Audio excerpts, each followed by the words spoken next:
and I'm sorry. I feel like I say that a lot. In particular, the sleep stuff hasn't been fixed yet.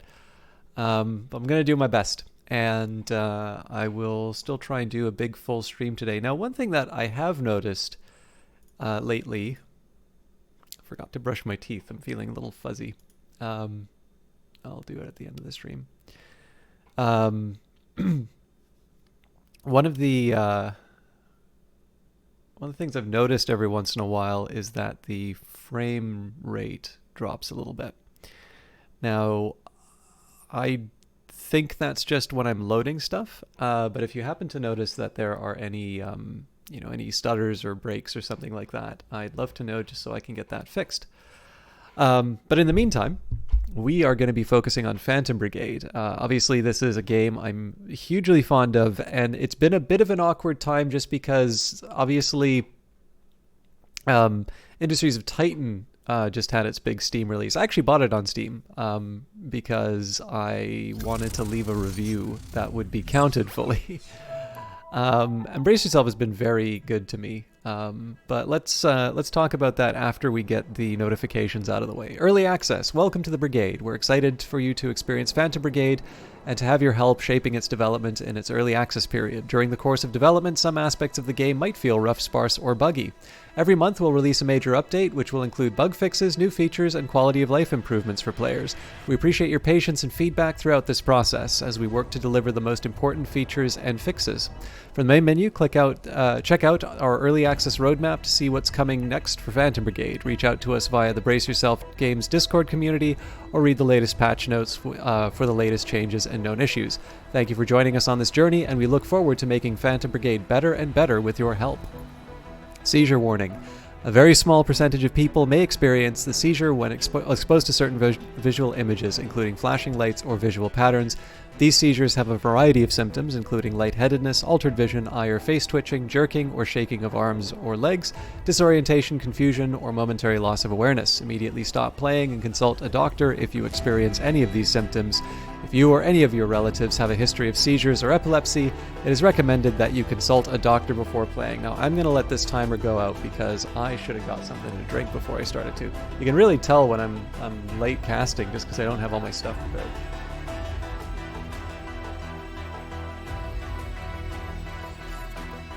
Okay. Made by the wise guys. So, let's jump back into where we left the game. As I mentioned before, Brace Yourself's been definitely very good to me. And that does include the current game that we're playing, Phantom Brigade. They did give me a key for this. Please keep in mind that I was given a key to promote the game. They haven't asked me to say anything. I'm always fond of talking about how cool the game is, and more importantly, how great it's been to just hang out in their Discord and to be able to interact with the team. They do also stop by the stream and chat every once in a while.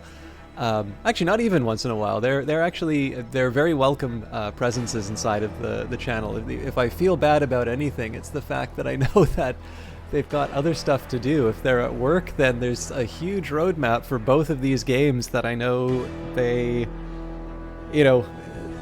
these monthly updates don't come out of nowhere, right? There's a lot of hard work that happens, and I'm assuming that the deadlines are pretty tight to deliver some of this stuff. And then, of course, if they're watching on their private time, it's really hard to say that that's leisure. To see those names, to see the same names come up every once in a while, or not even once in a while, see them come up so regularly is really rewarding. And I hope I deliver as well as I, as well as I can, because certainly Brace Yourself hasn't really failed to deliver when it comes to these games, as far as I'm concerned. But with that in mind, it is worth mentioning that they are currently enjoying a nice milestone for one of their other games, Industries of Titan. We were playing this on Monday, and the reason I played it on Monday is that it is now available on Steam. So there's a lot of attention that the game's gotten. As always, as a fan of the game, I did see a couple of cases of criticism. One thing I need to say, and this is true about Phantom Brigade and Industries of Titan, is that I am actually very easy to please game-wise. And it's not that, you will notice that for games that I've bought, I tend to also be very positive about them. Now that might be selection, right? If I'm gonna buy something, generally I'm gonna like pick something that I'm interested in. But the fact of the matter is that I like most games that I play, and I don't find things to be a problem that maybe other people do. And that sometimes, as a person who gives feedback to a game, isn't necessarily the best, because of course, developers want to do make games that will appeal to the largest number of people. So if I'm just constantly saying, "Oh, this is great, don't change anything," then I'm gonna not really help the game kind of reach the heights that it can it can potentially get. But on the other hand, I'm also not going to artificially sort of boost up, I'm not going to like try and find things that I nitpick on. Like generally, I will give comments as I play, and partly that's just me figuring out the game and trying to give voice to that. The reason I say this, though, is that obviously with a game that you really enjoy going live on Steam and seeing so many people react to it, I took a look at some of the reviews and I see some of the comments in the Discord, and some of them I didn't really entirely think were fair. Now, I'm not going to be the sort of person who wants to like just jump in and defend, my favorite game from the barbarian hordes. But like, I can remember one last night actually in particular where somebody was talking about balance issues and sort of the designer for Industries of Titan had a different perspective on this. I mean, and this is the thing, I'm somebody who plays games, not designs them, so I would always defer to people who know what they're talking about. But the one issue I kind of had with that one was the idea that, the best balance is to just make everything equal. And I sort of think that pretty much every game designer is capable of doing division. Usually the more interesting choices come... Well, in single-player games, actually, I think some of the interesting choices come from the fact that when things are completely unbalanced, right? The AI is not going to get mad at me because I have an advantage. Sometimes I'm going to be happy that the AI has an advantage over me so that I have a bigger challenge to overcome. And likewise, in terms of Phantom Brigade, like, I think it would actually not be very interesting if all of the guns were the same. There is some optimizing principle that you might want to have in terms of saying that, like, once you account for all other factors, one doesn't have a strict advantage over the other, because obviously then I would just equip that weapon all the time and, and barrel through. But, something that I can only fire once as opposed to, something that's a little bit more, something that puts out a lot of volume but only small amounts. The reason why I'm talking about this right now, well, one is just to sort of say, it's been really fun to see a lot of new people get into Industries of Titan. And I have realized on the YouTube videos, and again, to those on YouTube who are still watching, thank you. I know hearing people talk for a long time at the start of a video isn't always the best thing, although it definitely helps me get started on the stream. The reason I wanted to bring it up is not just because I wanted to talk a little bit about Brace Yourself's good release for Industries of Titan. I hope it met their expectations, or exceeded them rather, for a release. But in terms of just kind of setting up what I wanted to do for this game, I kind of wanted to talk about the balance thing. Because, like, this is it. If I'm just going to relitigate an internet argument, and I didn't really engage in the argument side, I just wanted to say, it's like, well, you just told someone, like, you were sarcastic, and you told someone what they're allowed to find fun, and that's not really going to convince anyone, and I'm not really convinced by what you said, because I just think there are more interesting ways to balance things out than just spread everything evenly across the tiles. And they engaged only with the, what do you mean? And the thing is, the existing thing is fun right now. And I'm like, well, it is. Like, if you don't find it fun, that's fine. But if I'm just going to do that, right? If I'm just going to relitigate the argument, there's no point in talking about it on the stream.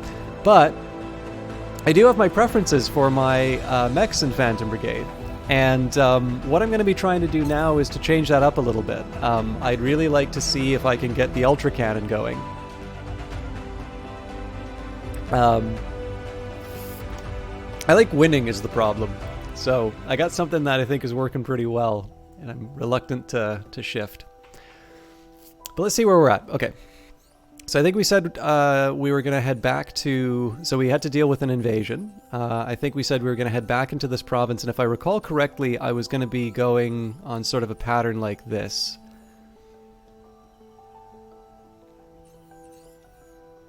And did I...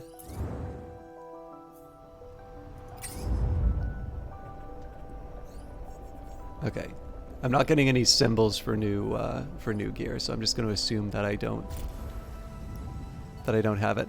Let's just jump in.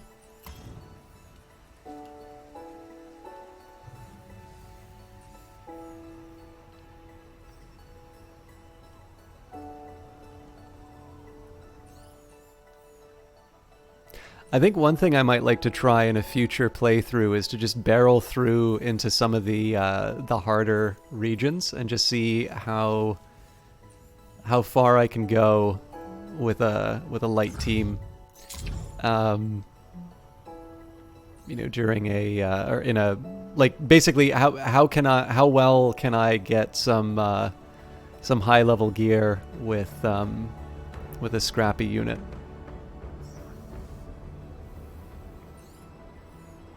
Maybe I'll try it at like level 10, level 20, is 30 the highest? No. Okay, maybe going by 10s is a little much, but 26 plus. I think it was Adelaide on one of the streams was talking about how they have plans on making this harder and much... like, not just harder, but like meaner, like in terms of losses, which is great. Like, it's completely appropriate for games like this. But I'm going to enjoy this nice little period where I'm just constantly, you know, stomping people and feeling like a little nervous about stuff, but generally like turning out okay. Because I know that in a few months probably, I'm going to be I'm going to get just smacked around. It'll also be interesting to see how people react to that. Okay, so as always, the question is, do I want to switch out? And I think in this case, I am going to change mechs. The question is, which one do I want to take out? So the Sleipnir really offers me some interesting choices for sure. The Lance is pretty much the thing that I use as a get out of jail free card, so I can't move that. The Hermes is pretty mobile, and I'm gonna be, if I bring the big gun, I'm gonna have a challenge in the sense that like I lose that mobile component. I basically have a super slow. I'm replacing a nimble either objective taker or sort of flanker, and I'm replacing it with just this, you know, this shock and awe machine. So I suppose by process of elimination, I'm losing Behemoth. Now the Behemoth is I wonder if there's a way that I can get some weight off that Sleipnir. That's weird that it's a level... Well, I guess, yeah, I was maximizing distance. It's not a weight thing. I don't actually want them to just be class 1s all the time. So I think in this case here, as nice as it is to have the sniper rifle, I think in the interests of being able to field the Magnus...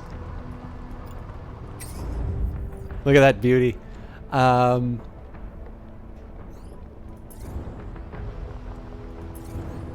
the tricky part here is, like, does the Magnus get its own pilot, or do we, you know, like, does Hermes get does Foxtrot get a break? I'm gonna say no. Oh.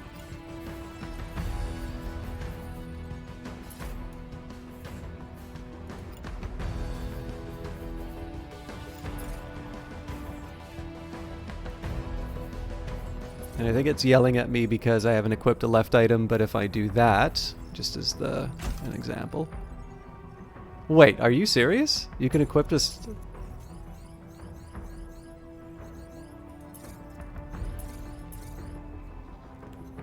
Good God. Why, though?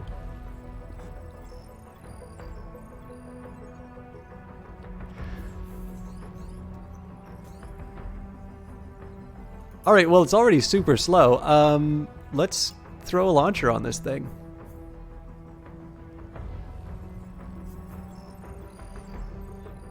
do the biggest, meanest, most damaging, yeah, direct sounds.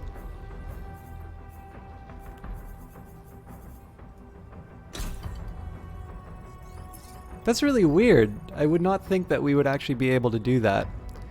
But yeah, I don't know. I really just want to see how this thing performs.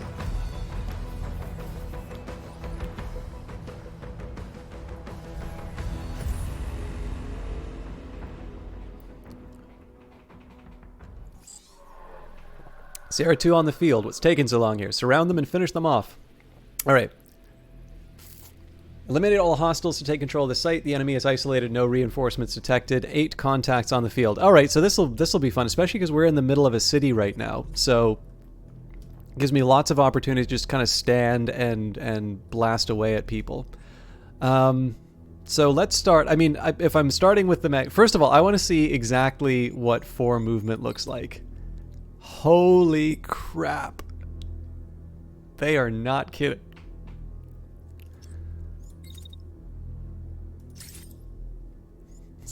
This guy's basically got a dash everywhere.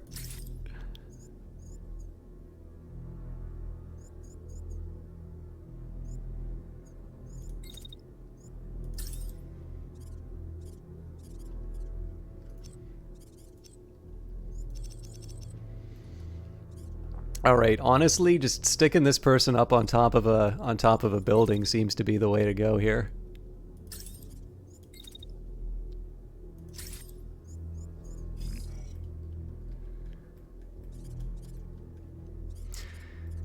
Maybe we should take a look at what we're contending with. So we have a shielded assault rifle. We've got a heavy machine gun. That's one I want to keep an eye out for. We've got a cannon. We've got a shotgun and a shield. That's going to be one who's dangerous. We've got at least 1 turret. I actually don't know what the range on that is, so that might be a liability for this unit. You know, it's probably easier if I just use the timeline. Okay, 1 turret, 2 turrets, 3 turrets. And then 1, 2, 3, 4, 5. Okay, cool. Lots of shielded mechs, which is interesting. So let's think about who's currently in danger. So it looks like the Hermes. Actually, they really want the Hermes.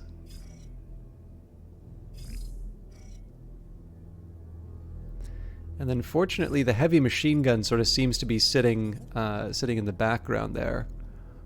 Okay, so I got some ideas. Let's start by running around.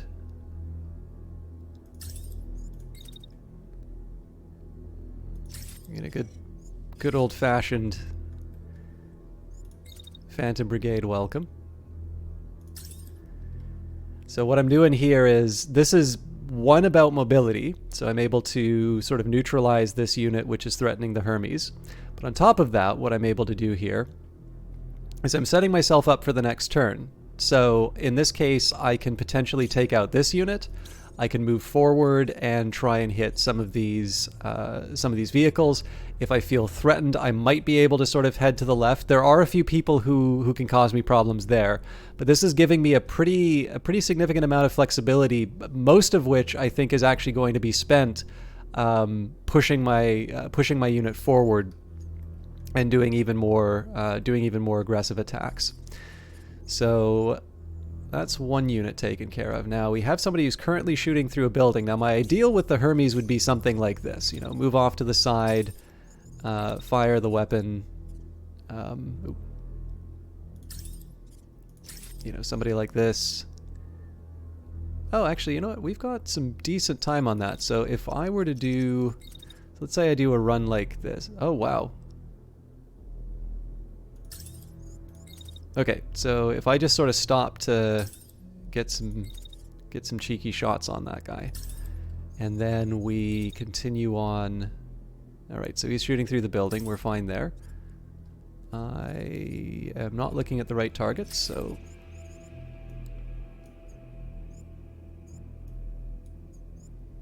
And then I can probably get a third in, but I should probably be thinking a little bit about what the tanks are going to be doing. Oh, and then they fire at me, so I gotta think about my own safety now.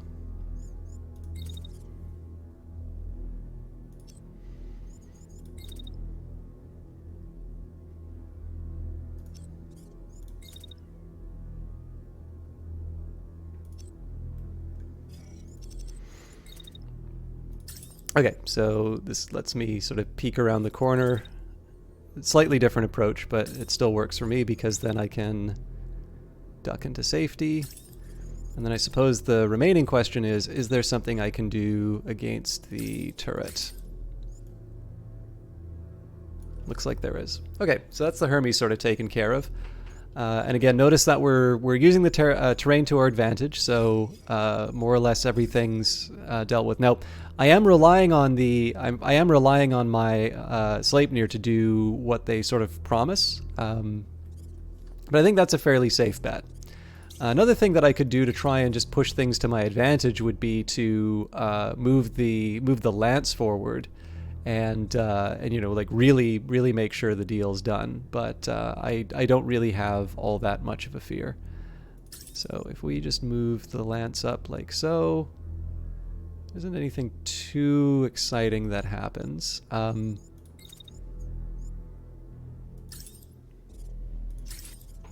So my preference would actually be to throw up my shield and handle that. Actually, what's the weight on this thing? It's a 2.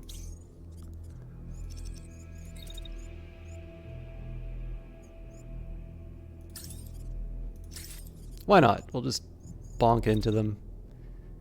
It's not the most exciting choice that I can make, but what it does mean now is that so notice how I'm doing this turn. I'm starting the shotgun shot when my people aren't, well, not exactly all of my people, but like the most vulnerable to getting hit aren't in range. So I don't want to start with a shotgun shot like straight into the back of my Sleipnir. The Hermes is in a little bit of trouble there, but I think we'll be able to manage.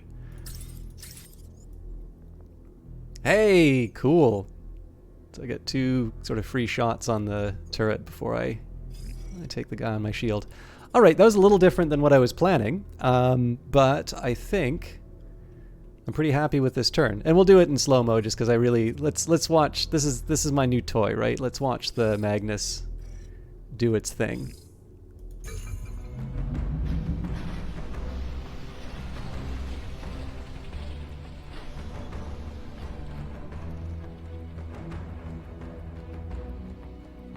We'll take a quick visual break so that we can watch the Sleipnir hit another mech, but...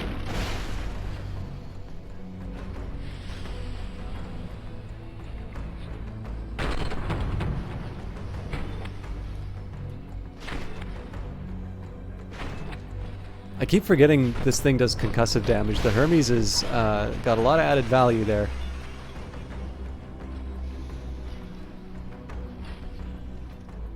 So they're done their task. We're just going to slightly shift the perspective so that we get to watch all the action happen.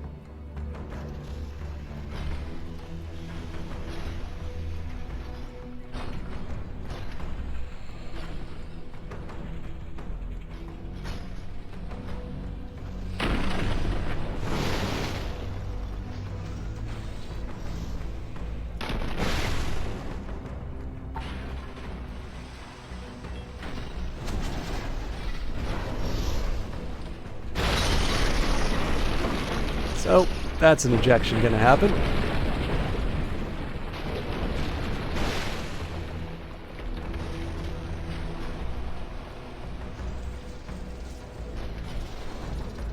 Oh, and they're colliding with each other. Oh, not exactly. But still take him on my shield.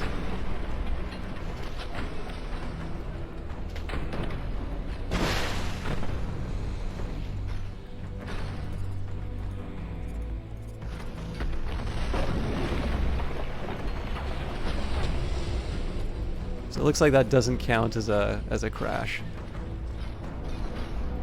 They just sort of stared each other down for a little while. Okay, not quite as dramatic as I thought. I am a little interested in the fact that I overheated here. I didn't think I was going to. But as always, we're finishing our jump. Let's see if there's anything scary that happens. Okay, so it looks like there are a few people who want to target the Magnus. So that's going to be our assault rifle friend, and then probably the machine gun? No, it's a cannon. Okay, so first thing you want to take a look at is to see, can I just shrug this off? So full damage on a perfect shot is going to be 395. And then from the assault rifle, perfect damage is going to be 998. So I am built pretty tough, but that's enough to take out one of my arms. That bears consideration. So, who do I want to make?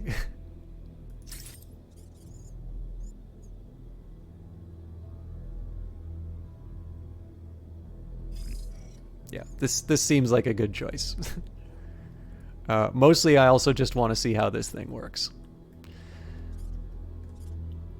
So the next step is to also try and take advantage of, basically just try and take advantage of the opportunities that I have. So in this case, I'm also going to be able to use my lance to plow into this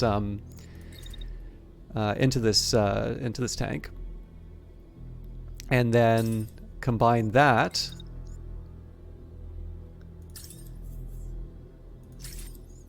So shields up.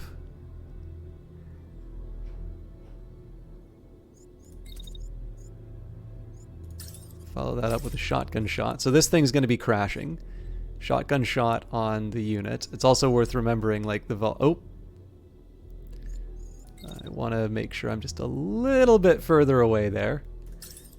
You'll see why in a sec. If it's not clear, so watch my blue line with where I'm firing the Vulcan. This guy moves, so I'd really like to make sure that I don't follow along this line. If you can just give me one quick second here. I'm actually really nervous about something on Twitch, so I'd like to just get a quick verification. I'm already out of tea. But I've done other stuff in my 18 years of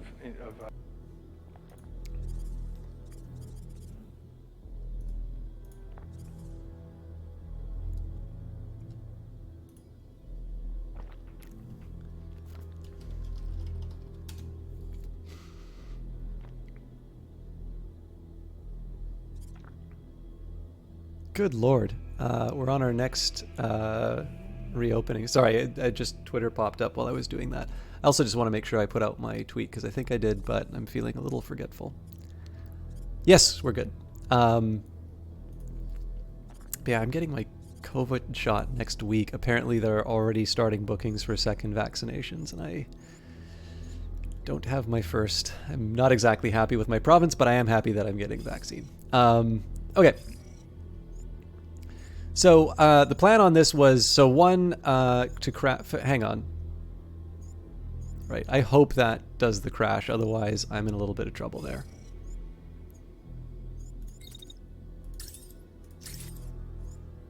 Okay, unfortunately that's pushing a little too hard on, it's pushing a little too hard on our, on the heat. So the last question is, what do I want to try and do with my unit's movement? So what's interesting about this side is it looks like this unit just kind of wants to stand still. One thing I can try and do with the lance is throw up the shield and then just sort of run through the rest of the area. That does put me at risk to friendly fire. So in this case here, I think I'm just going to stay put. The question, though, is what do I want to do with my... also, I don't actually have a good... I haven't gotten a good answer for what I'm doing with my...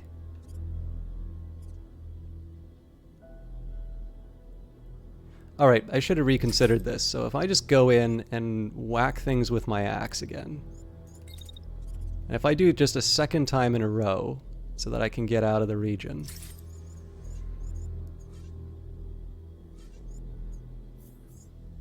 Well, you know what? I take the heat damage, but I get clear.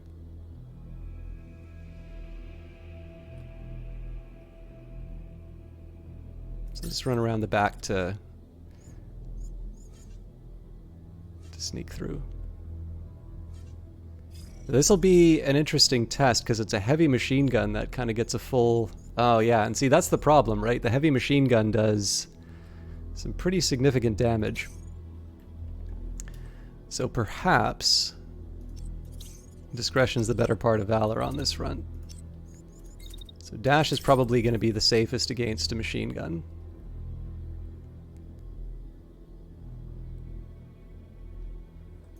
And I just run around the edge. Oh, that's a pity. All right. Not my favorite move with my Sleipnir, but I think it's it's safe enough. It gets me where I need to go. And I'm actually going to move the Hermes back a little bit. So one of the things I also want to be conscious of is I've lucked out a bit in the sense that none of the turrets are really attacking me right now. Oh, that may change though, because that's exactly where the... yeah, I should probably take a closer look to see exactly whether or not I'm threatened by some of this stuff. Okay.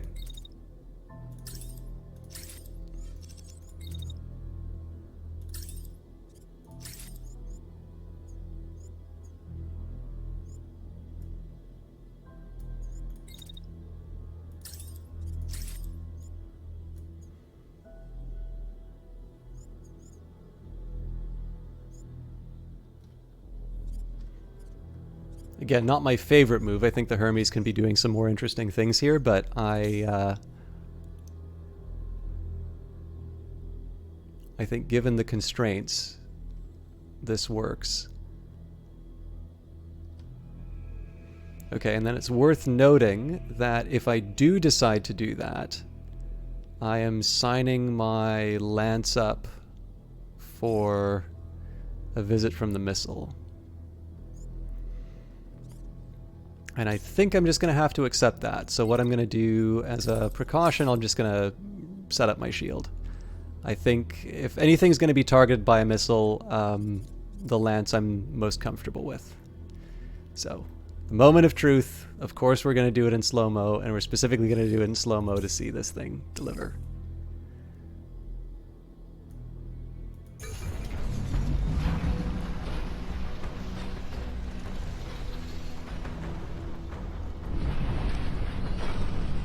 That's glorious to watch.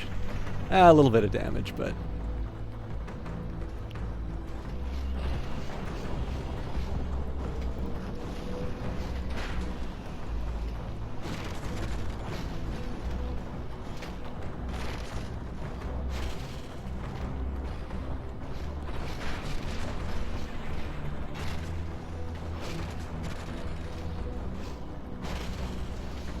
So of course, this is all secondary. This is just me really trying to hit this unit.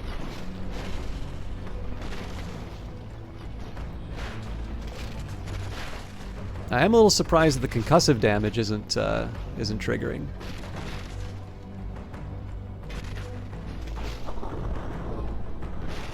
There we go.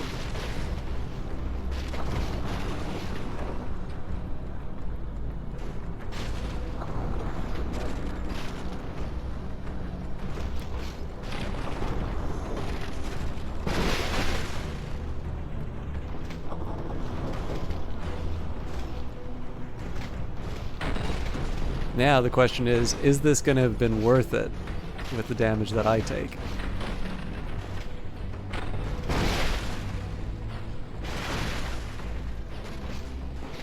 That's 155 that we took there. So, I mean, comparing this here, like 720 is nothing to sneeze at, but it is worth considering. Oh, it looks like we took out the right side. It says so. I just don't see the right side actually going up.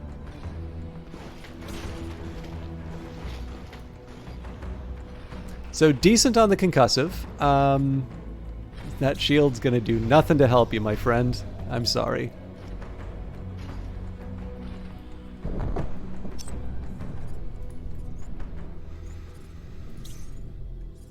Okay, so didn't take too much damage. A little inconclusive as to whether or not this thing is sort of worth rearranging my strategy around, though.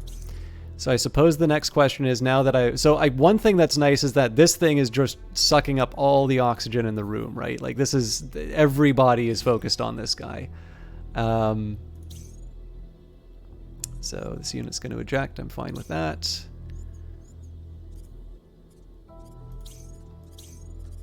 So really there's only 2 threats plus the turrets. So I suppose this will be the bigger test, which is heavy machine gun firing twice on... Firing twice on the Vulcan.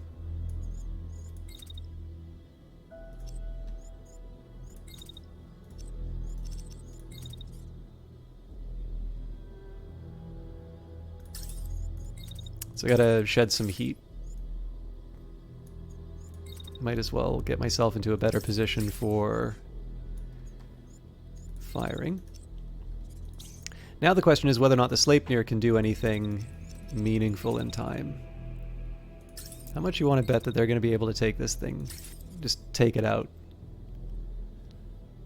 Oh, that's so upsetting. I mean, we might be able to get it, but let's be sure.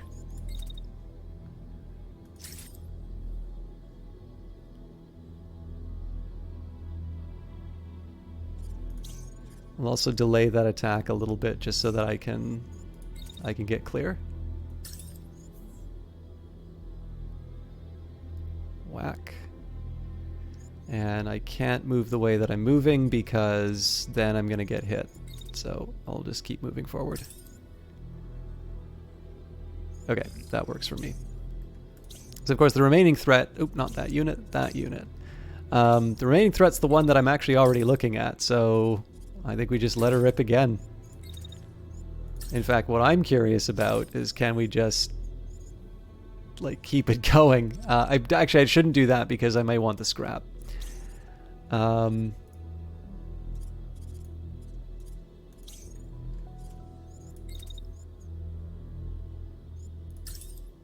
This is gonna be so silly. I'm actually gonna move my unit up like this.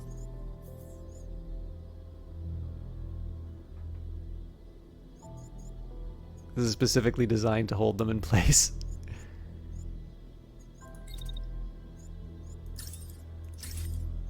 Oh, that doesn't work. Okay.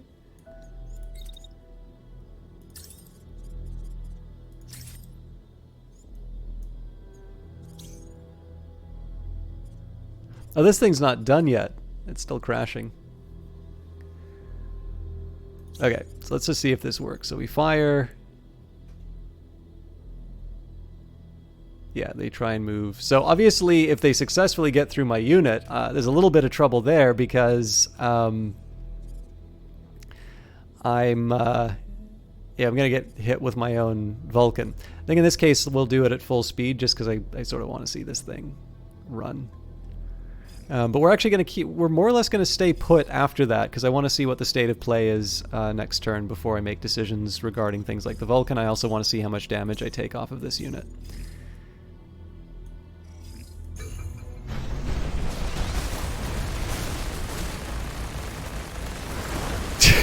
Ah!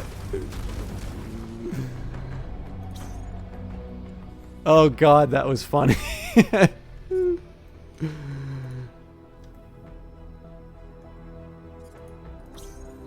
Alright. So they're gonna want to... I mean, the Vulcan's definitely done a good job of sort of chewing up the enemy for sure. So at this point, the only thing we've got left... Well, actually, this unit's not... it's not doing anything, but it's not taken out yet. So I'll move them into place. And then in this case, I think we just... Oh, is that a... What?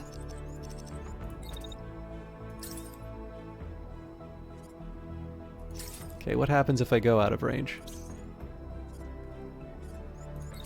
I'll keep the Sleipnir on reserve, and then we'll run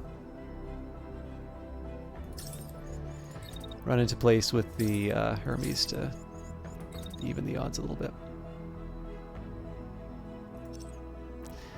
Well, that's a pity. So I'd rather not get hit by a machine gun.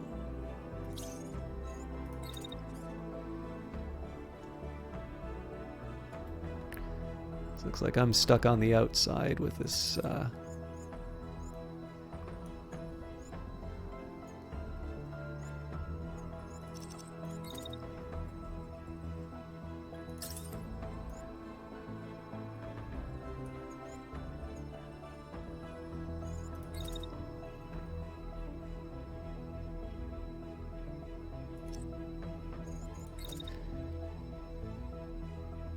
That might be a friendly fire incident there. Yeah, you know what? There's no rush.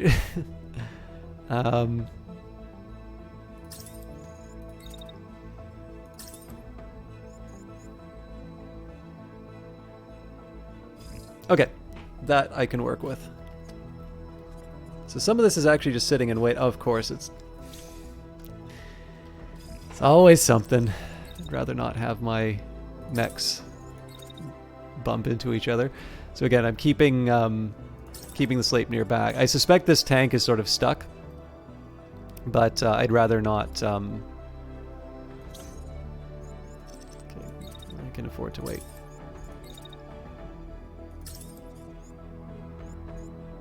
It's basically letting the battlefield clear, and then I'm gonna. If this thing doesn't surrender, then we'll take it out. But oop.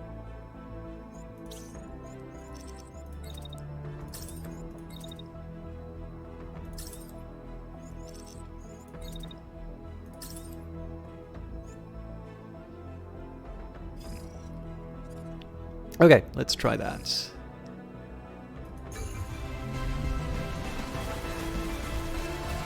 I kind of like how everything bounces off of this. Oh, so I still got tagged by that. Interesting. Okay, so this is an interesting little situation to see. I'm happy just pounding away on it with the shotgun, but it looks like they're not taking any actions. But they're not surrendering either.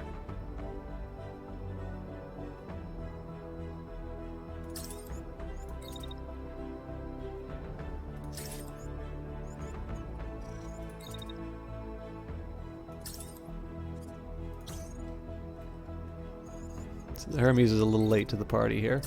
Let's move the Magnus down. So I'm starting to think that maybe... Oh man, but the heat dissipation on this thing? Okay, I want to see how many jumps I can do in a row. Okay, I can't do a full turn of jumps, but I want to see how quickly I cool down after that. This is going to be silly.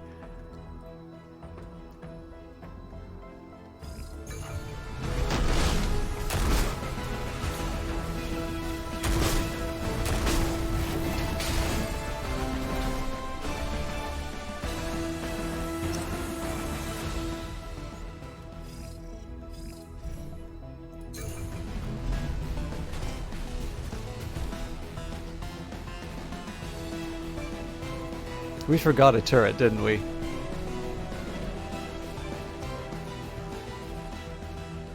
Yep, there is. All right. Well, that's fine, because one, I really like this song, and number two, it's a chance for me to try maneuvering my big gun.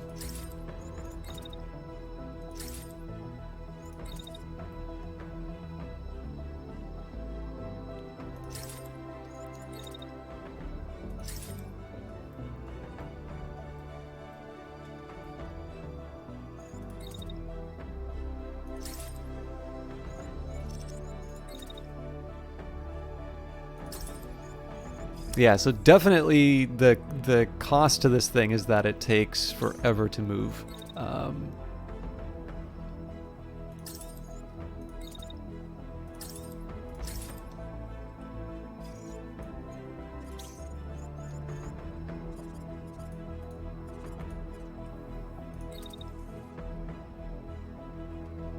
It's not really anything for a melee-focused unit to do in this, so...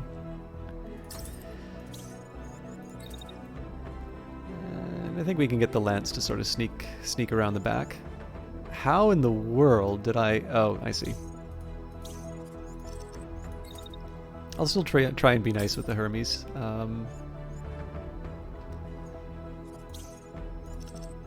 It's a lot of stuff for me to bump into, it looks like. Probably putting more planning into into maneuvering around the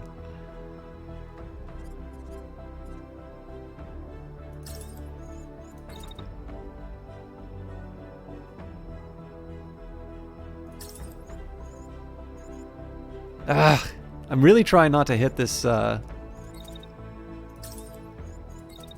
mech. All right, so I don't get to fire. That's fine. I'm probably being a little pedantic about it, but I don't know. We beat them. We don't need to rub their face in it. Okay, so I think the lance, if memory serves, only gets, I think, 2, maybe 3 jumps before it overheats. Yeah. So the funny thing is that despite its really low movement speed, the Magnus might actually be my faster unit just because I get to do so many jumps with it.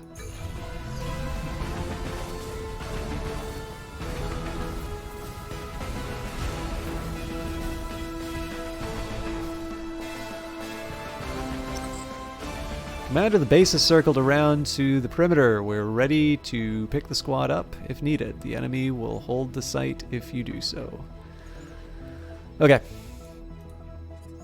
I think we are ready to...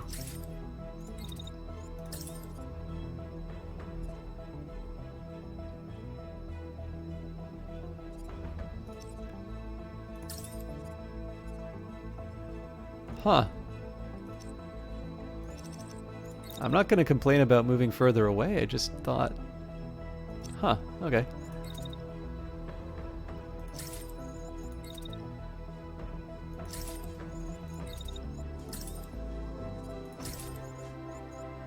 Oop. It's getting pretty hot. Let's just calm down for a minute.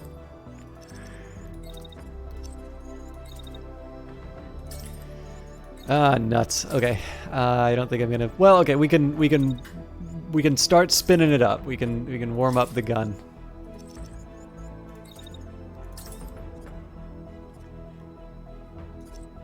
And the optimal...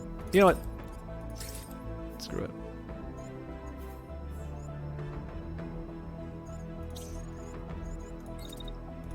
Let's make sure the Hermes doesn't get in a line of fire when the time comes.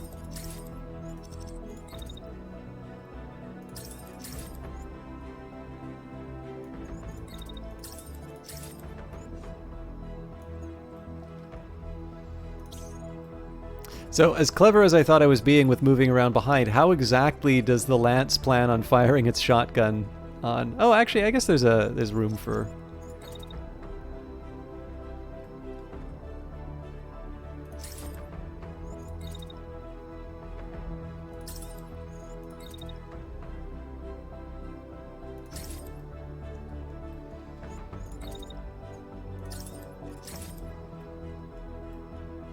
Okay, but that's going to overheat, so we're in position. And let's watch this highly questionable tactic.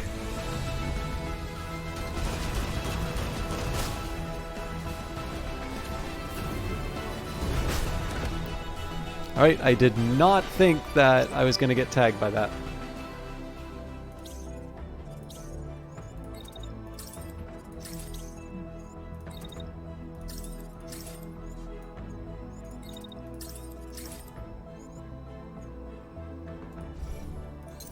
Actually, you know what? Why take the hit? Let's just... We've already beaten this thing, so let's just dash around some buildings.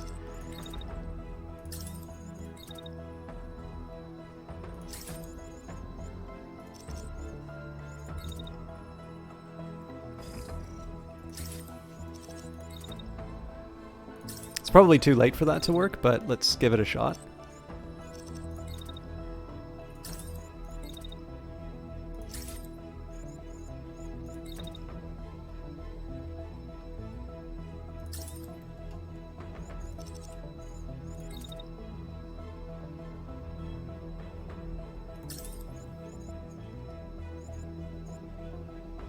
So we'll probably get... they'll probably fire some missiles at us while we do the move, but I don't think it's going to be something that will...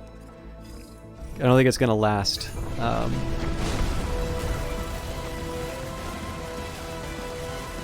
Yeah, if they did... we already got rid of the turret. Oh yeah, that was a little different from how I was planning it at the end, but I'm intrigued. I think... See, the thing is I don't have a definitive answer to the question, do I want to bring the Magnus or do I want to bring the Behemoth next time? Sorry,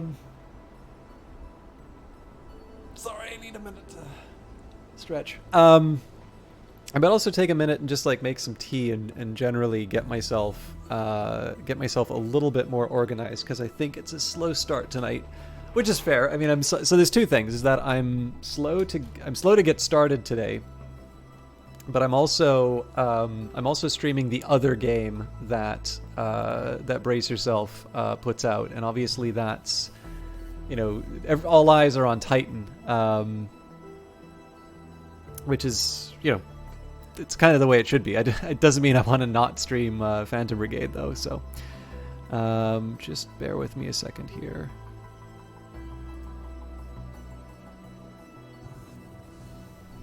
Okay, yeah, I'm not quite in T mode yet, but so we've got a couple of arrow parts. I mean, these light parts might be upgrades for me. Actually, I shouldn't be immediately assuming I'm not using them. Heavy machine gun might be interesting because I haven't really used any of those yet, and if I'm looking to try different mech designs, we should maybe see if there's room for it. And I'm just gonna take all of it.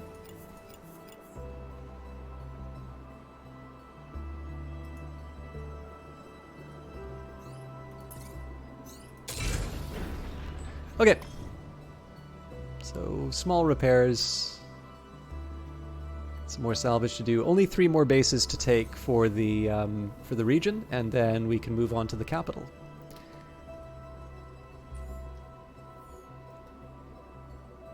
I suppose really this is the dress rehearsal for the capital to decide which of the mech designs I want to take into that fight with me.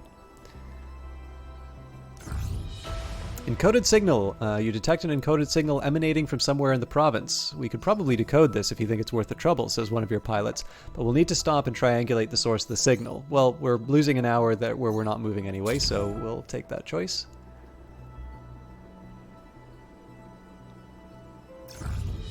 Decoded signal. There's a whooping of victory from one of your pilots. You and your squad gather around her, bathed in the glow of the blue screen she sits in front of. I think that's done it, she says. She looks back at you. Take a look, boss. Looks like we got ourselves a defector. Is that right? This says the pilot beside you. Excuse me. Yep, and they say they've got some valuable intel for us. Could be bogus, but if this intel really is valuable... so there's the extra... Actually, that's not too much of an interruption to our path, so... I think we can work with that. We will take the city. It looks like it's, yeah, outposts and factories for the rest of the way. So, now I seem to recall that this event usually just gives you salvage, which is, or yeah, salvage or scrap, or it's not really something we need. But I'm not gonna turn down the opportunity to get more stuff, right? So let's see here. I mean, I gotta see whether or not I've got any upgrades. So what's my lowest level item? The Lance and the Hermes. Let's start with the Hermes. Man, I remember when the Lance used to be the top dog. Okay, so we are currently running the Blackbird, which is pretty unlikely for us to get rid of, but let's not eliminate the possibility. Well, these are just grays, so that's not happening for anybody. Lower body, okay, so maybe we got a couple of new arms. We did. Okay, so it's currently a Nox Light, so, and it's blue, so these two rare arrows might actually be something we pick up. So it's better at dissipation, which is exactly what my Nox is doing. It's got a defensive subsystem. Okay. So if I put an improved regenerator on my current, so again, just this is how I work with Phantom Brigade. In order to sort of audition parts, I try to make them as similar as I can, but because it's a little bit of a pain to try and find my old arrow arm again, I just in this case I'm just changing the subsystem because I can easily put it back to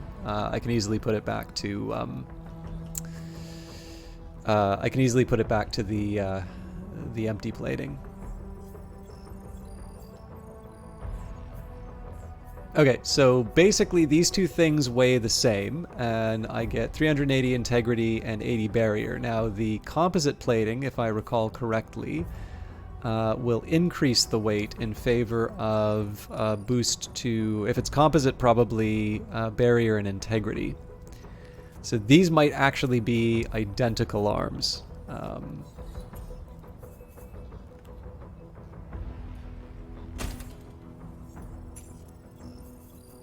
So this one counts as being, that is real. Oh no, hang on, sorry, my bad.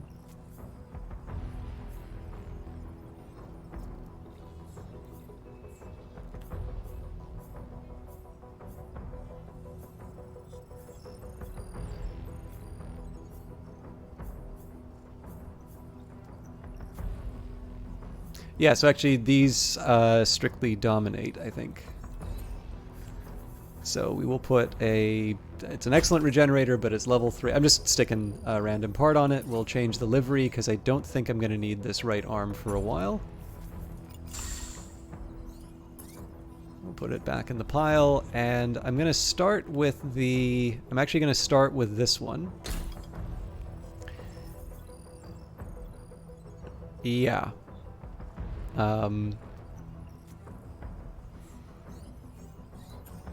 I'll put the composite on just to double check.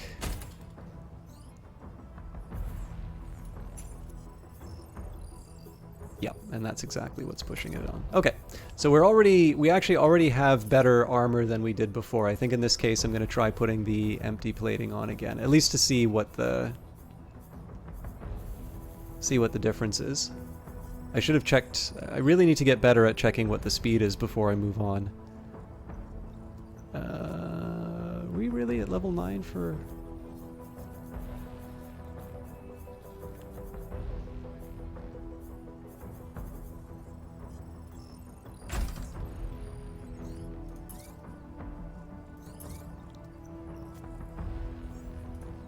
$357 is not too bad still. And then we will put I don't think it was experimental, I think it was ocean that I put on this one.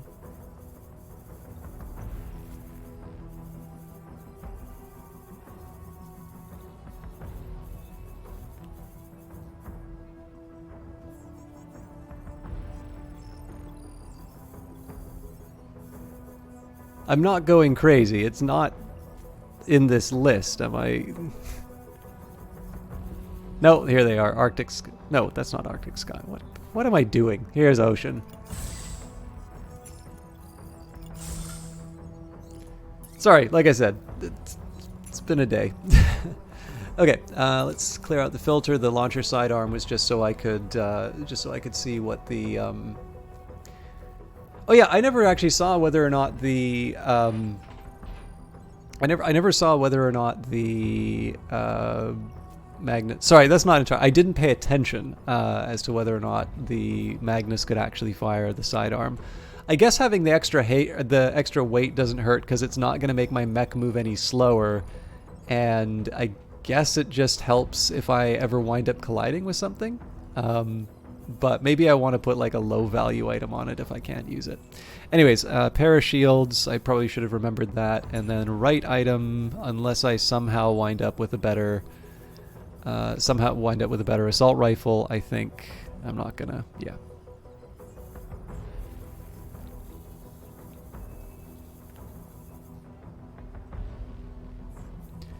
Although it does do better damage. And oddly enough, the optimal interval's not so bad. The thing is though, if you do a machine gun, you can't afford to be moving around. So at least with this assault rifle, I get to keep it as my sort of my flanking unit, as has been its traditional role. So I'm happy. I mean, first of all, I'm happy that I got an upgrade for the Hermes. And the other thing that's important here is that potentially well, maybe not the Lance, but maybe the Sleipnir has an upgrade as well. And in fact, my Behemoth may have an improvement just because of those arms. Because the thing to remember about this is that I didn't just free up the arm for, sorry, I didn't get a better arm for my Hermes. I freed up an arm which was actually desirable enough to hang on to for a while. So let's start by taking a look at this Nox. So a very minor improvement to... What's the deal on this one? It's basically the same arm. In fact, I'm willing to guess as soon as I get rid of the composite plating on this thing, these numbers will be identical. What about the left arm? That's currently a Nox medium. Okay, so it's claiming that... Wow, hang on a second. So this is this is a level 6. That's why. I'm like, why is this so different? So if this is my model, we've got 686. My left arm is 735, so I'm definitely throwing this thing on. Let's give you an improved reactor. Again, as always, we will mark it for disassembly, or at the very least mark it as no major owner. Put the arrow arm on. I really hope we still have empty plating. Level 3, wow. Well, it still seems to have the same effect, so let's not get too picky.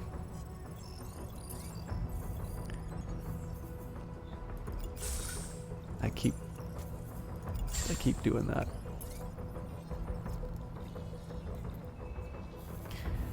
You know what I wish I did? I wish I took a look at what my speed was before I changed that. Either way, I think we are in overall better shape. I'm curious whether or not that knocked me off the edge in terms of my overall weight.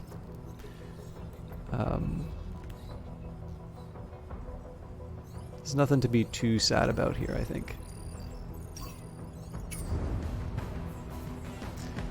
Now, I will be very surprised if I have any improvements for the Lance here, but let's not rule it out.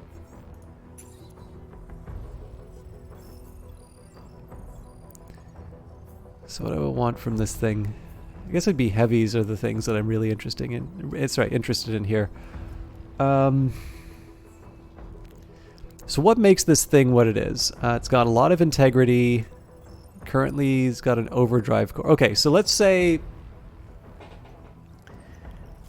Because the thing I'm learning is that if you go for the higher level armor, it actually really does make a difference. I've probably been under equipping my units for a while. So this thing's got integrity going for it, which is going to make it relatively more attractive. This overdrive core is going to make it seem like it's got some improvement in terms of...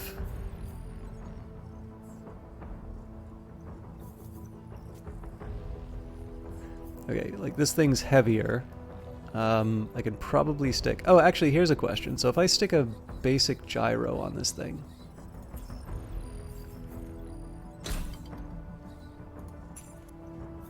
I feel like I've done this comparison before. Yeah, okay. The mass still doesn't fit.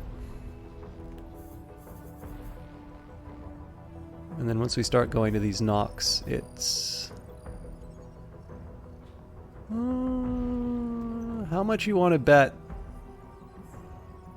Oh yeah, no, this is definitely going to be better. Okay, so we're going to stick a standard core back on you. And we're going to put basic reactor, I guess. Because I have a better Helga, so I automatically should be switching over to that. I have some ideas about how I can sort of streamline this process a little bit more.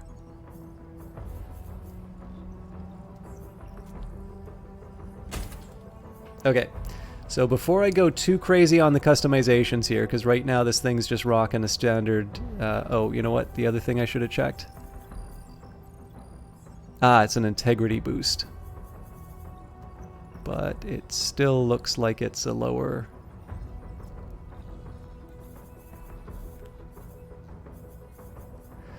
so what I want to do before I go too much further on this thing is I want to see if there are any other improvements. If, you know, just taking a look at some of my choices here. So like the blue VDAR, what does that give me? Well, you know, it's got the mass and the heat dissipation and whatnot. In fact, because I know I'm not going to put the gyro on it, no matter, like, the one thing I know I'm not going to do is put a gyro on this thing. So I'll give it a good reactor. I do need to be careful on the power that I don't do a comparison along power, but let's just see what else we can... Actually, I wonder if there's a way to just completely remove a subsystem. Probably not, because it wouldn't make any sense to not have something in there, but...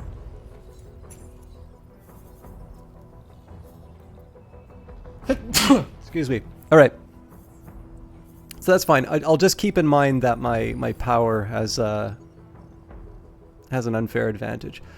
So worse at heat dissipation, significantly worse in terms of integrity. This Elbrus body, shockingly good on mass, and in a rather unexpected development, is actually more protected. Two problems with it though. It's relying on composite plating, doesn't have barrier, so the total survivability without any adjustments is lower. I am rather intrigued by the fact that this thing lists itself as having more power, but I know power comparisons aren't going to mean a whole lot here. So I am actually mildly tempted to throw this Elbrus body on just because of its combination of mass and integrity. But I have a feeling that once I start sort of digging a little bit, I'm going to find some better options. A light Tsubasa in the middle of my heavy.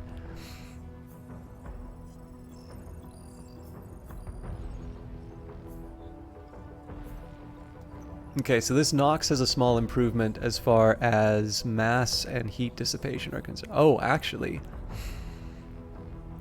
Okay, no, the heat sink doesn't mean anything.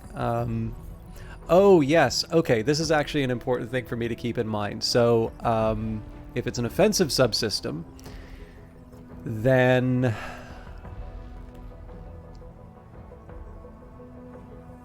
I also have a different point of comparison. But you know what? I think I'm okay with an offensive subsystem the way it is. Okay, so the Nox as it stands, better integrity, oddly enough lighter, and I'm not 100% sure why that is. But I'll work with it. Doesn't give me the barrier, but in exchange gives me about 600 more integrity. There's a power problem, but like I said, we're not actually going to do the comparison in terms of power. Yep, I think this Nox is the heavy body I want. And if I go for the medium, yeah, that rare is pretty good. This is why I didn't want to spend too much time customizing that body, because it, you know, there might have been something better in there. So, I guess the first thing I need to think about is like I've got 3 different kinds of core. So, core launch reduced dissipation while increasing power output. Oh man. Okay, the overdrive is focus on mobility output. Okay, so both of them already suffer on heat dissipation. So the question is just how badly do I want to...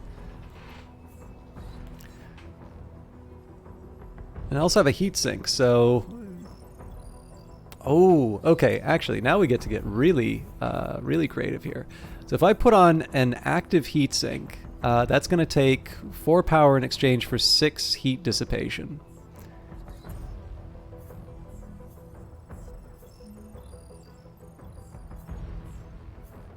But that's going to take a tax of 12 heat dissipation in exchange for 11 power. But how much you want to bet the... Sorry, I lost track. I'm just going to take a second to write this stuff down.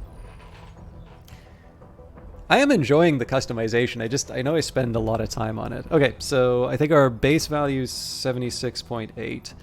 Our cap, 100. Power gives me mobility, so it's actually something I'd like to increase if I can. Cap's 100. This is 21. Regen doesn't mean anything. Well, no, that's not true. Because I've got other parts that have regen. Okay. 76.8, 121, 11. So the overdrive is going to... Does it just straight up? No, it doesn't.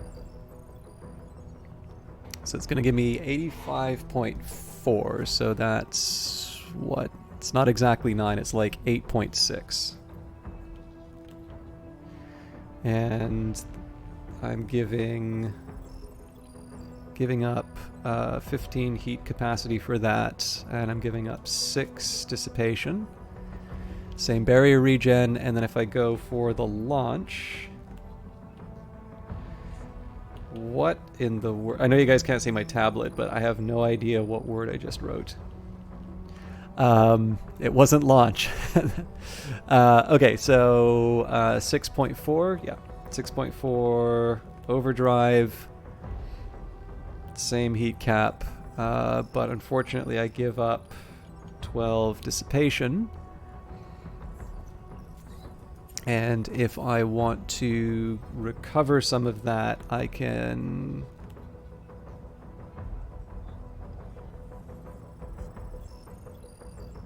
give up 4 in exchange for...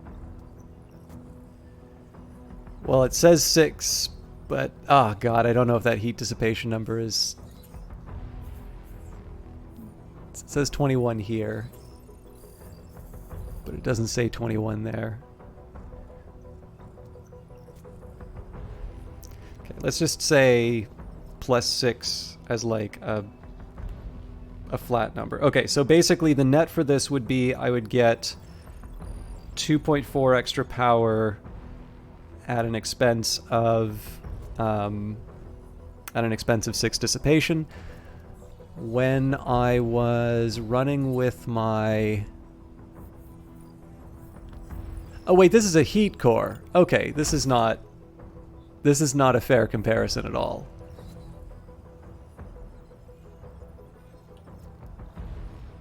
Yeah, anything that anything that's designed to dissipate heat is not going to look good in that comparison. And just so I can have some peace of mind, we're going to equip this thing with a left sensor. Okay, so this is me sort of rebuilding the Lance from scratch. So, are you kidding me? This is an overdrive core, not a beta. Okay, so I don't have any normal cores anymore, apparently.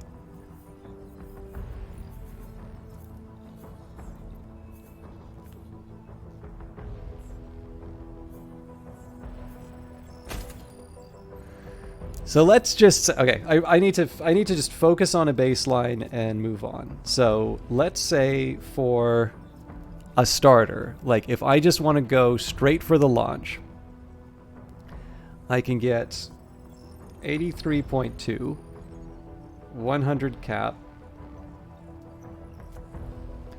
9 dissipation, and I think it's all 11 barrier regen.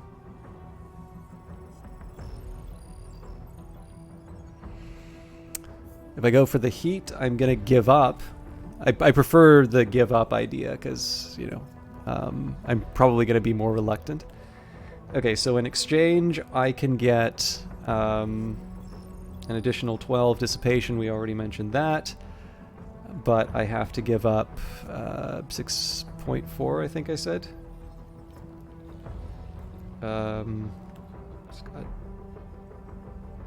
What is it? 83.2, so the minus 6 would be 77. But then again, yeah, okay, and then you get the 0.4.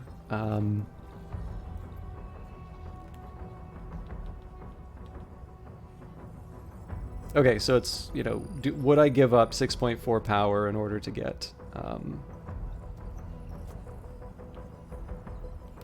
that dissipation? Finally, overdrive. And presumably this is like the middle of the road solution that I do. So, wait, we get more power from this one. Okay, so in that case, it's 2.2, I think. Yeah. Oh, I've got the numbers right on the screen. I don't need to be referring to the. I need to be referring to the notes that I made here. So in that case, we give up capacity, which is something we were willing to give up before. This is the thing we've been carrying with us pretty much the whole run. And in exchange, I get another 6 dissipation.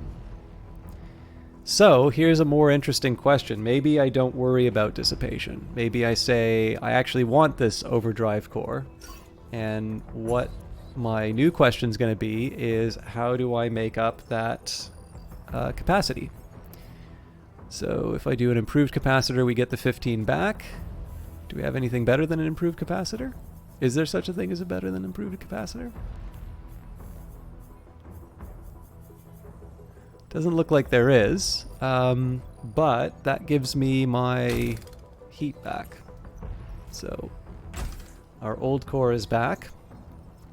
I'm going to take a minute here to go through my old parts just to make sure that I don't, just to make sure that I'm not missing the subsystem.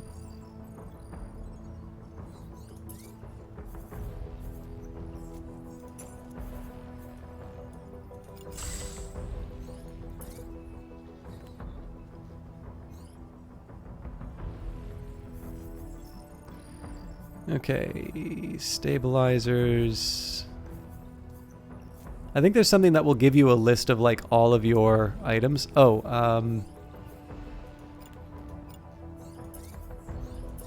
I really thought I could sort by rarity. Okay.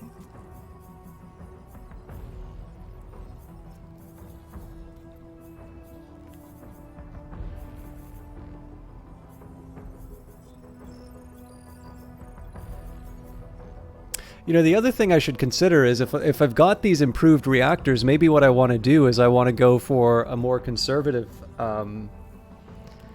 Yeah, hang on. There is another way I can think about this. So my improved capacitor... So basically, the improved capacitor gives me a net plus 2.2 and 6 dissipation.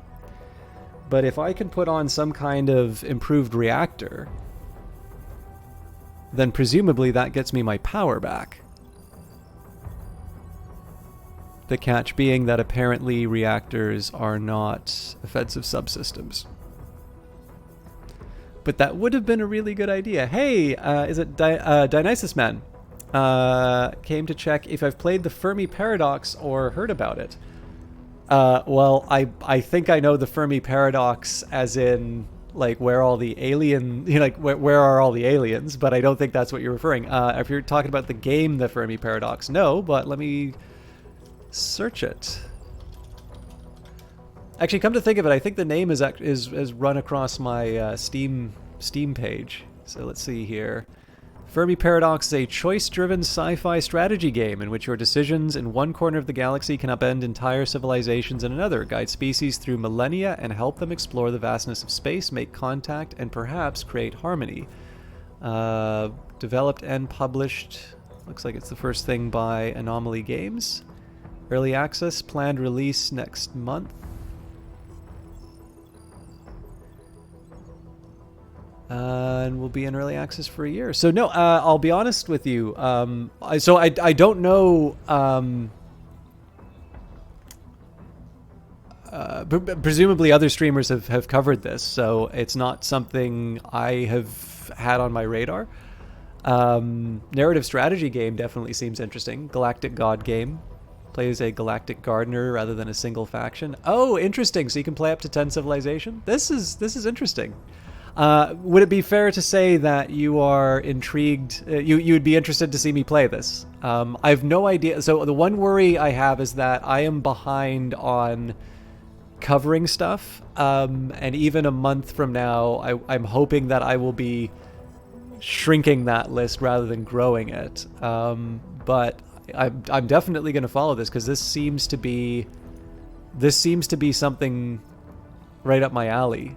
But what got your attention about it? What makes this thing work for you?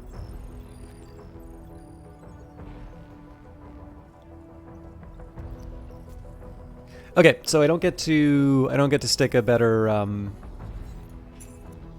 power plant on me. I am curious though,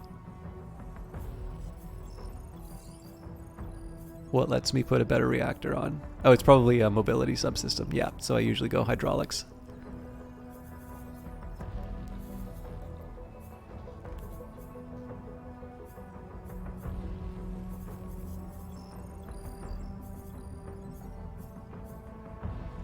Okay, improved capacitor. Aha! There's an excellent capacitor. I knew we had one. I guess I'm just gonna have to take this thing off. Alright. Tell you what, we'll give you the right stabilizer instead.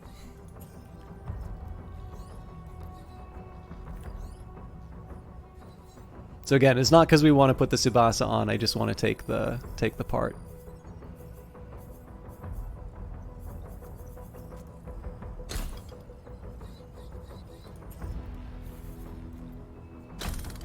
There we go. So that's going to give me... So the net amount for that, if I recall correctly... Oh yeah, so in that case I'd want to stick the over... Oh yeah, but I've already got the overdrive on. So the net effect, while I would have... So I'll put it to you this way. My preference probably would have been to have gone for the heat core, which I would have had to give up 6.4 power in order to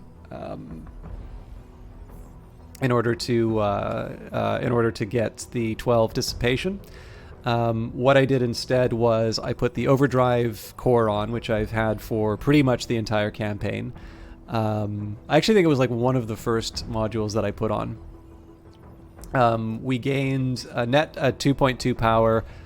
We actually increased our heat capacity, and then we are 6 higher. So there's a kind of a trade-off you can consider. We're either 6 dissipation higher than what the base would have been, or we gave up 6.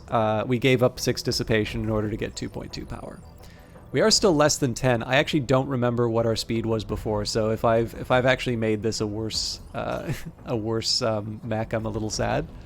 But it was fun to mess around.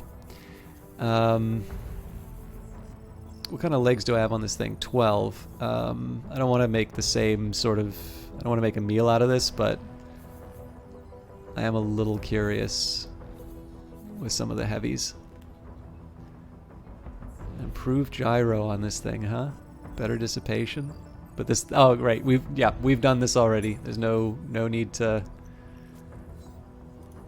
No need to mess around. And we got some shields, but they were gray shields, and they're obviously not as big. So I think we can safely set that one aside.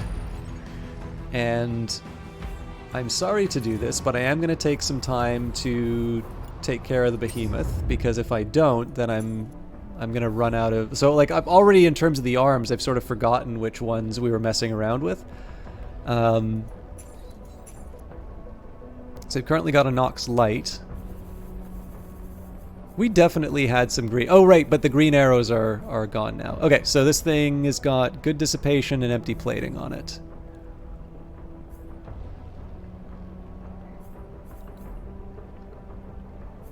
And it's, right, it's Nox.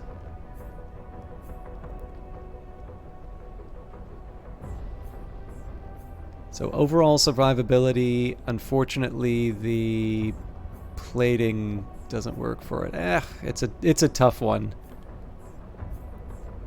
I'm not convinced though. And this is a 15.3, so it's not likely to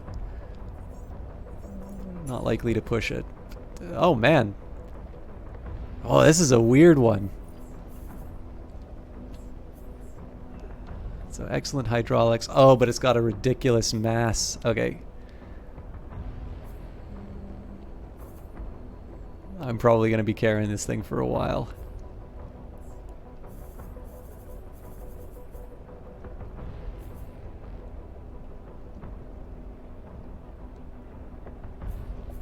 Yeah, like higher level light gear is not as good. Well, okay, sorry. There's some consideration here. Like this thing has almost no protective power, right? 239, that's nothing.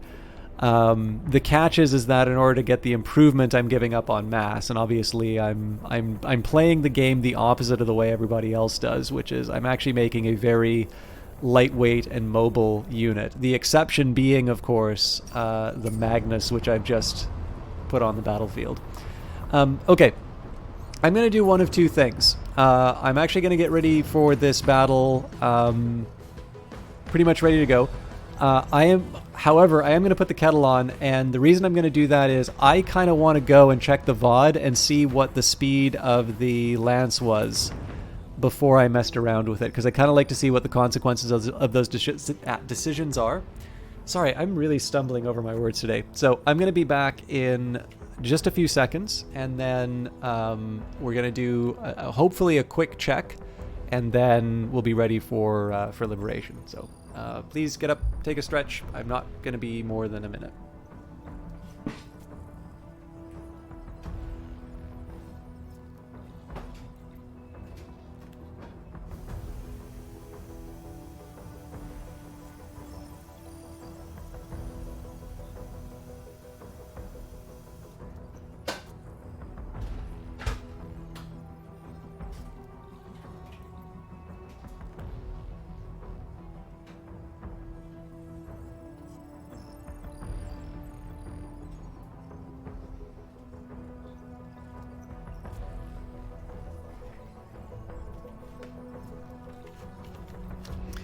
Okay, sorry about that. So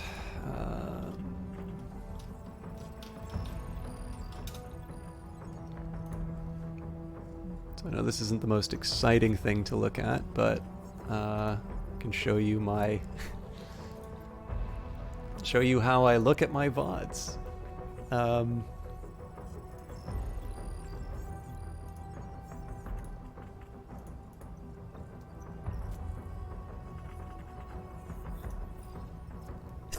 That scares me.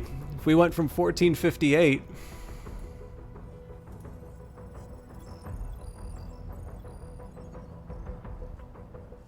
How did I screw this up so badly?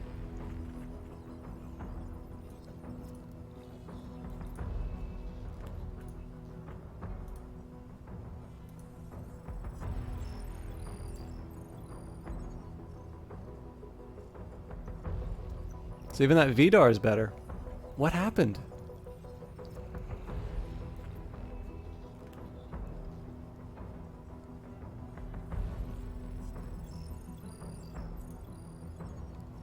So there's definitely something about the power.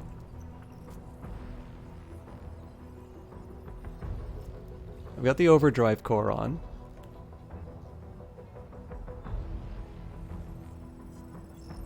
Ah, God. Okay. I'm not gonna lie. I actually don't 100%.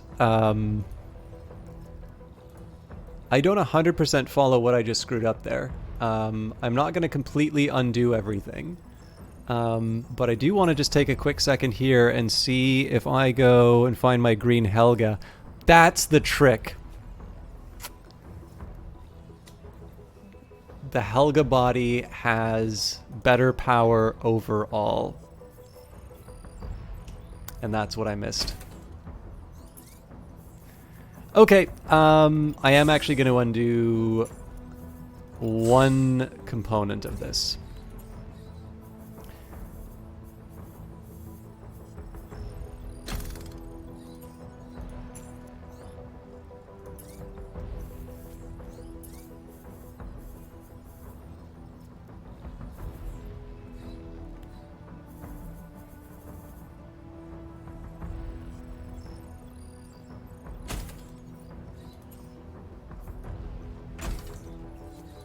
Oh, and it's the mobility subsystem. Right. Okay. So I gotta stick the hydraulics back on it.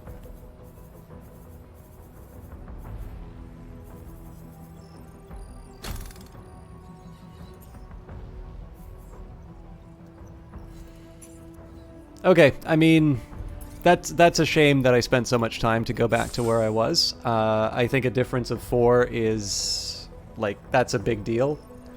We almost increased the speed of this thing by 25%. We already have one really slow-moving mech. I am, however, going in future. That's something I want to keep an eye on. So, in fact, I already saw. So, like this VDAR. Do I really want to do this story again? Oh well, it's got So like it's got a mobility subsystem, right? So if I stick the gyro on it, this one's an easy one to do. So improve gyro. Compare that to the VDAR. Still not enough, right? Oh, it's basic gyro.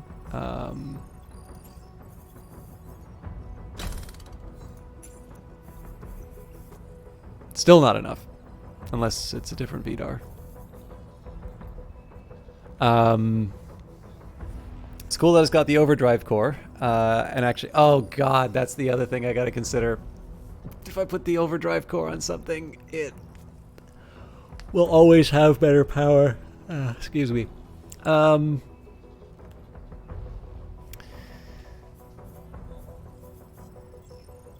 But I think I have learned to appreciate what I have.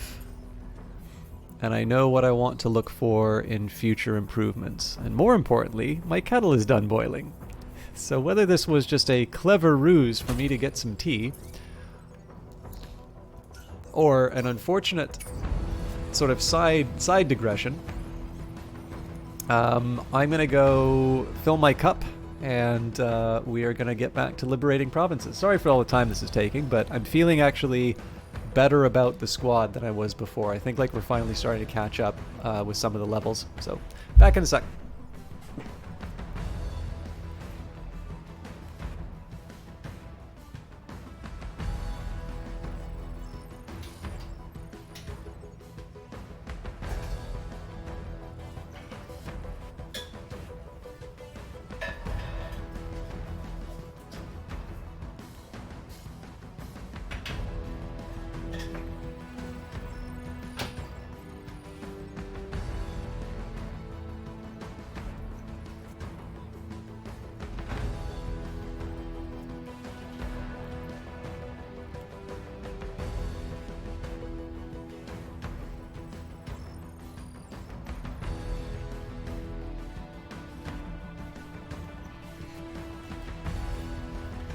All right, we're ready to go. So again, this is another dress rehearsal for the Magnus. Rebel units in range, engaging, requesting backup. And reinforcements on turn 3. All right, so they're already staring me down. How much you want to bet that I win this exchange, though? Medium machine gun versus ultra cannon. Just quite a few people coming to chew me up here. I have some ideas, though. Okay, so number 1.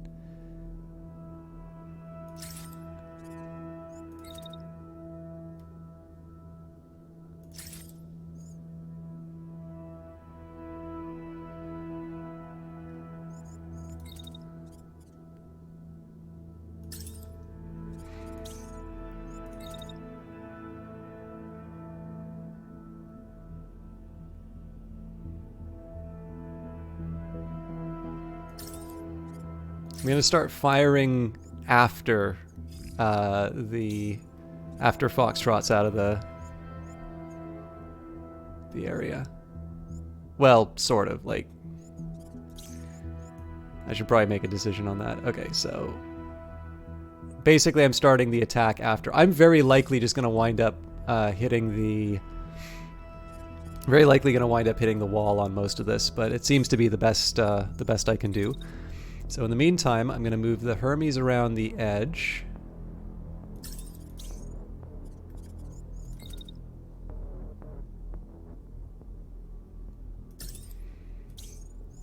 So the Hermes is basically just going to sit and wait.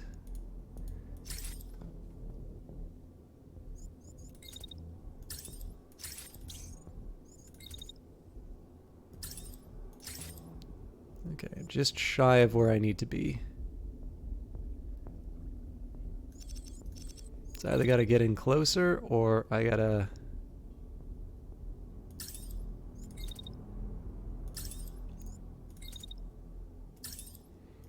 See, I got no way of making that work. I can stay behind, I think. Okay, you know what? That's a pretty... I think that's a pretty solid start to this turn anyway. So we will watch the madness unfold in slow motion.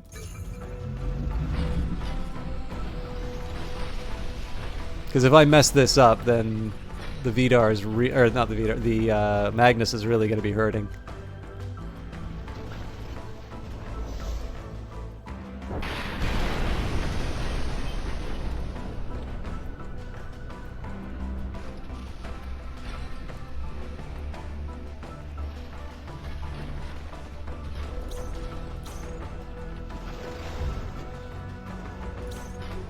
I guess I gotta watch it from this side.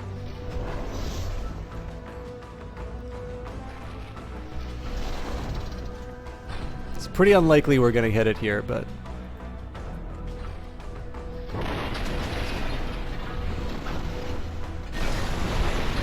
Glorious. Yeah, there's no way this gun's gonna do anything.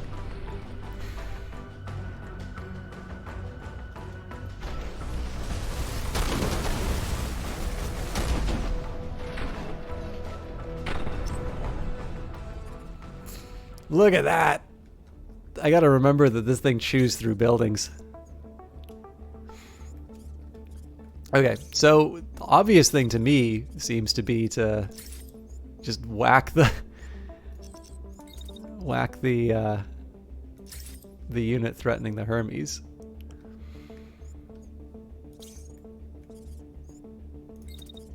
Let's move back a little bit.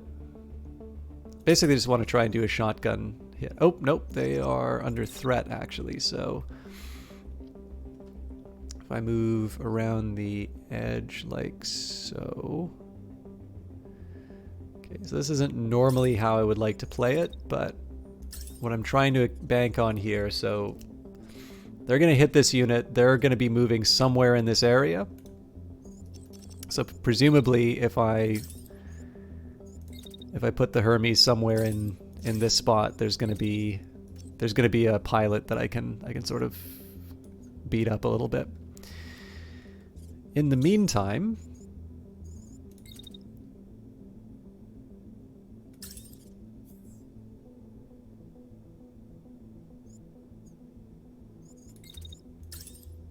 as a precaution, actually, I'm going to defend against my...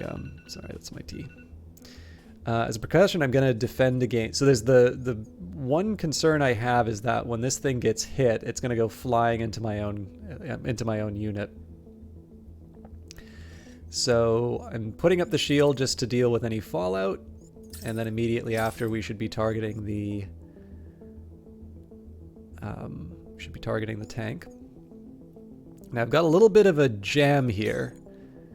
So I'm curious if I can get the Sleipnir. So I don't want the Sleipnir running into this alley, otherwise they're going to get taken out by the revenge hit. I mean, I could try moving them around the side, right? But actually, that would be an interesting move. So if I kind of move around the back like this, get the... Oh, but they're targeting the wrong unit. So if I just move inside like this. Let's not worry about like repeat business or anything like that, but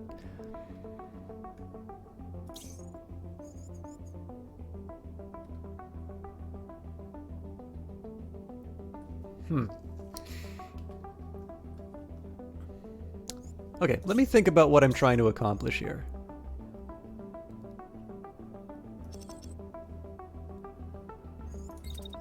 Okay, let's say I move back. We wait till the shotgun shot goes on the tank. Then we move in. And of course, because I'm not completely stupid, I don't walk into the line of fire of my ally. Although I am apparently very tempted to try firing a shotgun. I mean, again, like, we don't know that the unit's going to be here, but let's just say, like, let's say this is a credible destination. Okay, that seems manageable. The one worry would be if, like, the enemy sort of falls somewhere in this. This is a really nice looking little courtyard. Okay, so what does the next question is, what does that get me, right?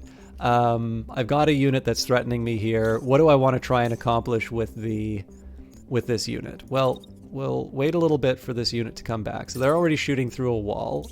This is a medium machine gun, so it may or may not chew through the building. So you wait a little bit, walk up. Okay, if I wait that long, I might as well not do anything. Okay, so they're going to wind up doing this for the rest of the turn.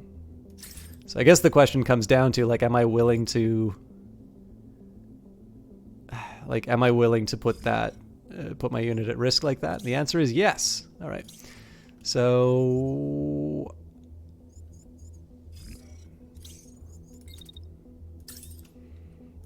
let's not stand on ceremony. Just keep shooting through the buildings. Okay, I kind of want to see how this turns out.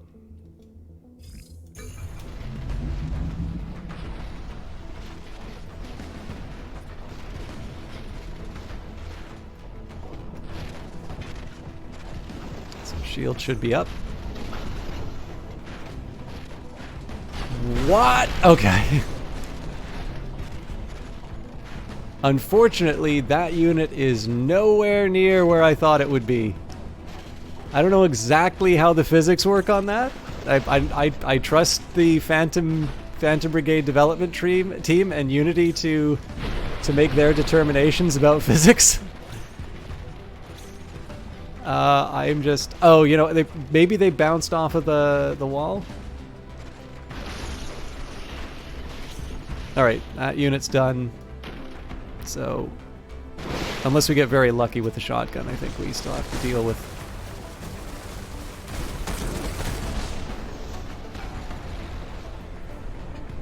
Alright, well, I think we're going to be waiting a little bit. I suppose I could take this time to find...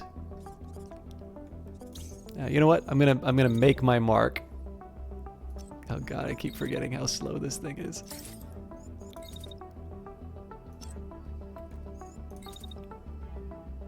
God, look at that. So I'm just gonna, like, get up on a rooftop. I try to get on this one, but do I have the strength?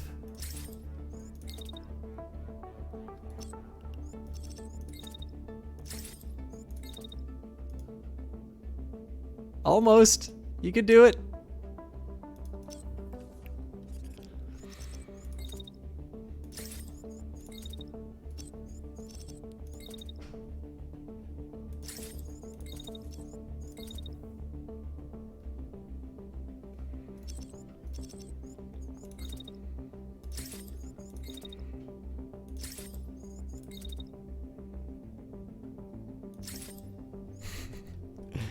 Why not? I guess the question here is, like, is there anything else I want to... I've got a lot of leg damage on this guy for some reason.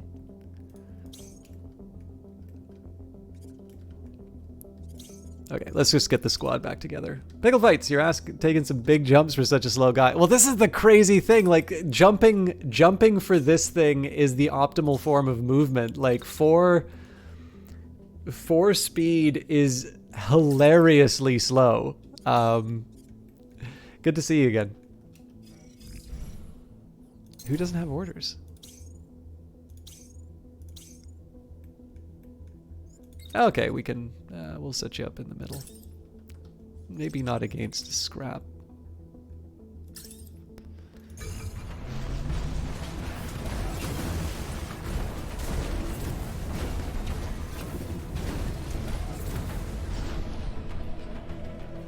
Okay, I think that's the... Dropping in. Command is getting impatient. Let's get this over with. Looks like they're coming over here. So 2 new contacts, big-ish mech. No real way to tell. It doesn't look like a shotgun. It's about the only thing I can tell. Like, this could be medium machine gun. This could be assault rifle. Yeah, there's nothing. There's no real way to say. So the best I can really hope for here is to just move in. So oddly enough, it would have been better for me to. It actually would have been better for me to.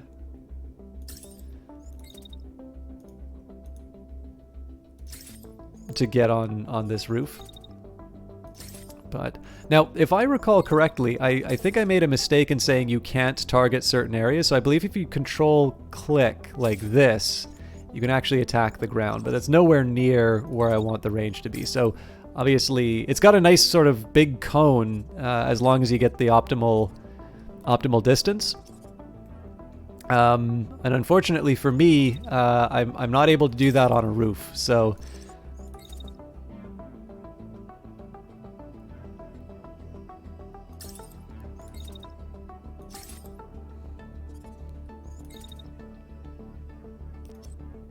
I love how ridiculous this is. Okay. Sleipnir has one job, and that's to get in as close as possible and deal as much damage as possible. So we're going to run them up. Hopefully without generating enough heat to cause problems later on in the round. So if I was really, really bold, I would actually try and build this turn so that I could do an attack into this region.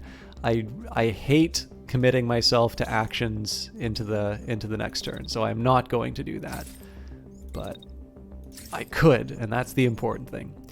Okay, so the rest of this, I'm actually gonna get up on a roof, mostly because I can, and I'll have like a full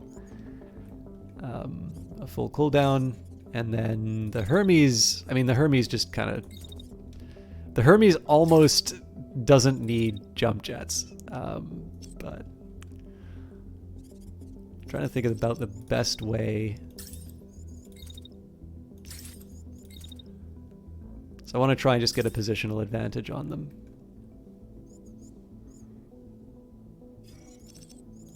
You know what? This works for me. If I have to run back, I have to run back, but I've got a bunch of people with their cooldowns clear.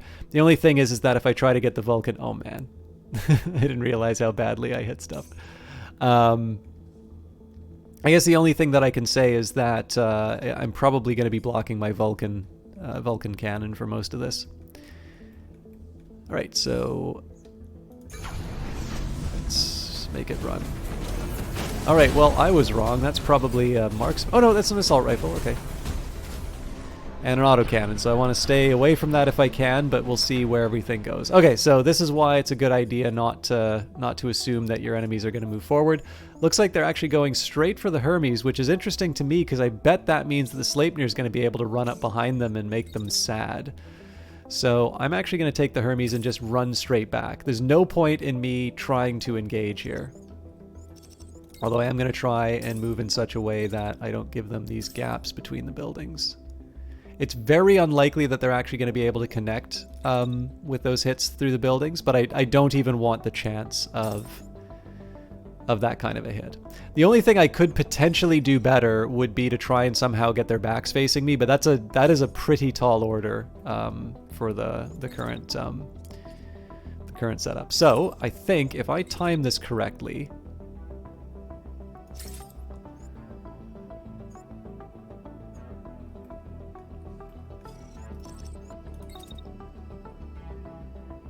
yeah. So the last bit of the swing kind of makes sure that everything in this forward path, and the narrow part of the swing is well in advance of,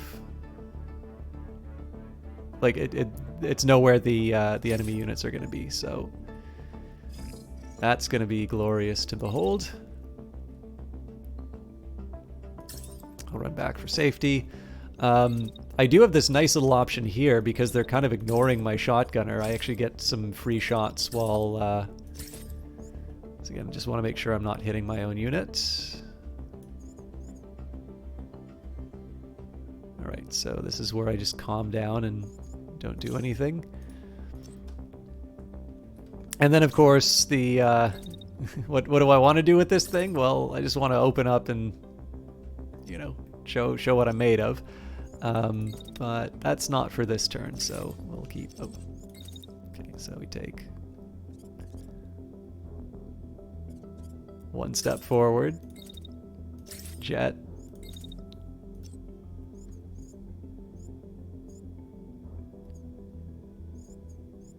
Look how quickly... Like, this is what that heat dissipation does, right? Look how quickly that drops after... Do I have enough for a second? Oh, that's so tempting. Just shoot out the building underneath my lance. Become the least popular member of the Phantom Brigade. All right, I think that's about as far as I'm going to be able to pull it here. It's not like I really need the. It's not like I really need the Magnus and the fight here. It's just kind of fun. So I don't watch a lot of melee attacks in full speed, so I kind of want to see how this goes.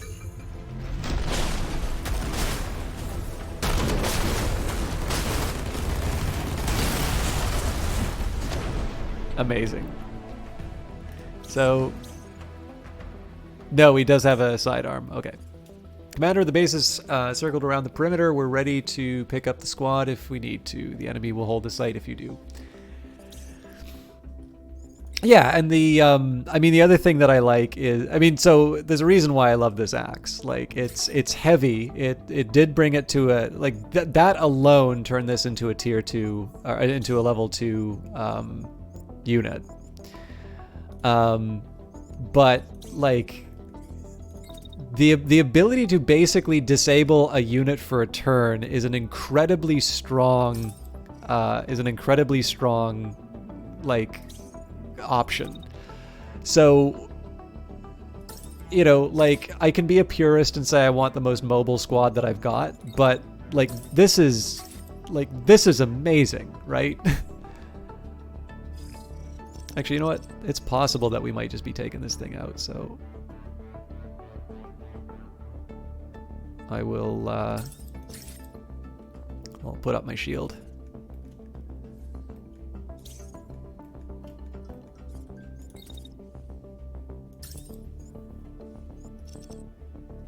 We'll just do a standard walk here. Kind of want to just focus on the Magnus for this. He doesn't have orders. Oh, right, Foxtrot. I don't know why they're so hot.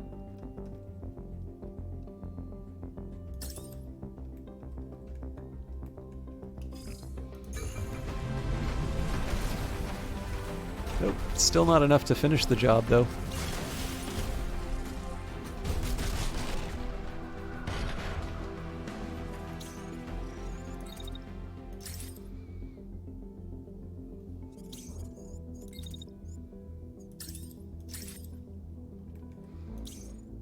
Okay, if we don't finish the job this time around, then this unit's due for a meeting with the Vulcan cannon.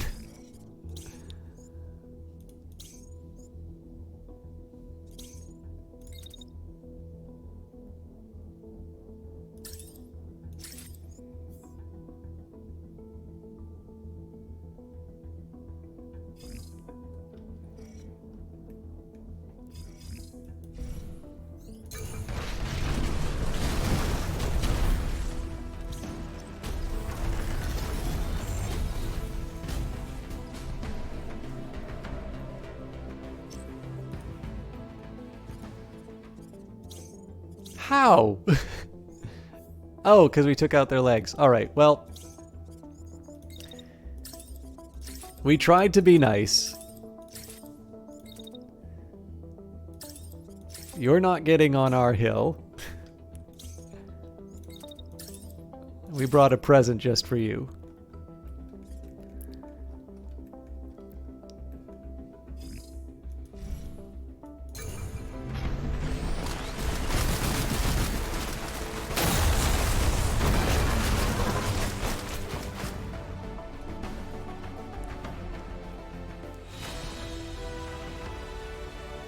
Oh yeah, when you crash like at the start of doing one of those attacks, you feel like a complete clown.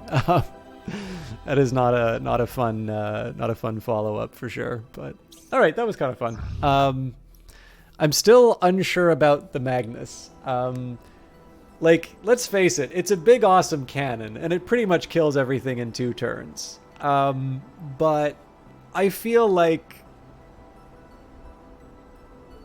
even though the behemoth was sort of stuck to being able to like get a good shot, to me there's just something a little more interesting about having a fast-moving unit with a sniper rifle to be able to do, you know, like 1,000 damage a turn if you can get the right setup. So again, it's the dress rehearsal for the Magnus. I'm not married to it, but I'm not immediately opposed to it, so we'll try it in a few different combat environments. But it actually makes me wonder, so I don't know if there's plans to add more mechs, because like this is the thing, right? Everybody who... Yeah, I can't either. Like the slow moving units just... I feel like the big thing for me is that I feel that because you make decisions within 30 seconds, the smallest... Ideally, you spend the smallest amount of time possible to like to react to that, right? So if you like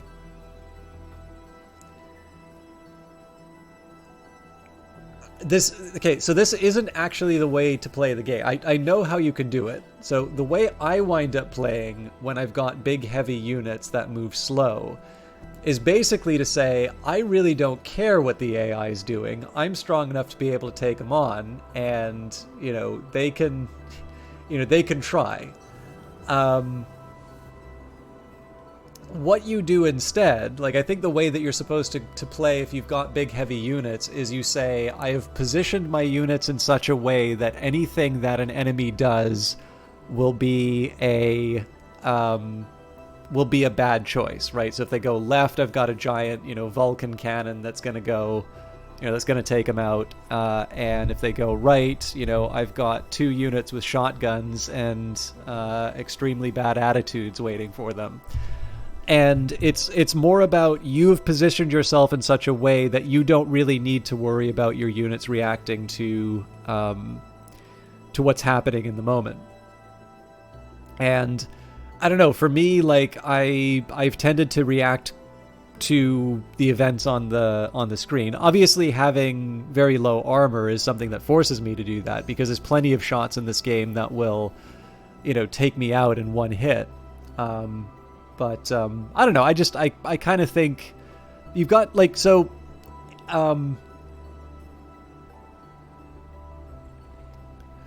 If you want my favorite BattleTech mech, it's the Atlas. I love the idea of the Atlas as well as the look of it. Just this giant, unstoppable force. I mean, there's other 100-ton mechs. There's like the King Crab and stuff like that. But I don't know. The Atlas is just something really cool for me. And when I played a little BattleTech, I think like the first mech I made was just the heaviest, meanest looking thing that I could get.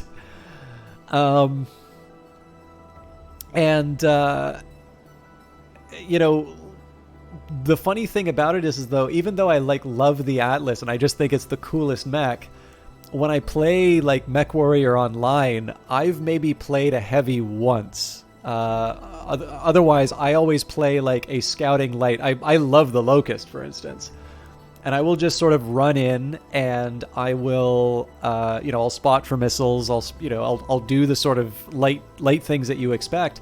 But just being able to zip through the battlefield and effectively like run between the legs of you. I don't think you can actually run between the legs in the game, but like to be able to just zip around and have, you know, these arsenals completely fail to hit you is really satisfying.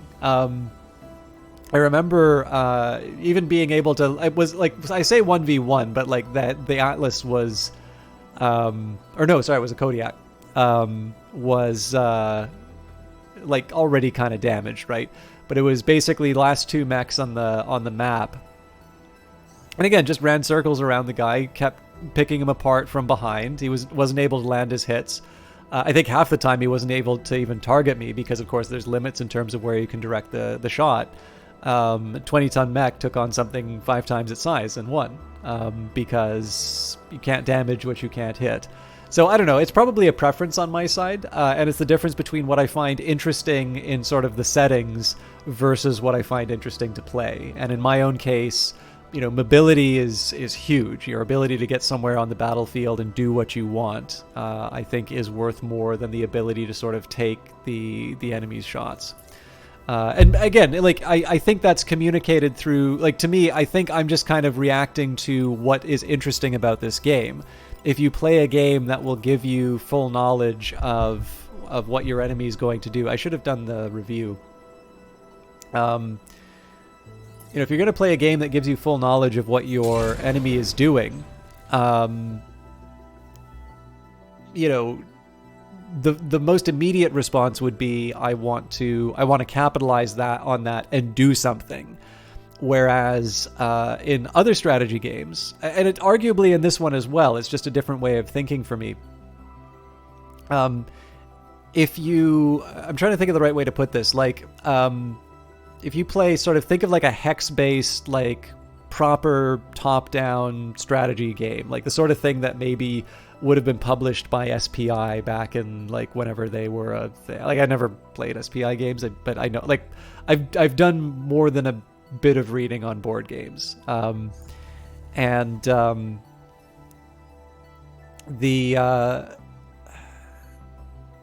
first of all, if you read about some of these things, it's like these are games that are waiting for computer gaming to become a bigger thing. Yes, I do know that that's going to be added. I think that was one of the first things that came up, and I believe the next update after it was released, they made it a little bit more explicit in the outline. But the thing is that I also understand why it isn't that way, because as cool as it is to be able, this game really rewards you for doing cool stuff by being able to see it play out, right? So you come up with the optimal turn, and then you get to see what's happened. But on the other hand, do you want to play a game that's interesting to play? Do you want to play something that's fun to do battles on? Do you want to play a game where you're making some really tough decisions on the strategic map? Or do you want to play a shallow experience where you can replay that shallow experience? The decision that they've made is completely defensible. I think it's the only decision that they can really make if they're doing early access. But as a fan of the game, and as somebody who really enjoys getting my hands dirty with it, I want it so badly to be inside the game, and I know that if my wish were to come true, I would feel it in the lack of things that I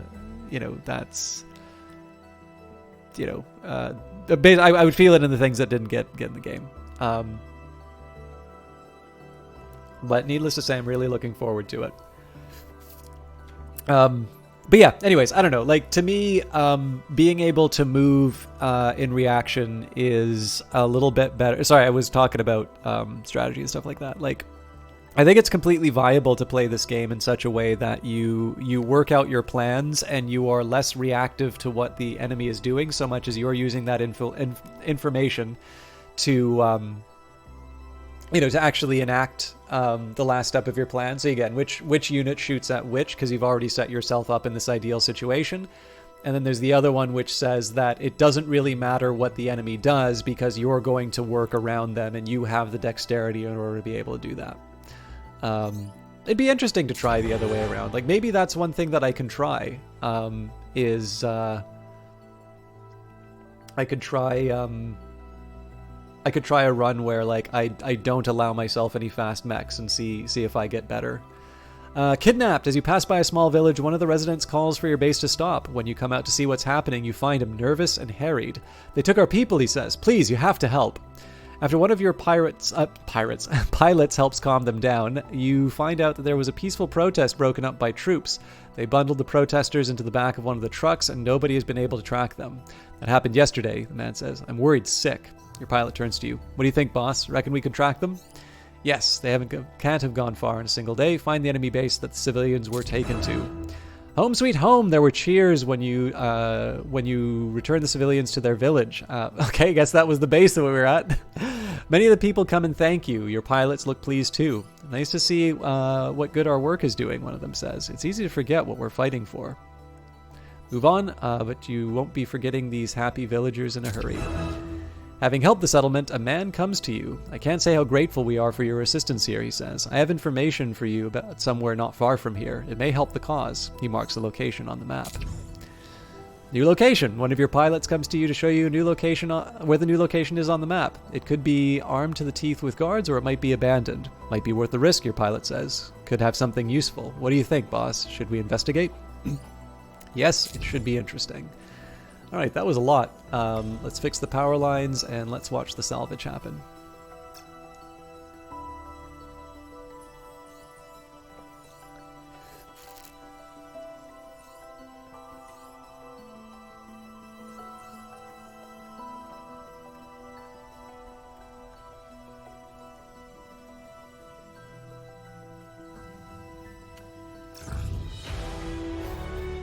Power move. Your pilot roped in the rest of the squad to help, and they carefully reconnect the power lines. After a few grueling hours, the sound of electricity whirring back to life reaches them. The man who reported the problem comes out of his house looking very pleased indeed. Thank you, he says. It would have been a lot harder for us to fix without those mech suits. It's our fault. It was only right that we fixed it, your pilot says. I'll be singing the Brigade's praises, that's for sure, he says, and hands you some bottles of cold beverages. It's a small token of our appreciation. Your crew, frazzled but triumphant from their electrical work, are more than happy to take them. I wonder if it specifically says cold beverages so you can avoid the rating that says alcohol consumption. This is one of the things. So I made a joke during one of the Titan streams because they were referring to Phantom Brigade, and they sort of said like one of the things you do in this game is spread hope. So I'm like, you've got the two perspectives. You've got the two poles. You've got Industries of Titan where you spread pollution, and you've got Phantom Brigade where you spread hope. One of the things that I kind of find interesting is so there's some good stuff in here already in terms of the events and the settings, and I definitely remember that sort of teaser trailer that they put out, which I thought did a really good job of establishing the stakes and sort of showing what the game was about. But what I also find interesting, and this relates to a game which I've always really wanted to do for a broadcast, and I just don't think I've ever really been able to commit the time to doing it to completion, is the game Tyranny. So like one thing that's interesting about Tyranny is that it takes place after the big evil, the tyrant, has won. It is what happens when the battle is finished and everybody's sort of living after those consequences. Of course, you're an agent of the tyrant of the title. And I think this is one of the things that's kind of interesting about Phantom Brigade, because again, we're getting hints of it here, but it's not really in your face about it. But this idea that you're this insurgency, that there is this force that's come in and occupied your country. And I think one of the things about losing hope, and one of the ideas of preserving the hope, is the question of like, at what point do you accept what's happened to you and just make your best life within the new regime, right? Because there's like for almost everyone, there's this breaking point, right? There's this point where, even if you're not necessarily looking for comfort, just the sense of futility of trying to push against this change that's happened, however unpleasant you find it, there are definitely ways that it can be made worse. And one of the ways you can become more uncomfortable is continued resistance. And that has to happen if you want to see it, if you want to see it happen. But just wanting it isn't enough. There is like you need something like the Phantom Brigade. You actually need a plan, and you need somebody to be able to implement it. And of course, in life, you don't have that kind of cert. I'm playing a video game. Like, I'm pretty sure that this country is going to be liberated. But if you're someone, stashing away supplies, if you're somebody who is helping, if you're somebody who's thinking of signing up, obviously, hope is something that kind of matters, because the more you either don't believe in the brigade, or the more inevitable it seems of the victory of this other party, it becomes harder to sort of justify, and instead you just, again, try and do the best that you can within the new order. So I that's one thing I kind of like about it. Like, to me, the hope is not just something to sort of push me around the map. I like where I think it's going. Obviously, I'm never going to be in a position to say, this is what the game is about, right? But I think if I'm getting the right kind of hints in terms of what the game is sort of dealing with, what the subject is, I think it's a really interesting idea, and I think it's a neat way to sort of motivate you moving through those provinces. Oh, Foxtrot's looking angry. Okay, well, as always, I'm going to try and improve my existing mechs. So we've got a medium Elbrus body for the upper body. So 1481 with no barrier, worse power plant, although, again, it's a core. Sorry, they're all cores. It's an overdrive. So it looks like the standard, okay, so the standard is 80.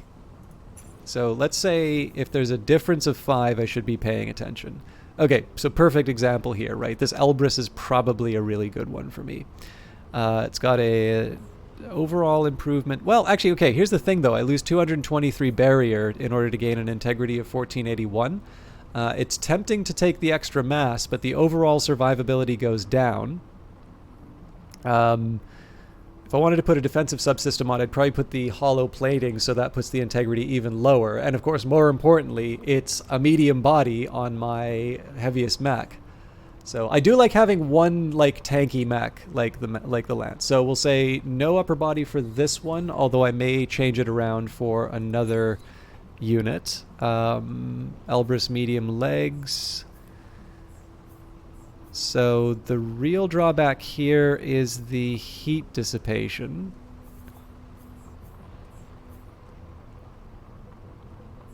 This is a tough call because, yeah, like the mass is really good on it. The integrity is really good. I'm gonna hold off on it just because it's only a marginal improvement. I suspect probably overall this is the right... Okay, so actually the one thing that would work is I'd be able to kind of take the Helga out, and I'd be able to rebuild the mech out the way I had it before. I think I'm going to keep these heavier legs for now. Right arm... I think I know where the story's going. So...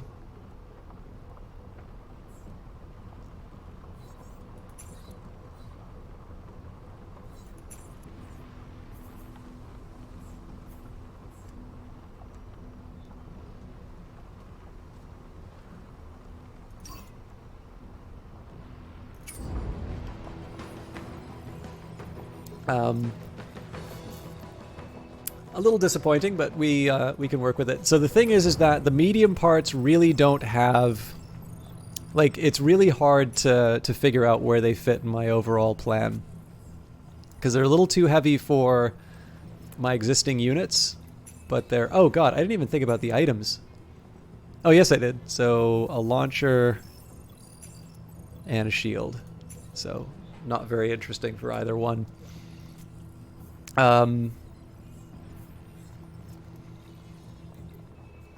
But yeah, so the mediums tend to give me too much weight, and I've already sort of made my peace with not having a lot of armor protection.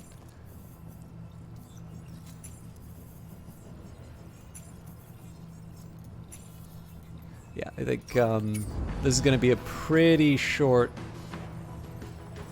comparison. I'm not even going to try on this one. And I think the Magnus is heavy everything. Yeah. It looks great.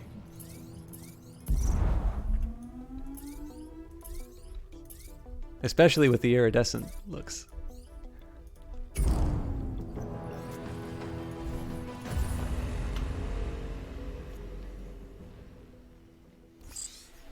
Command rebel units entered visual range. I'm outnumbered, requesting rapid response team ASAP. 6 contacts on the field. Reinforcements on turn 2. Alright. This is not going to be a walk in the park. So, turrets. We've got a shotgun tank. The slightly more aggressive cousin of the knife Roomba. Okay, so 2 tanks, 1 with a shotgun, 1 with an autocannon, so don't let them get close. There is a launcher, which is going to really mess with my plans, and shotgun. Okay, so these are all... Alright, these are all long-range people. And we've got a really easy answer to that. I want to see... So what I want to do here is I actually want to target the thing that's going to be...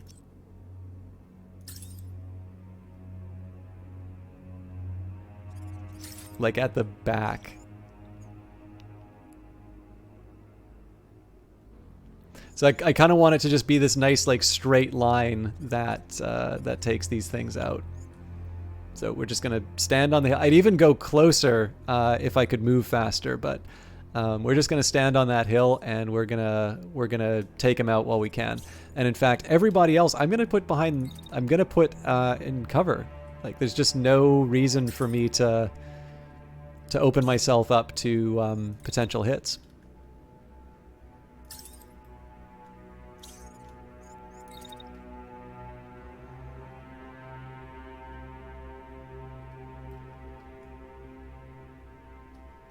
This is like a wonderful turn where I basically get to dedicate my team to coming up with a good positioning for the next turn, while the enemy like tries to figure out its business. All right, so let's see. Yeah. Oh, God bless my Hermes. Look at that. Halfway across the map.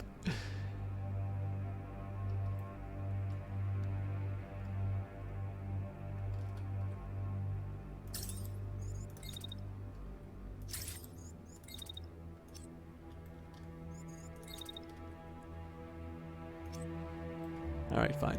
But yeah, so I mean, they may turn around and do something to me here, but the idea here is the more that they get clustered up, and I just let the... Basically, I'm just going to let the autocannon do its job. If they try to pursue anything but this unit... So if they try to pursue this unit, then these guys come out from around the hill and beat them up. And if they don't, then I just keep firing the gun at them until they stop walking in a column. So again, I'm experimenting a little bit here. There are attacks that are coming after me, but nothing that I'm actually that worried about right now. So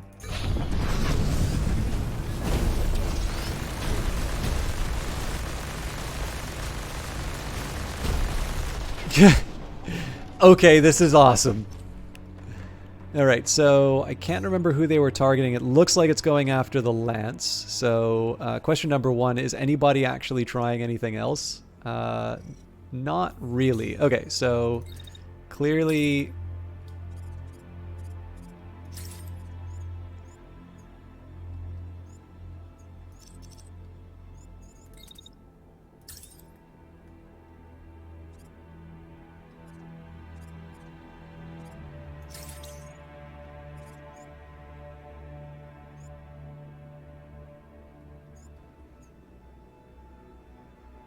So it's only one job for this guy right now.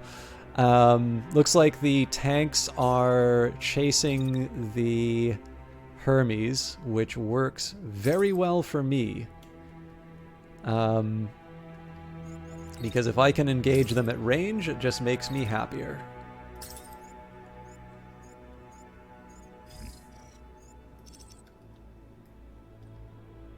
So then, of course, it invites the question, what do I do with the rest of the team? Well, it seems like the rest of the team, it doesn't actually have anything else to do.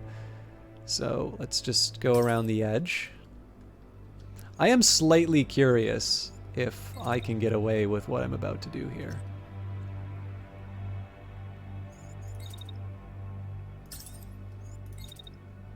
Yes, I am going to try meleeing the turret. In this case, I think just a straight jump. I can do double jump.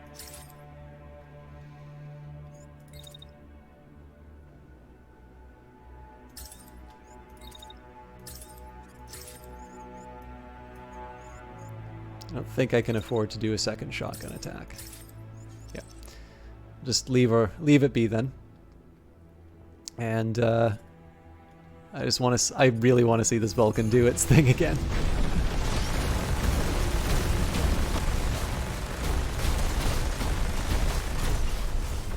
Okay, they're a little more survivable, it turns out.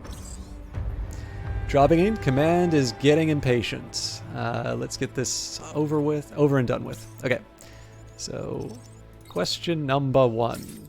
Can I get away with this? Question number 2, what's coming on the map? Okay, 2 new units. I probably want to be a little fearful for my my Hermes. I think we might want to just run in a big circle and come back. Gonna wait for the one thing I should have done was I should have taken some pot shots at the turret while I was, you know, having my little adventure.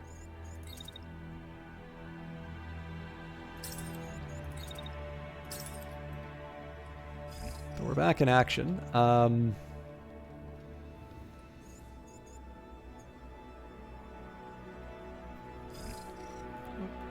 I mean, they're putting a bunch of attention on me, but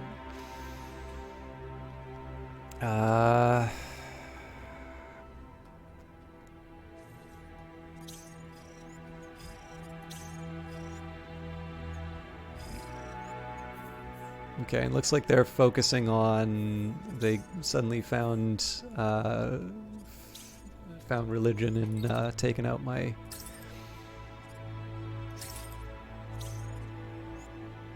Oh, that's interesting.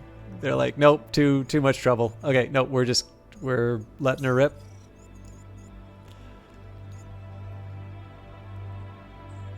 Oh, I'm sorry, Pickle Fights. I misunderstood. I don't even know if you're still here. I actually just reread your chat comment, and I didn't realize. I misread it. I thought you said, "Did I know?" As in, like, this was announced, and it went out. Like, I thought this was announced a while ago.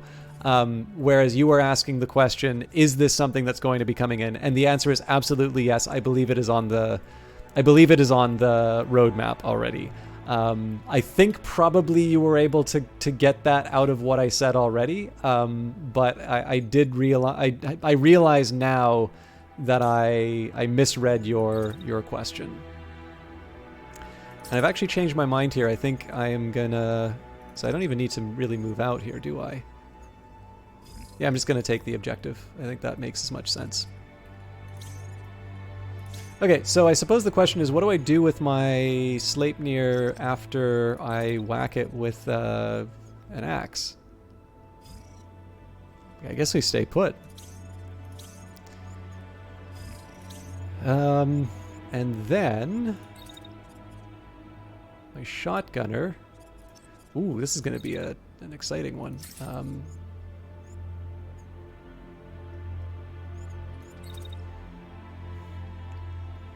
Let's try and get out of the danger zone as quickly as possible.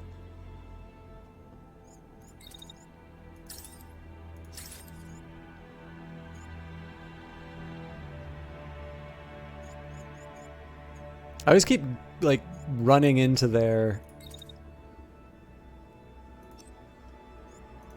I don't have to be that close to get the... shot. God, this is a tough one.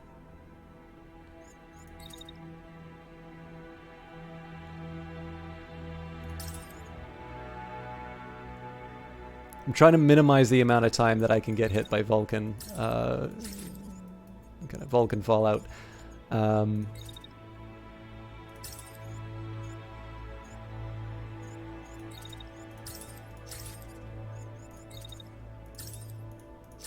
Okay, too much heat.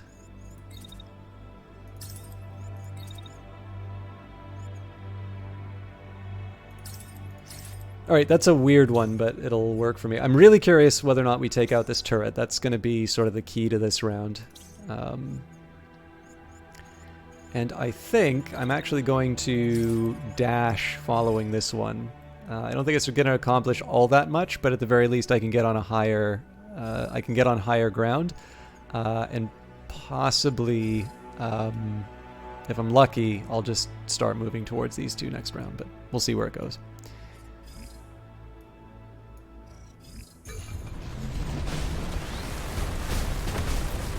Okay, it's concussed. Okay, that did damage, but it wasn't enough to like take the... It wasn't enough to take the turret out. And unfortunately, there's a range issue here, so maybe I'll run back. Give him a good wallop. Dash my way out. Okay, now there's a really tricky bit of business here for my Hermes. Oh man, I'm getting away with murder here. Okay, so we're gonna fulfill the objective just by standing still, and they're gonna hit the walls. But again, like this is a unit that I moved up pretty aggressively. They are gonna need some backup. Okay, now it seems really dumb to me to dedicate a unit, like I'm sorry, like a major piece of hardware to take out a tank. Like I'll hit him with my shotgun a couple of times, sure. In fact, I'll even defend myself on the odd chance that I still need to worry about them. But I'm not gonna waste time using my cannon. I just want to close the distance as much as I can.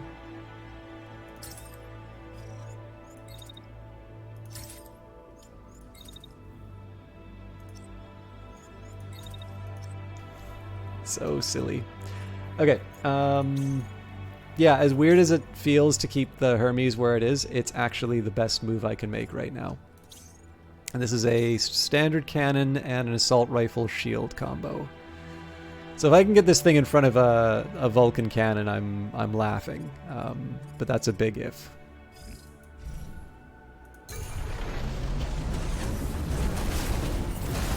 It was easy. Oh, that thing's not down yet.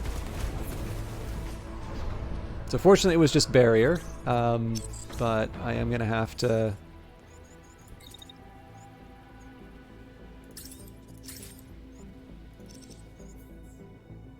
It's a shame I actually have to keep that unit standing there, and...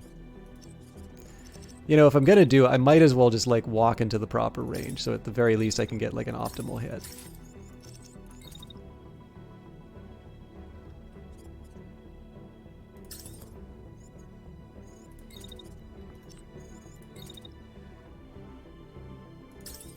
Okay, so then... Oh, all sorts of dancing going on here. Okay. So following that, let's do a quick dash. It seems to me that the rest of the action is going to be happening over to the side here. The Hermes is ready to go. So if I just straight up run to the next objective, what does that get me? Gets me...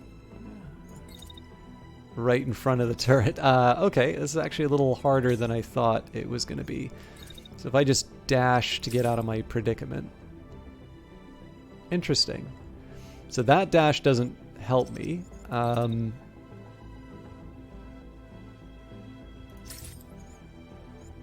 This dash does. Ooh.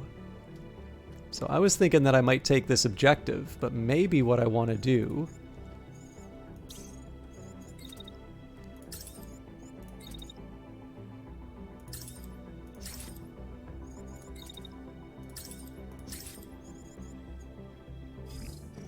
Yeah, so then I just stand and hit him in the back. I've got the short range advantage. Okay, so the problem with that is I don't have somebody dedicated to claiming the objective. So this is such an insane use of the...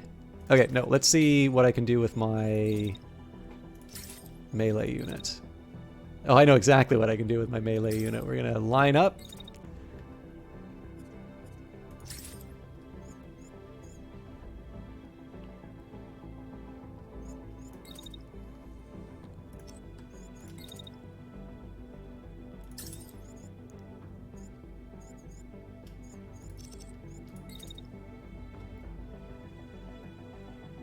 Feel like melee is a better use against the tank. And then,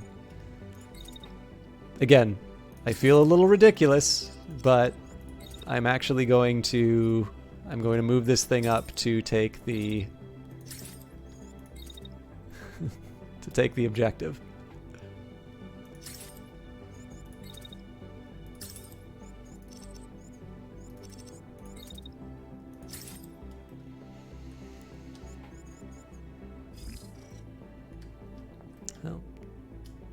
So obviously I want to see how the melee hit goes. It's pretty much the default selection. Oh, sorry, there is one other.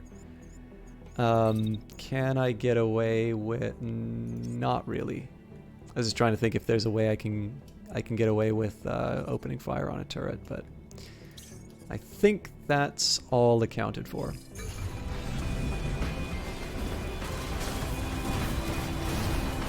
Okay, so everybody avoided damage, and we actually took out the right-hand side. Oh, it looks like they did get the missiles off on us after all. Okay, that thing's already out. Alright, so... Dash number 1 to get... Oh, can't. So we'll run... I want to run as far as I can to... There's two things I want to do. One, I want to run sort of perpendicular to where this unit is attacking me. And then number 2, I want to run long enough to be able to... I want to run long enough to be able to cool down. And as soon as I'm cool enough, I want to dash so that I can get past those missiles. That's just a hair.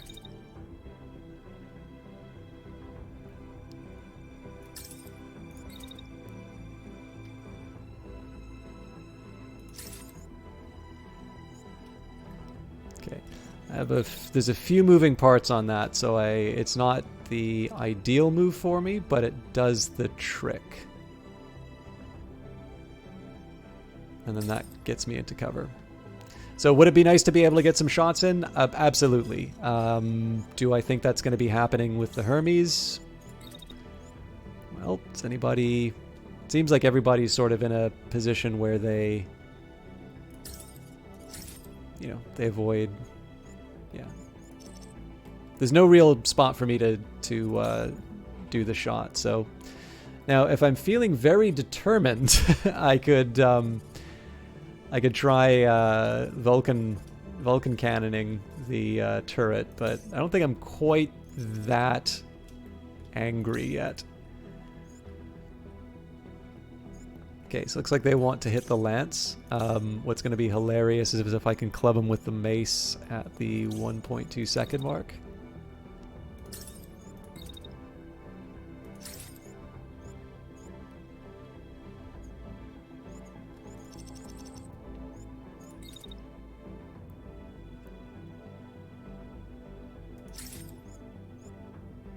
Oh, I hope this works. I've never wanted anything more badly than for the second this unit stands up to get hit with that mace again.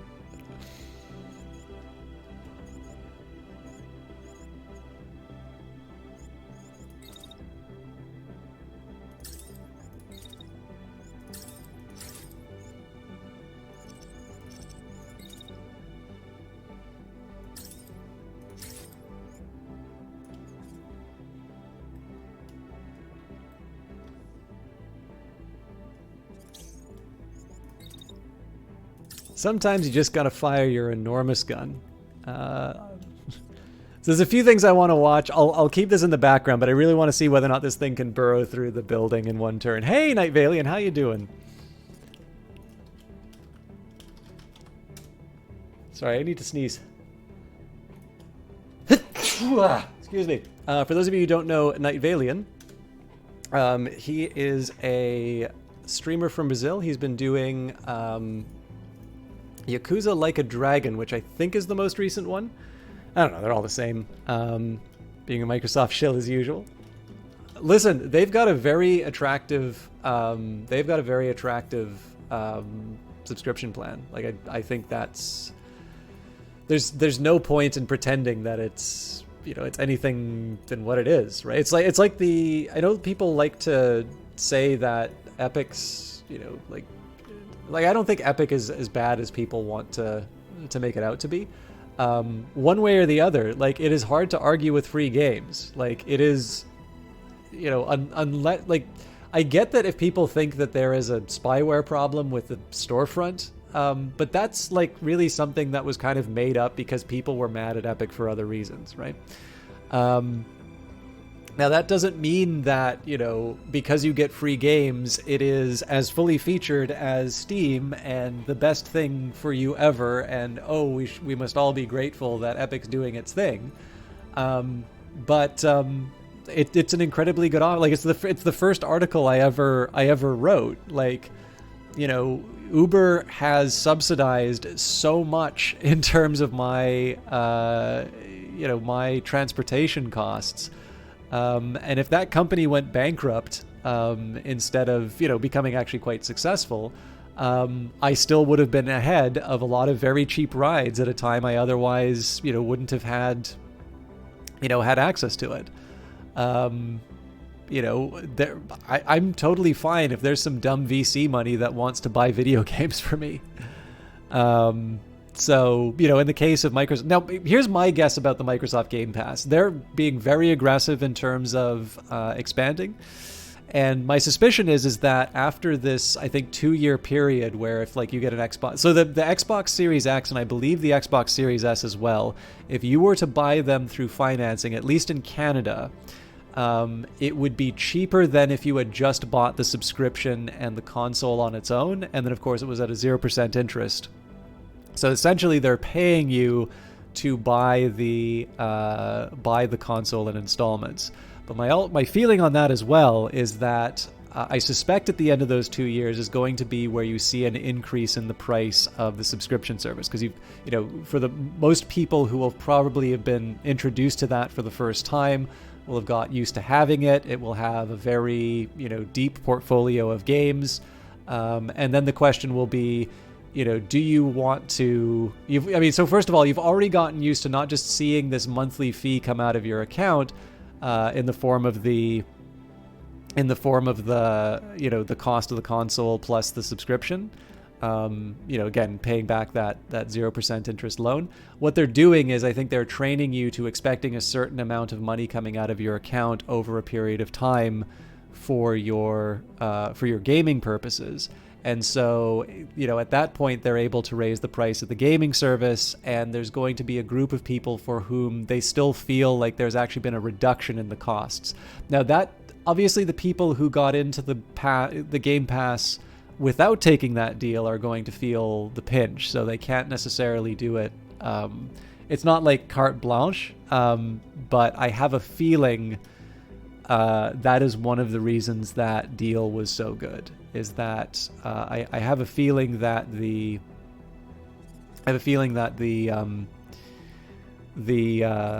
goal is just to kind of build the habit of viewing games as a service, right? Also, I must apologize. I don't know if Pickle Fights is still around, but Pickle Fights has been doing Red Dead Redemption, if I recall. Sorry, Red Dead Redemption 2, if I recall correctly. And I saw you being active in chat, and I said hi, and I did not register on the viewer side of things. So I apologize for that. But while I'm taking the time shouting out Night Valiant, I should do the same for Pickle Fights, who was actually here first. So, all right. Again, I want to see this unit get clubbed, and then I want to see whether or not the minigun blasts through the... Oh, we also have a dodge. Okay, sorry. I want to see if I dodge the missiles as well. This will be a slow-mo one.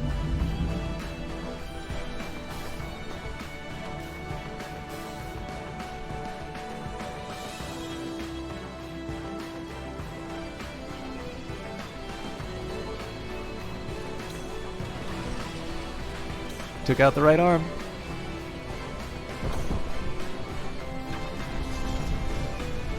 Yeah, I don't even think it was close.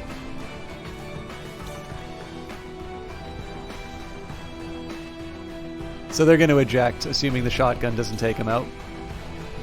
God, this is a pretty game.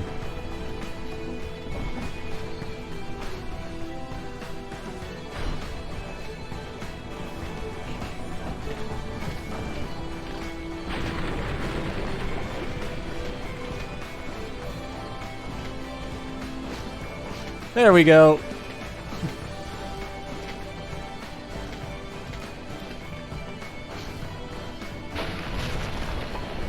This is the most effective way to damage a turret. We are the good guys in this game.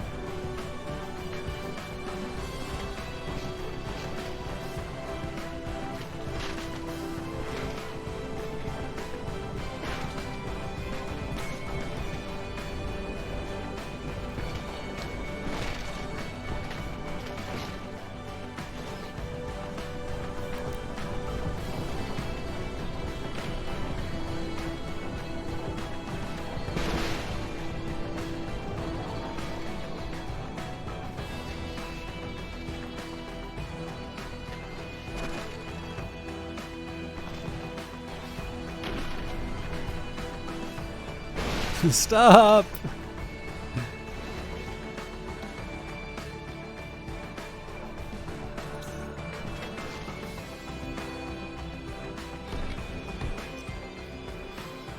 Alright, all supplies retrieved. You now have control of the site. Extract your units or engage remaining enemies for a chance to acquire more equipment. Well, I'm pretty sure I know what I'm gonna do. First of all, let her rip. Actually, maybe we can get an optimal distance on this thing, so... it's kind... I mean, it's not that far away. Alright, well... I hear the high ground's pretty good.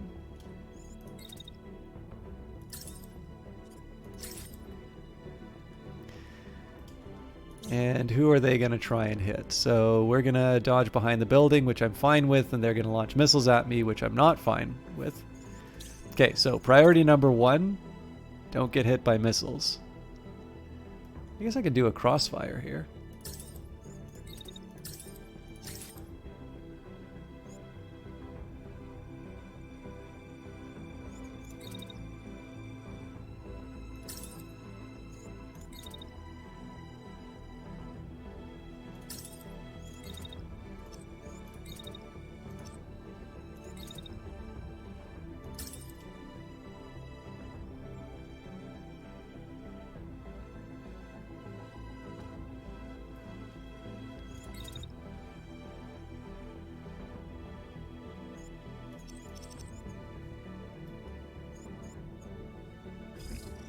Okay, it's not the bravest choice, but I'll stick with it. Especially because I have a man with a club. Actually, it's a milady with a club.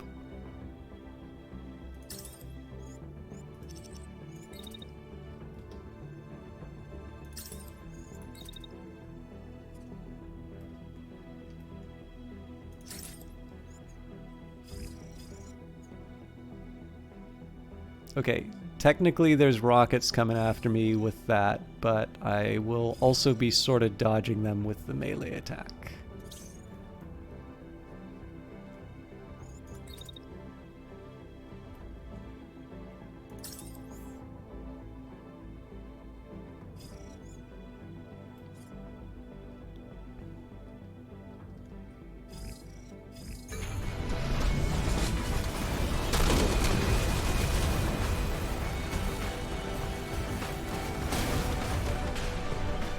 don't think that was enough to take it out. Oh, no, he's inactive. That was kind of one of the reasons why I was okay. Taking the rocket hit, taking the rocket fire, because if we finish the battle, then it doesn't really matter. 35-second battle, 594 damage taken, 13,688 damage inflicted, no units lost, no subsystems on site, 93 actions planned, 1.6 kilometers traveled and change, 4 units destroyed, 205 supplies on site. Breakdown. That's a lot of mech that I just got. So heavy Asgard, well, we actually don't know what body type it is. We've got 4 of them, so that's pretty much an intact mech. What I'm interested in there actually is if my there might be an improvement for my lance there. Launcher sidearm, one-shot launcher sidearm, and a heavy shotgun. That might be an improvement for the lance. Broken tank. Oh, 2 shotguns. Primary launcher. Cool. So depending on the rarity, there might be some good stuff here. All right, it's all blue, so I think most of the stuff's going to go to the scrap heap, but I've not yet. I can't quite yet bring myself to not equip the, or sorry, not salvage the grays. It's just a thing. Freedom! You have successfully liberated this province. The people rejoice. The relief is palpable. One of your pilots wanders over to you as you watch the people dance in the street. I know there's a lot more to do, she says, but shouldn't we celebrate the small victories? Yes, we really need the fatigue. And we have 1 battle ahead of us before we move on the capital.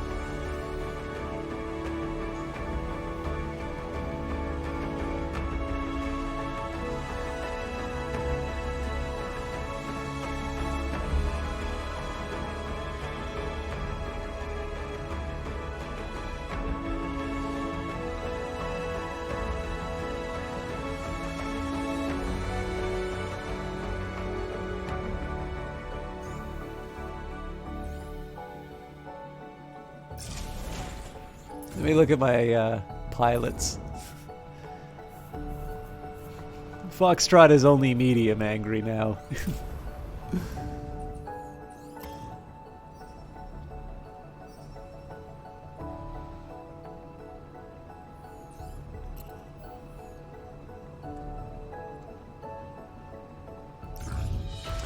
On approach, you approach an isolated radio broadcast tower. It appears eerily calm, and yet the base is picking up too much seismic noise to detect if there are any mechs nearby. Bit worrying, isn't it? One of your pilots says to you in hushed tones. Not sure how we should approach this. So we could stake out, take up flanking positions, and wait for hostiles. We could recon, move the base closer, and prepare a recon squad. Risk small squad size to know the chance of a fight. Charge or abandon. I think I'm going to do recon again. Recon can actually have some consequences, but it's sometimes fun to deal with a minimized squad. So, and I don't want to give up the fatigue yet. Oh, all right. Well, swift extraction. 2 of the best mechs in the squad go in to retrieve the defector quickly and quietly. Can't see anyone, they report. Eyes on the defector. It's not long after you see them sneaking back to the base, flanking an enemy soldier. I didn't know you'd get to me in time, she says, relief evident on her face. I promised the information in exchange for this extraction, didn't I? She hands you a sheaf of paper, and you unroll them to find individual blueprints. She's also brought some supplies from the station with her. Okay. And again, supply I actually don't find that exciting of a reward, but okay. So I was actually going to say, all right, thanks for watching. You know, we will go after the capital next time, but we're not at 3 hours yet. So even though I got a late start, I'm not gonna short you on the broadcast. So it seems like we were actually able to go after the capital. It seems like we were able to go after the capital before without consequence. So again, Fenstad Seat of power of the occupation government can't be attacked conventionally due to large concentrations of enemy forces. Only a well-executed strike against high command in the city core has a chance of having an effect. Infiltrating the city for such a mission would not be possible until every surrounding province is liberated. Oh, now this is interesting, because I was going to say every surrounding province might actually mean, like, all of this. Whereas I was just thinking adjacent. So yeah, I mean, maybe I've been able to go after the capital forever. I need to take a very, very short break, and we are going to go after the capital tonight. So again, I'm sorry to run away from the screen, but I need me time. I need to take a quick trip to the bathroom. So I will be back. It won't be long.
All right.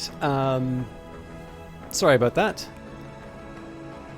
I've got a okay. I'm sorry. I don't normally like doing negative stuff, but this is hilarious, and I genuinely don't know how I want to reply. Okay, so I'll tell you what I honestly think about this, because this person's likely not going to hear it.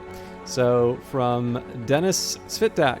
I did the Phantom Brigade. Oh, no, hang on. This is for Phantom Brigade. So Dennis Spitback says, this game has been on sale for Epic for 2 years, capital letters. There is no way a coming soon, quote unquote, Steam, this is in no way a quote unquote coming soon Steam game. This is bullcrap. They get the advertising for Steam, capital letters, free, higher profits for selling it on Epic, which has a much lower developer cost. Well, it's still coming to Steam. This guy's an idiot. Unless you want to go and tell every developer on Steam that putting a coming soon page will, telling every developer who has a coming soon page that they're taking free advertising from Steam. Why can't somebody who's on Epic say that they're coming soon? Because by putting it on coming soon, it also means that there's a bunch of people who would have bought it on the Epic store at that better rate, who are now not going to buy it. And of course that raises questions in terms of the viability of ongoing one. I believe Brace Yourself has said that it is not profitable for them to delay the release. And I know none of you wrote that, but it's not profitable for them to delay the release of these games for a Steam release. However, They also want to have the game in a state where people on Steam are going to enjoy it. I don't think there's anything wrong with what Brace Yourself has done in terms of developing these games. I actually think they've navigated what is a obviously very contentious, and contentious for very dumb reasons, might I add, environment in terms of the Epic Store. They've been very open with their, with their community. It is also worth remembering that listing on Steam is not free. You give them $100 to sort of put a game on Steam. Now that is recoupable, so after your game makes money, I believe you get that back.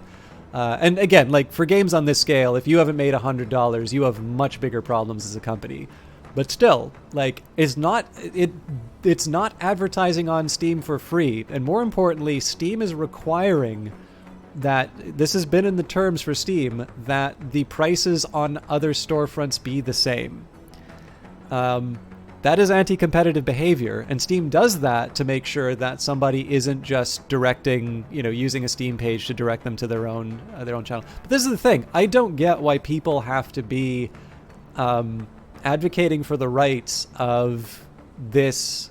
It's not a monopoly, but definitely this company with a very high degree of market power. And yes, Phantom Brigade is coming to Steam. Like, whether you want to admit it or not, that is a thing that's happening. Oh, they decided to do even more too. You are an excellent content creator. Oh, that's nice. I enjoy your videos a great deal. It's a real treat to listen to literate and intelligent presenter. I hear Raptor or Dad's gaming addiction and just shudder.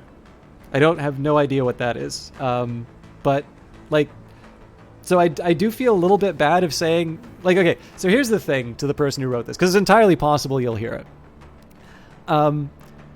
What you have said about the Epic Store is not good, right? And this is something that I've covered a whole lot of times, and I actually really appreciate the follow-up on saying nice stuff about my content, because I don't always hear that from people, and it's really nice to hear. But I am not a pawn in the Steam versus Epic battle, right? I used to be an Epic affiliate, and I was very happy working under them. I've actually heard very few things from people who've worked directly with Epic who are unhappy with the way that they're handling things. And I think the biggest thing that you need to think about in these situations are, what set of incentives do you want to give developers, right? Do you want it to be that developers feel that they are going to be sort of beat up no matter what? Because at that point, they're not going to be doing certain things to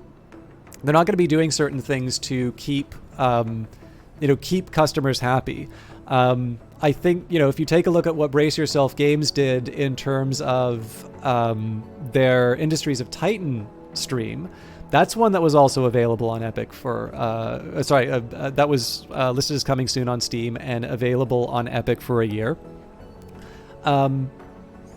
They are giving away a $100 Steam gift certificate for the duration of their week-long broadcast. That's something like $97,000 worth of Steam gift certificates. That's $100. You don't have to buy Industries of Titan with it. They didn't need to do that, right? And even if they do that, it's technically cheaper for them to give away a key, because of course then they're not getting hit. Like, if nothing else, if you were to spend $100 just on Brace Yourself stuff, 30% of that is still going to Steam. And again, they didn't need to do that, right? It seems to me that they've actually done something that, for people for whom their main platform of choice is Steam, they've actually done something that is pretty Steam favorable. And more importantly, the people who get these games on Steam are getting all of the benefit from people like me who have been enjoying it on Epic for a while, and giving that feedback. And so in the end, the people who are getting this game on Steam are ultimately getting a better version of the game than the people who adopted it earlier in terms of Epic. So, again, like, I don't agree. And, as respectfully, but as, like, when you want to, you want to tell someone, that they're like what they're doing is not okay. Like, I think these points about Epic are not new, and I don't think they stand up to scrutiny. I really think they're bad points. And I think, you know, if we create an environment in which game developers are being attacked for anything that they do, regardless of their intentions, I just think it's going to mean that they're like people are just going to be less inclined to listen, because it's just going to be a big wall of noise. And I'll be honest, like, I'm stricter on this than Brace Yourself is. Brace Yourself has actually been remarkably calm and tolerant about the about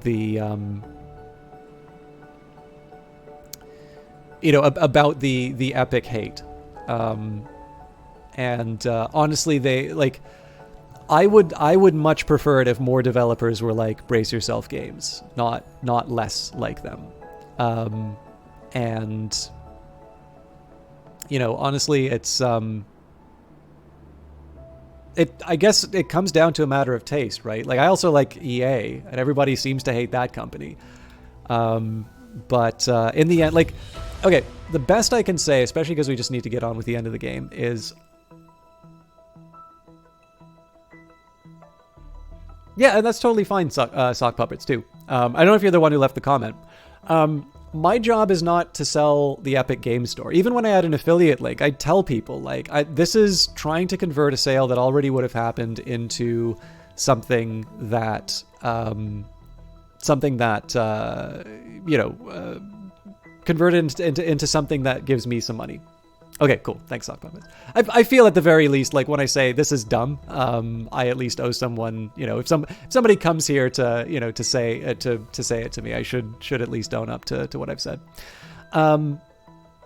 If people don't want to be using Epic, that's totally fine, right? I pretty much have every game launch. Oh, sorry, actually, I don't have. I still haven't put the Blizzard launcher back on my computer, so that's my line, right? I don't use the Blizzard launcher. That means I can't play StarCraft. I'm not going to tell other people that they can't play World of Warcraft or Diablo. A lot of people really like those games. And obviously the Epic Store, it's definitely improved since it was first released, but it's definitely one that is still playing catch up.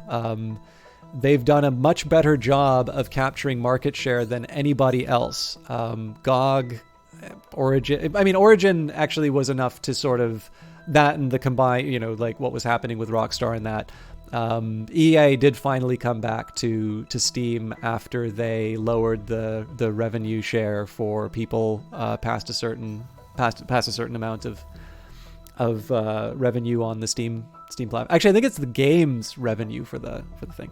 So yeah, like, it's, you know, it's totally fine for people to have preferences. That's really not where I'm, you know, that's really not where I'm going with this. What I do tend to object to is these seemingly arbitrary rules that only really seem to exist to tell people they shouldn't be using the Epic Store. And again, like, it's fine if somebody were to say to me, I just don't like the Epic Store very much, I actually don't have a problem with that, because it doesn't affect me. In fact, Epic has made sure that it doesn't affect me, because they've got these free tools to allow crossplay across the storefronts, which I think is great. You don't even need to be listed on the Epic Store to enable that crossplay. You could use it between, like, Epic and GOG, which would have been great for Off-World Trading Company. Steam and GOG. But where it becomes weird is this idea of, like, the free advertising thing, because it's not free. And we seem to have been totally okay with games being listed as coming soon and being delayed over and over and over again. So, yeah, I don't know. Like,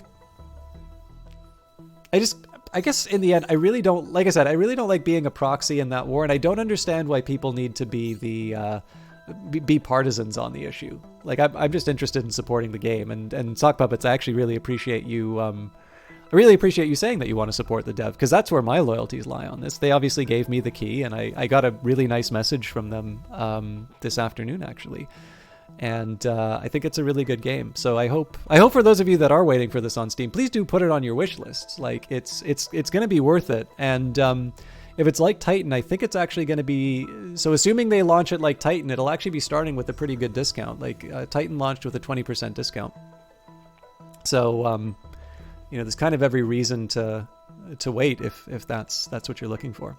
All right, stuck in the mud. The rain outside hasn't let up for hours. Luckily, the mobile base's wheels are able to deal with the thick mud of the country roads. Not everyone is so well equipped, though, and you come across a tractor that's gotten itself stuck. The woman driving it is splattered in mud and looks exhausted. Please, she says when the base stops. Will you lend a hand? So in this particular case here, what I want to be doing... Oh, hey, we've got Brace Yourself game, just like the announcement tweet. Sorry to the Brace Yourself people if I misrepresented you as far as the epic thing. Obviously, these are my opinions. I don't work for them. Oh, God, that must be... Yeah. They would, you know... They're a lot nicer than I am on this stuff.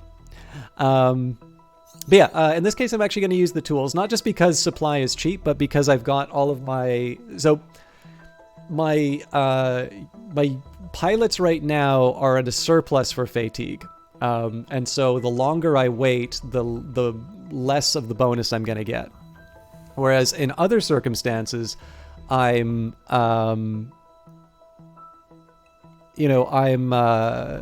usually quite tired, right? I've got these negative fatigue values, and so I want to have as much time pass by. So in this case, we'll use the tools. I probably didn't need to unpack that so much.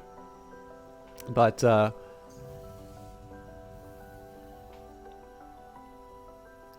I believe, if I'm not mistaken, I believe the next few updates are actually going to be focusing on this strategic map, so I'm really interested in seeing where this goes. Alright, after throwing enough supplies at the problem, you and your pilots manage to pull the tractor out. Both she and the pilots are more than ready to be on their way. She thanks you profusely for helping.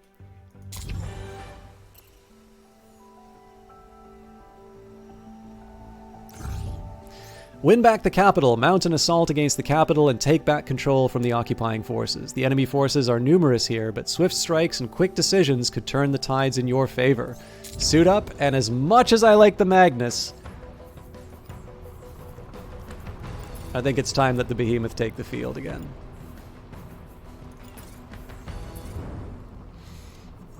Okay, so what do we got here? We've got the Asgard, which would be for my...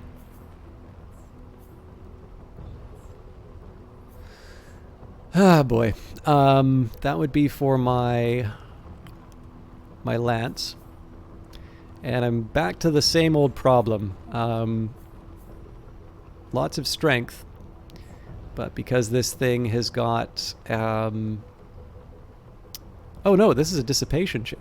Why is this thing so light?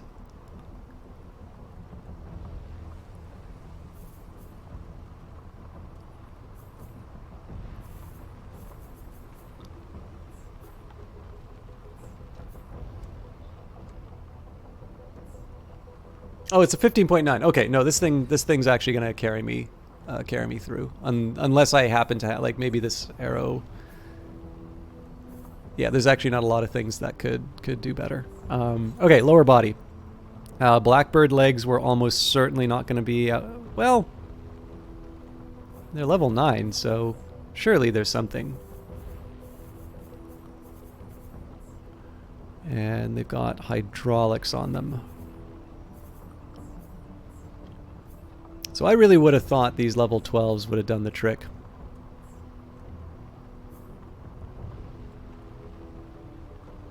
But I think, well, I've already like really carefully gone over these, so let's actually focus on the task at hand. So we lose some heat dissipation. We get some of that back if we change the hydraulics, I think. So I guess the question on these, like, I'll be giving up rares for uncommons. It's a difference of almost 6 levels, definitely almost doubling the integrity, which is good. I think I'm actually going to stick with this though, because I can't really say that speed is the problem with my behemoth. So, for arms, I can stick an arrow on it, but it's too heavy. I think that's going to be the same for left item. So, oh, actually, we might have a better launcher. So the one shot versus the cluster. No, it's not. And I haven't seen a sniper rifle in a while.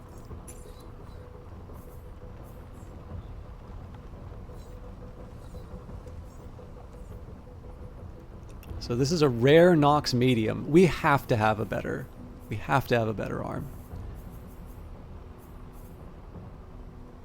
How is this possible? Oh, because it's the 3 mass that does it.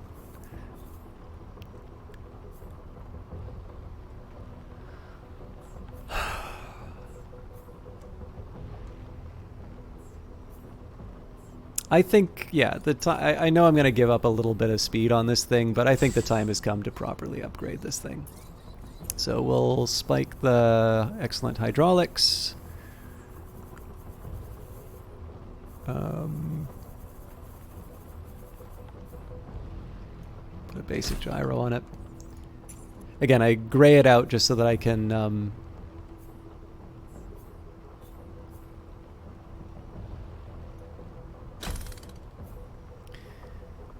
Okay, so this thing's currently packing empty... Oh, that's right, I can't put hydraulics on. Okay, so yeah, that's fine. We've lost a little speed, but we've gained survivability. Officer C. I think that's it for this particular unit. So my Lance is my lower leveled one. Also, it's one that actually potentially got some good good upgrades. So like right now we've got the Helga. Let's just take a quick look at the Asgard. So we've got... Aha! So some extra power. We give up a little bit in terms of mass. Oh, it's threading the needle a little bit. Okay, I'm not committing to this, but I want to see if we can make something work. Oh, see, the problem here is the heat dissipation just gets demolished. It gets cut in half. And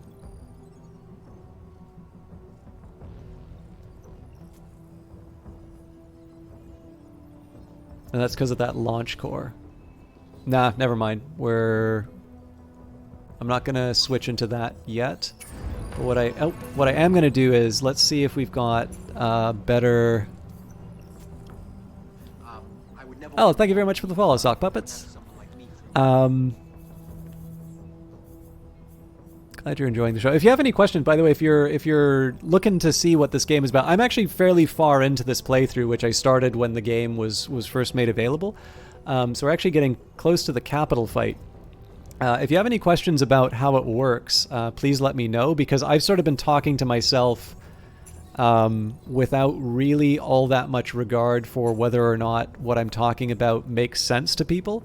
And I really do love explaining this game to people and helping them decide if this is for them. So again, you know that I've been given a key for promotion.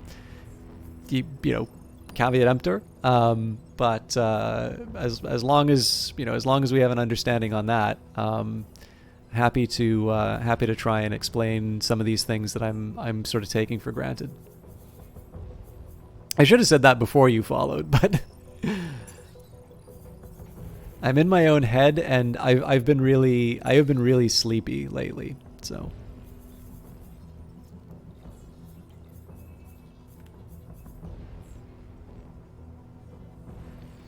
So that's a really good question, Obuch Casadeo.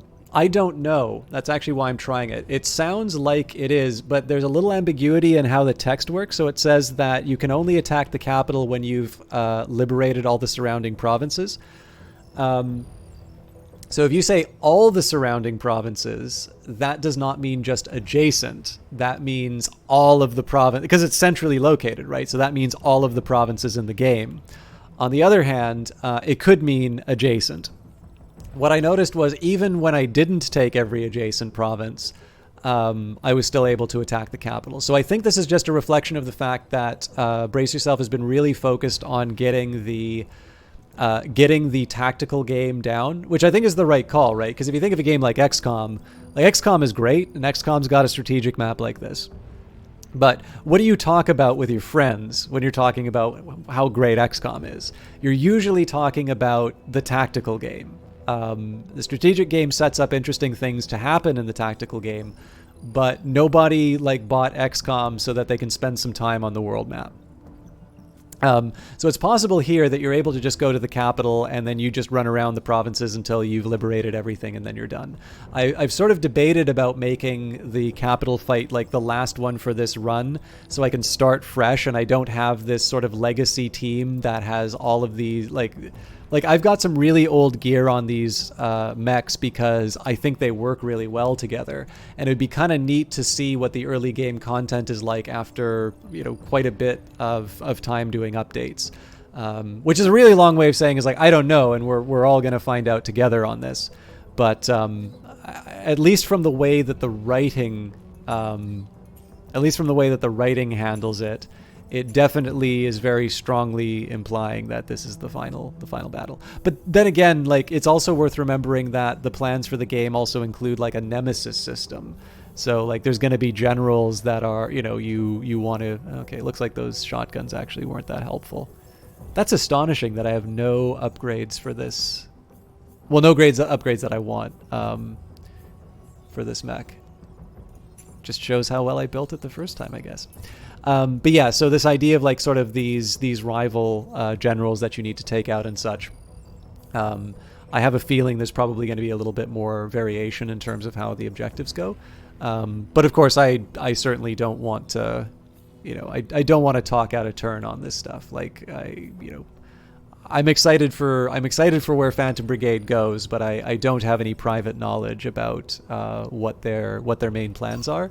And I suspect also there's quite a bit as far as planning is concerned that they haven't told us about, just simply because if they announce it too early, people wind up disappointed for it not being in there. It's like if they say, like, let's say they had plans for multiplayer and the final decision was, all right, it would be really cool to have multiplayer, but like we just can't make it work. All of the people who were really wanting multiplayer, potentially bought the game because of that feature, would feel understandably let down. So I suspect things that are a little less certain are probably not reported yet. Okay, so it's clear that I can get an improvement with this arrow. It's like twice the level. They both have, at least I believe, yeah, so they both have the mass adjustment. It's really just the fact that I don't have a capacitor on this one. So we're going to take this offensive subsystem. We'll put a left sensor on. What core do I want? Well, that's a level 8 standard core, so that's not anything too exciting. Let's give you the gray part. Again, I just do this so that I know it's something that I've already stripped for parts. I should scrap these, but that's going to be another thing that I try on a fresh run. So level-wise, so as far as I can tell, like a rare level 16 arrow should be, the base should be the same, and it's these modifiers and subsystems that will be determining the changes. So the fact that it had an offensive subsystem means that I'm going to be able to put the excellent capacitor on. Assuming that's where I want to go with it, let's maybe see if there's other improvements that we could do. So with the launch core, it's identical?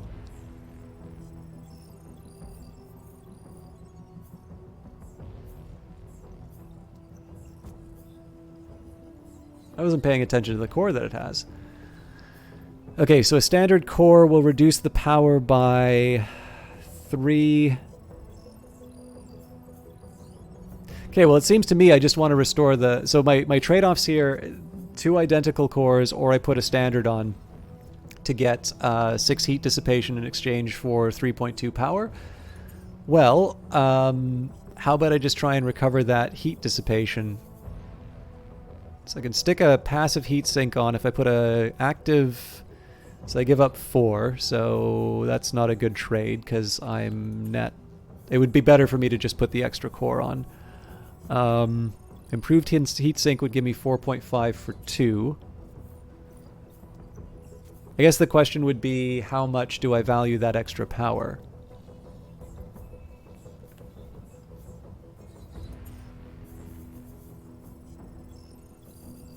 So where's the improved capacitor?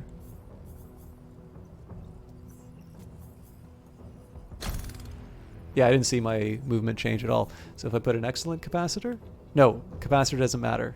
I'm an idiot. I mean a heatsink. So if I put the improved heatsink on... Oh, that's a full unit. Yeah, I think the passive heatsink's the way to go then. I have slightly less heat dissipation than I would have. And that's a problem for this unit. Like, I do actually want them to cool down as fast as possible, because normally... if this unit's in trouble, I have to burn up to get them to fly out. But I mean, it's why the honestly, it's why, in my opinion at least, it's why the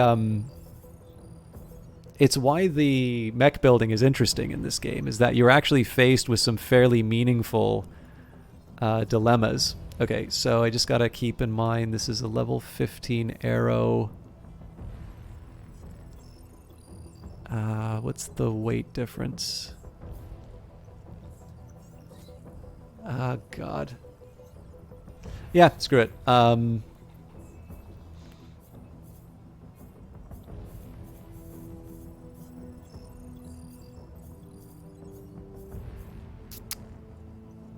want to see if putting...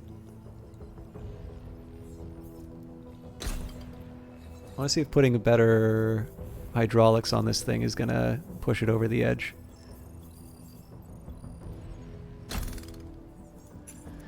Okay, so if we compare that to my old ones, which should still be colored, come on! Okay, lower integrity, slightly worse mass. Oh, hang on, 671. Nope, that wasn't the right call. And the problem is I forgot the barrier, so this is actually less survivable, and as a result, not a viable build. Oh, sorry, it's a viable build, it's just not what I want. Like, I'm trying to make it so that I have at least some defense on my legs. So I've got 784 here. With that Nox, wherever it was. With those old legs, I had less. I had less damage absorption, so that didn't make it possible. Let's just take a look at the levels here. 14, 15. So if there's an arrow arm, level 17, it's all too heavy, and I'm never gonna change. I don't think I'm ever gonna change these weapons. Oh, hello. No, it's heavier. Yeah, that sucks. Okay.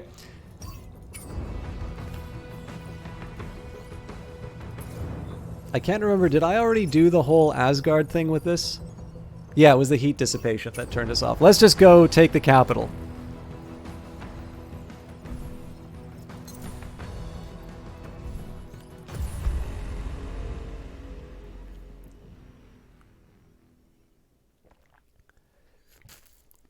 Watch, this is going to be the point where I want the Magnus.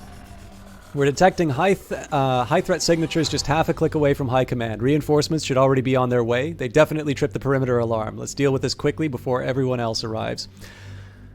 Okay, support squad on turn 3. I didn't actually see the number of units that are on the map. 1, 2, 3, 4, 5. No turrets. Okay. So we've got a heavy machine gun with a shield. We've got a marksman rifle. And they've surrounded us in the courtyard, so they've actually got some pretty good shots on us. An assault rifle. I think this is a new song. Okay, and then the tanks that we're up against, one's got an autocannon, so again, we want to engage those at range if we can. And okay, yeah, so it's like ideal placement for everyone. The one thing I am glad about, though, is that we don't have the Magnus with us, because good lord, what would I have done to try and save it? Okay, so most of the attacks seem to be happening... Most of the attacks seem to be happening through buildings. That's good news for me. So the thing I want to start off with is how can I get my Sleipnir to do the most damage? This is a marksman rifle, so it's something I want to be concerned about, but the nice thing is that this unit has actually got very poor options. If they keep trying to shoot into here, then we really just need to move over to this part of the battlefield to sort of make all their lines of sight screwed up. The heavy machine gun, on the other hand, is something that can suppress my units. Unfortunately, turns out that they're targeting the Sleipnir. So let's see what the race looks like. So if I run up like this, bonk him on the head. So that's 2.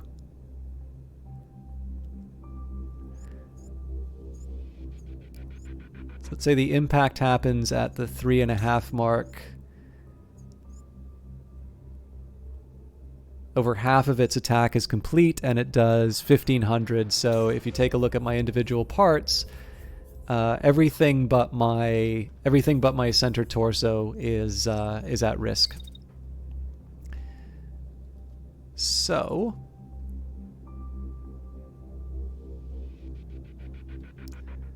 my next option is to move around, and so again, this assault rifle unit is not actually one that's a very high priority for me, but necessity has sort of dictated that I'm gonna have to go after them. The other thing I could do is just keep the Sleipnir here and get them to club the tank, but the tank is not a really high priority at the moment. So again, we'll see who's targeting the Hermes. Not really anybody. So that's good news for me here. Basically, as soon as this enemy unit pokes its head out, we'll do a run. This thing doesn't have a lot of sway damage. Or basically, there's not a lot of sway to its shot, so you can run and fire with it. That's why this is my flanking unit. And then, if I'm lucky, I get some nice hits to the back. And on top of that, it's concussive damage, so this is a unit we might be able to knock out. And actually, with that in mind, now I know what I want to use my Sleipnir for.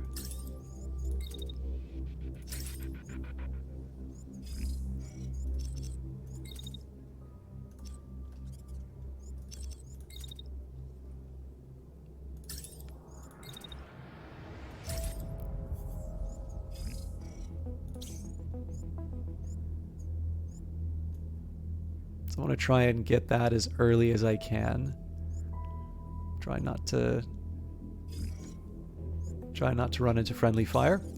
Okay, things are looking good now. The Behemoth, we've sort of benched it for a little while. It's not really Behemoth isn't a good title anymore because it's actually lighter than my melee unit. But it used to be the one that I put the heaviest armor on. So the trick on this unit is that I need big, wide open spaces. I'm really lucky though. That speed made all the difference. Okay, I'm actually going to start with a dash. I think it'll take me where I need to go. Okay, not ideal, but I'm at least able to open fire on this marksman, and I think when it comes to the battle of the two sniper rifles, this unit wins. More importantly, it clears out. It clears the way for my Sleipnir. Okay, so gotta thread the needle a bit here. Nope, they bash into each other.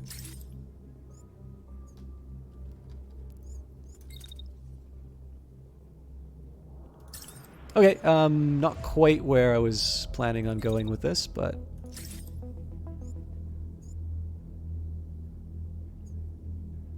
cool. That times out really well, actually.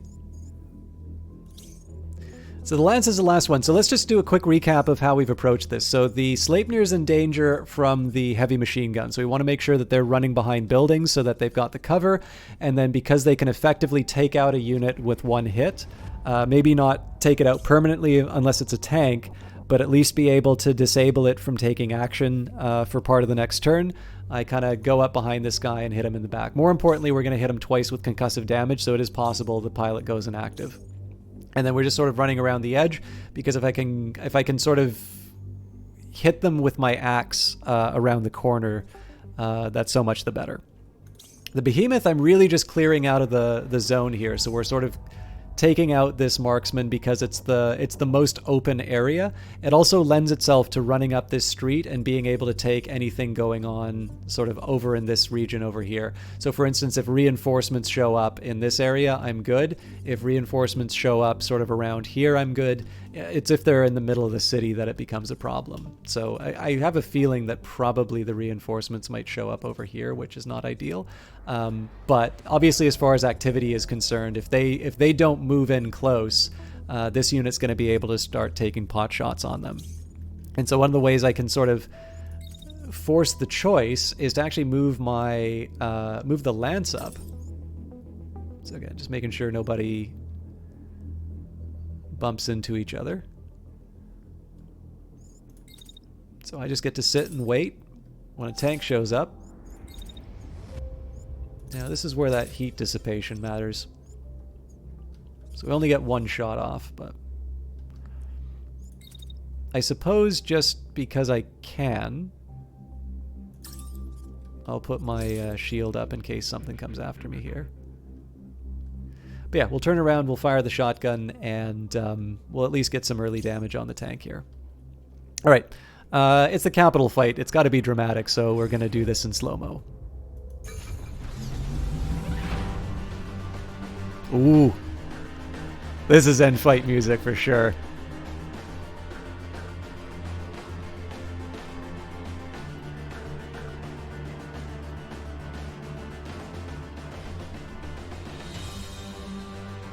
Actually, I think this might be from the trailer. Or at least one of the themes is from it. Who's going to act first?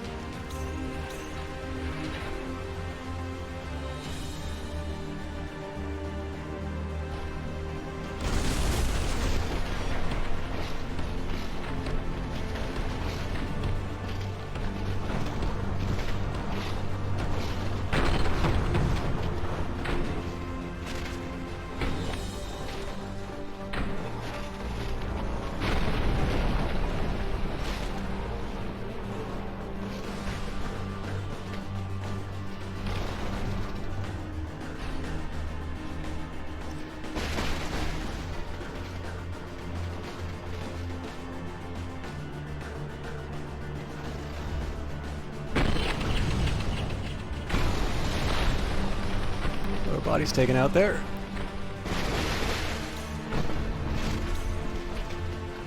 Nice. The trees tend to get in the way of some good shots, but... Okay, that shot's done. Sorry about the parking.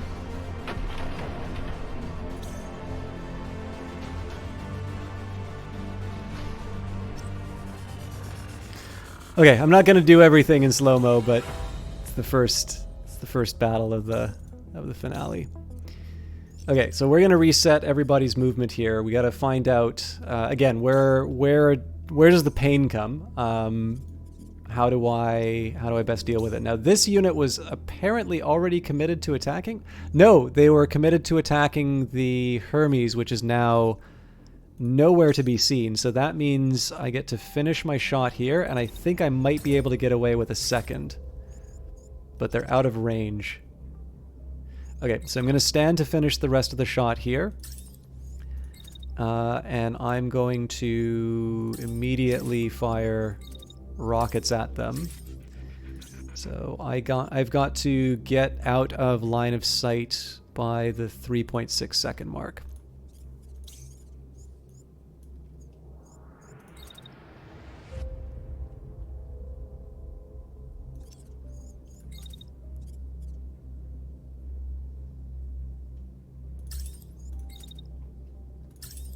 Let's just make sure that times out properly.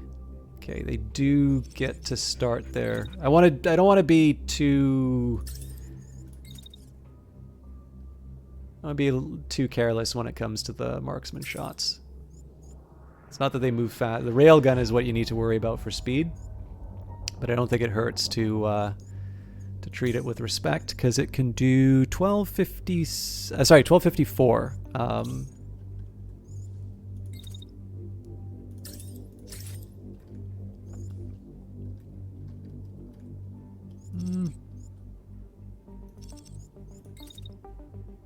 I think I have another opportunity now that I look at it.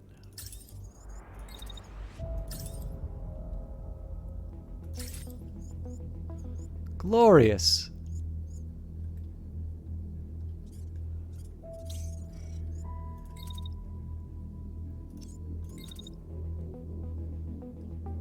Okay. I think I just got to move back a little bit, and then I can open fire with a shotgun on the tank.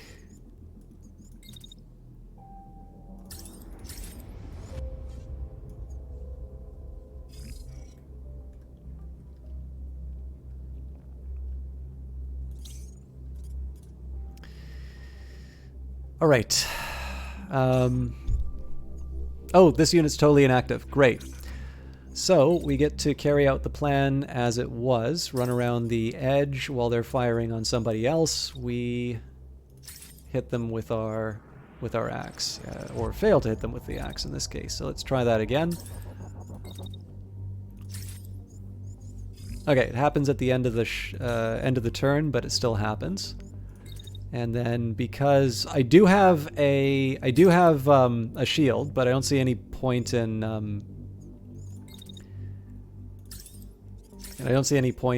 us unnecessarily taking the hit. So I did want to fire my shotgun. Looks like they're actually targeting me with their cannon. So I have a feeling I'm going to run over them, but on the odd chance that the angle doesn't work, I'll take it on my shield. Then immediately following that, we'll reply with a shotgun, and that's almost certainly going to require 2, if not more. But we do have the just enough heat to be able to see it through. Okay. I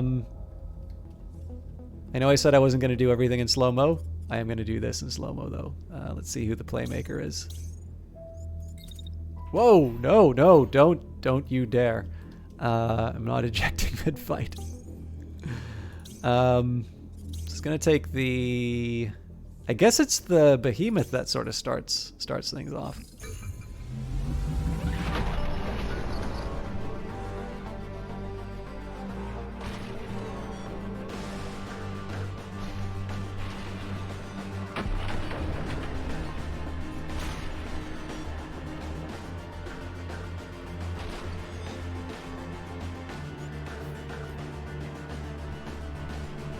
Hopefully we get to see the missiles fire.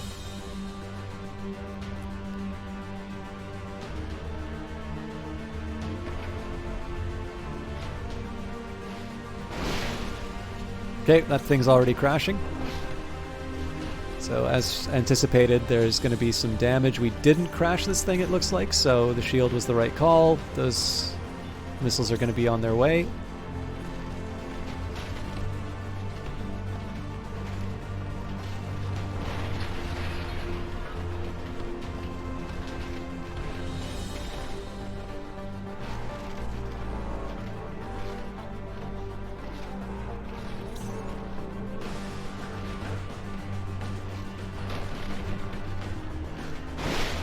Okay, that's crashing.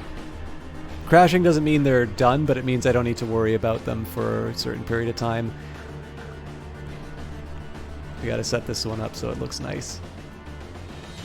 Oh, no, we gotta set this up first.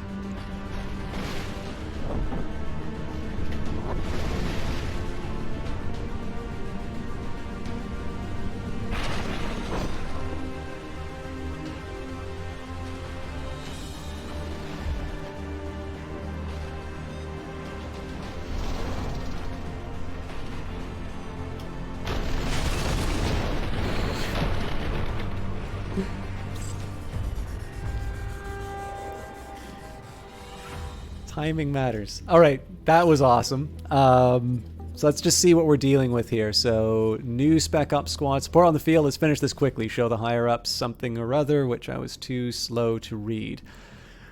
Okay, so we've taken out a mech. I didn't get to see whether or not it was the sniper that took it out, but we're good to go there. We have 2 more units to take care of, it looks like. So they're going to do the marksman shot on Sleipnir, good to know. Oh, and this, it turns out that tank's done. So really it's just the 2 remaining mechs. And then finally we need to see when the bad guys come in. By the way, I know I've said this before, but I really love how as you're going forward in the future, they introduce the sort of the imperfections to the lens around the edge. This is a real thing, by the way. Like the quality, if you most lenses that you can get for cameras nowadays are really good. But particularly with old lenses, if you look at old photographs, it's not necessarily a stylistic choice that they look really blurred around the edges like this. This is actually an imperfection that is in every lens, and it's just a question in terms of how well they hide it or how well they minimize the effect. I've also mentioned, I don't know those of you who've seen the movie Devs, or sorry, TV series Devs. It's like a limited run thing. But I always like to think about how they show sort of a limit in terms of what the machine can predict and sort of how that relates to the way Phantom Brigade does it. Okay, so I guess if I really want to take advantage of my position, that might be, no, that's not a Vulcan.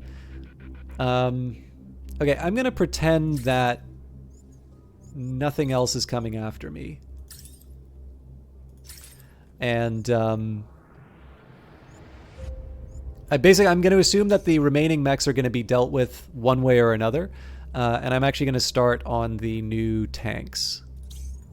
So with that in mind, I need to get my lance in position to make that happen. Oh, actually, this will be great. So normally I try and make way, but in this case I'm just going to toss my shield up and run right through them.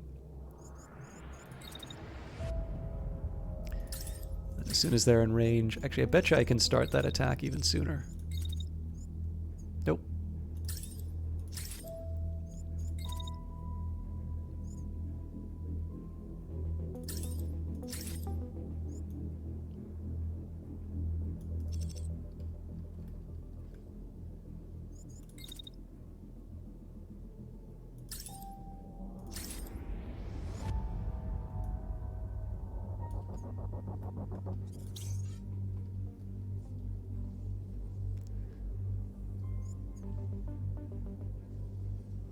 So I guess the question is, do I want to try and go in with the axe again?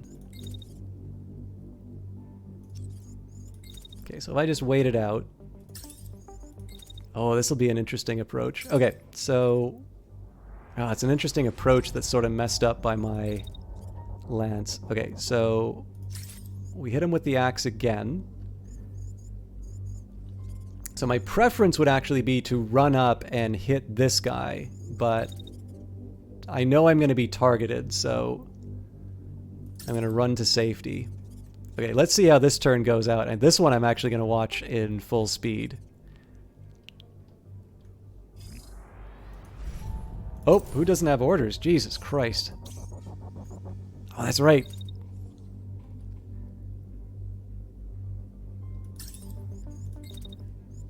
And this is why I like speedy mechs. Okay, so I'll try and take as close to an ideal shot as I can here, and then the rest of this turn is going to be about trying to maximize the number of shots I can get off on a... No, it's only 2. Alright.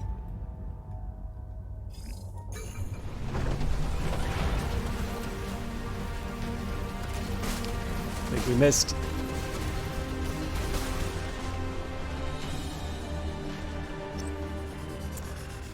Okay, so this guy's already crashing, that's good. Unfortunately, we've got a lot of mechs at play. So the heavy machine gunner sort of survived their encounter. This unit's getting ready to eject, that's fantastic. So this guy's got a primary launcher, he's having none of this nonsense that the behemoth's thrown at him. So that's fine. Oh, that's what I get for getting aggressive.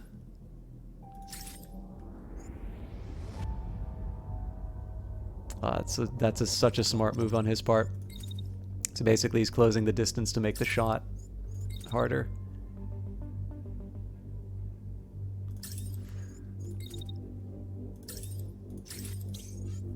What does this thing do? 950, good God, that could take off, it wouldn't insta-kill me, but that can take off an arm. Is that one of those single shot? Oh God, it's a slug. Okay, I can't afford to get hit by that. So, he fires at this point. So I move to the side, halfway, dash, and I don't think it'll, yeah, it's not going to let me move anyway, so we will leave it to chance.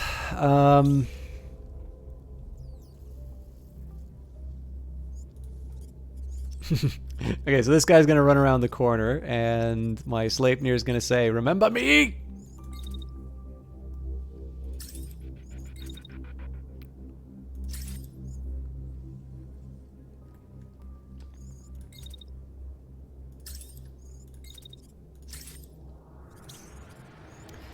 And I think as a precaution, I'm going to ignore the tank because the Sleipnir is already going to be working on it, and instead I'm going to... Again, we'll set up the crossfire on the unit threatening the missile. Not threatening. It will launch the missile with near certainty. That's going to happen. Okay, and it does look like it's pretty likely that this thing's going to successfully fire on me. So I was really hoping to get another shotgun attack in, but we can manage.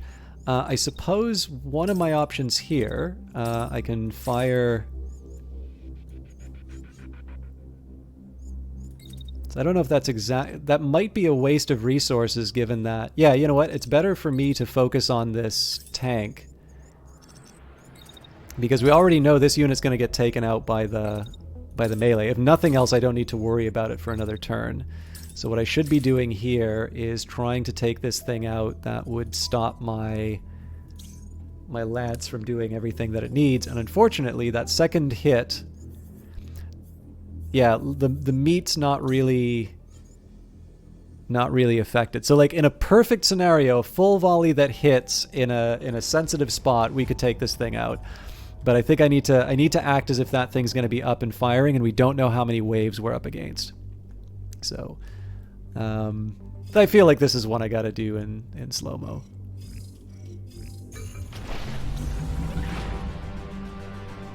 Plus, I really like this song, so...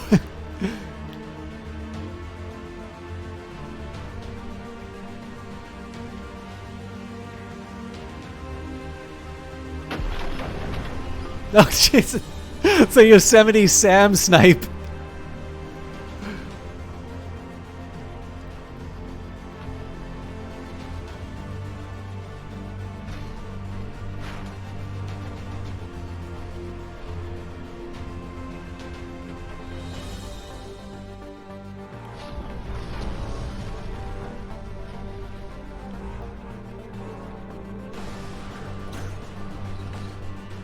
We're going to see some fun rocket dodging before too long.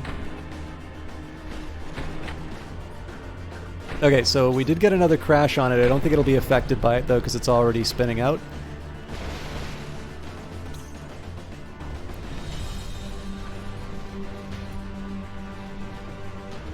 We're so close on the concussive, but... Beautiful. He's going to eject next turn. Be very, very scared of this thing.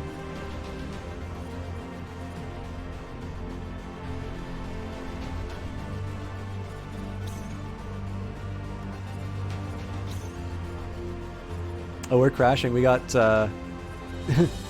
we accidentally hit our Hermes, so that thing's definitely going to have its turn execute now. Okay, fortunately this thing has no guidance system, so the dash is just to get past what will surely be a spectacular explosion.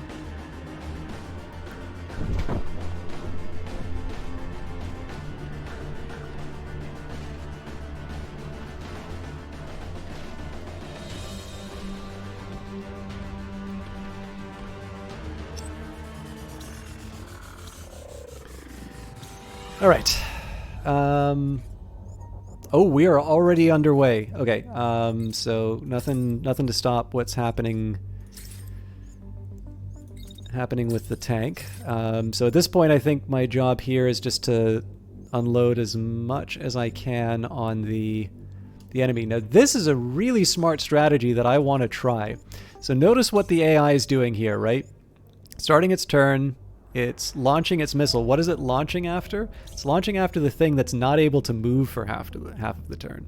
Now, the good news is that I'm up and walking right around the time that that thing fires, but I need to be very worried about sort of the health and safety of my Hermes. So what I think I'm going to do here, my usual... well, again, it looks like the guidance systems aren't really present on this thing. So maybe what I'll do is I'll run by some buildings. Oh yeah, that's going to take more than the turn anyway. But obviously we sort of overcompensated as far as the behemoth is concerned. We really got to get this guy up on a rooftop somewhere. What? Oh, that's great. Okay. Well, problem solved. I don't think I'm going to have a good line on the... You're joking. I don't even care if this misses. I'm doing it.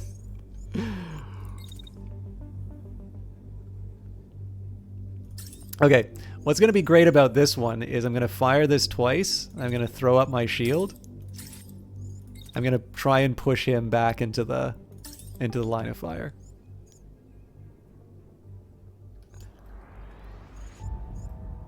I think this is a fast motion one for us to watch. Oh, I gotta decide what I'm doing with this unit after, though. Getting out of the way seems like a really good idea.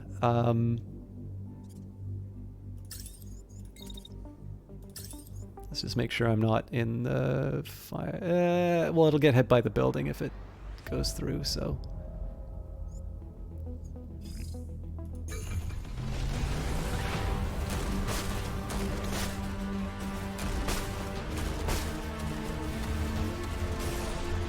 Uh-oh. Alright, SPL leader, move out and execute every unit. Leave no survivors. 4 new contacts and an experimental squad on turn 9. Okay. This Hermes is in for a world of pain.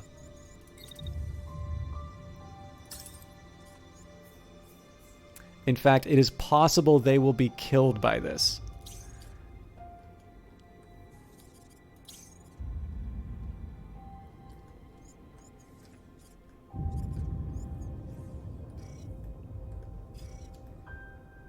Holy smoke! Oh god, sorry. I thought those were ultra heavy weapons. I was like, this is going to suck. Okay. As fun as that was, I need to start shooting up streets. So we'll get in that sweet spot for the range. Sleipnir, I'm going to dash into position. Diagonal movement isn't the most exciting on this front, but honestly, this is just a matter of covering distance and trying to... Like, we're obviously not going to be anywhere near where we need to be to start doing some melee damage, but we can at least start disrupting their lines. The Lance is going to have a harder time of trying to navigate this, so... Oh, God.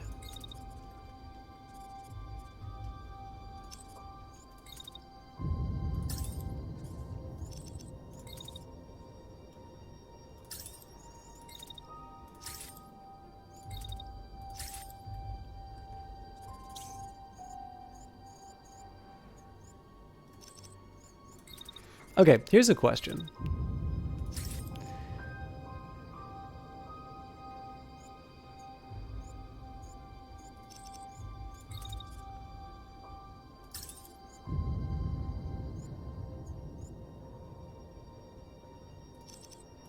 I'm going to risk the dash. I don't think it's going to do what I want, but I feel like it's something worth trying.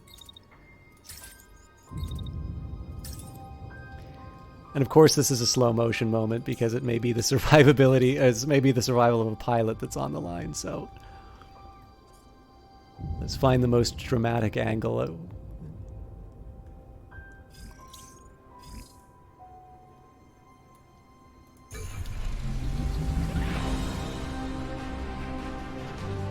It wouldn't have mattered one way or the other, but fortunately we're just going to get hit in the blast radius as opposed to a direct hit, and it's not hitting me in the back. Oh, did it completely whiff? That can't be right. These things have a huge radius.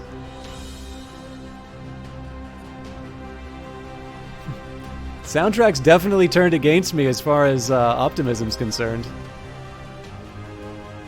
Alright, we made it. That was probably overhyped, but couldn't have known at the time.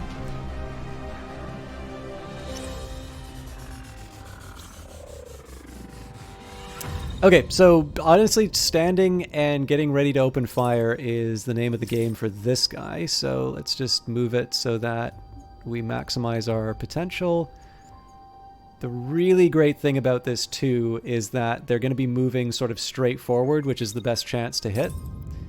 The only drawback is that they are getting a little bit close at the end of this, but I still think it's worth it. Okay, so it looks like somebody's coming after them straight after. I really probably should be looking at what I'm up against. So I'm still going to go for the greed. But I'm going to duck away. Okay, so what are we up against? We've got a marksman rifle, we've got sniper rifle, an LMG and a shield, and a beam. Oh, oh, this is going to be a treat. All right. The funny thing is the unit I want to disrupt the most is there, but it's going to be the hardest one for the Sleipnir to find.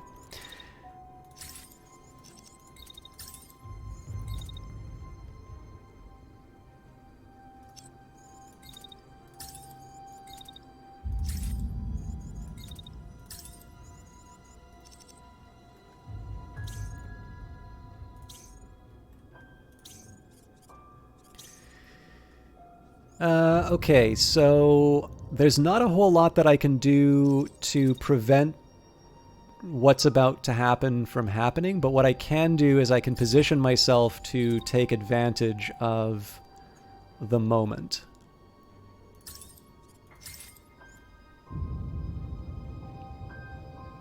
It's kind of an opening volley. This will be the more precise one. I would have loved to get a third in, but I think I overheat. Yeah. So I'm not too worried about this unit because, yes, it's a beam, but it's a beam going through like the entire building. And then this one, it's an LMG, so I don't think it has that much penetration. If it was missiles, might be a different story, but... Okay, so move the lance up. Actually, it looks like they're going to be walking into the... Okay, there's a little bit of a chance I get tickled by the attack, so... No risk in putting up the shield. And then, of course, as they turn around the corner, dodge this. Yeah, so getting the Sleipnir in the fight is the real tricky bit. So I really do want to see how this round turns out.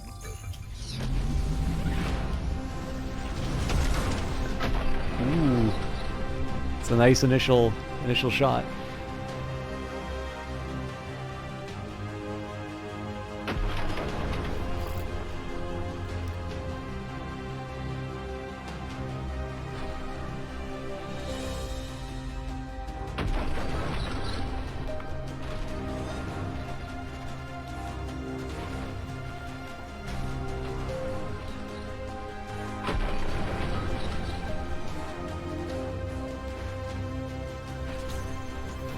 We've almost taken him out in the middle. So this second set of shots was like, if we can pull it off in the center, this might take this unit out in one turn and would have been worth it.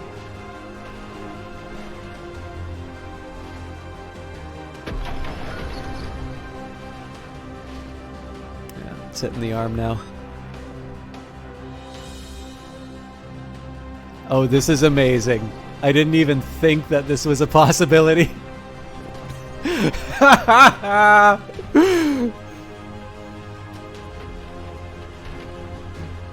Special Forces, ladies and gentlemen.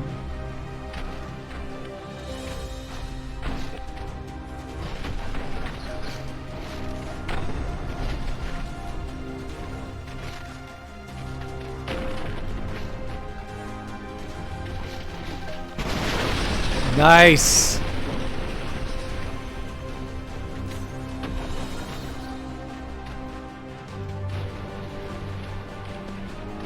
Notice how none of our people took damage on that round? Alright. I'm feeling good. Alright, so, sniper. They're doing a close range shot on the... But why?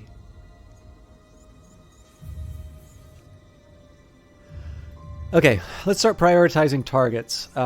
This unit... Actually, okay, so as hilarious as that was, they didn't really take that much damage. This unit's going to be threatening the Sleipnir with a beam. It's actually almost immediately threatening the Sleipnir with a beam as well. And more importantly, they're doing so like it's a heat-based weapon. So this is going to cause some serious problems. So the question is, do I face it head on and just let them have a second of damage, or do I try and dodge it? What does the damage say? It does not say how much.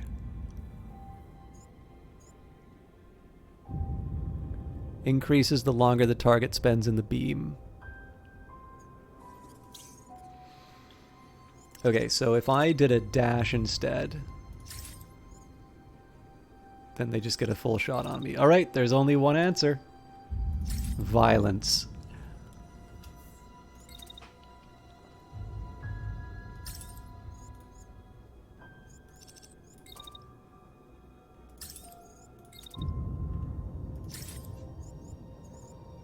Yeah, I should not be generating that heat if...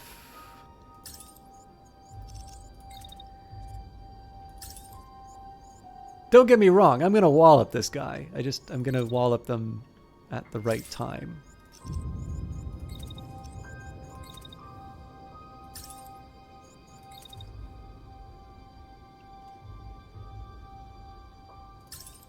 So the thing that's nice about this is this might be a nice little bit of bait for these two on the next round.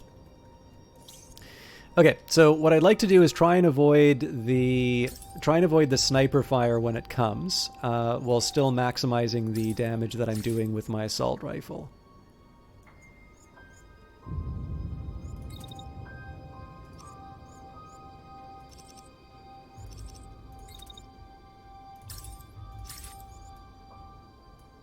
Okay, so good shotgun to the back. Can't complain about that.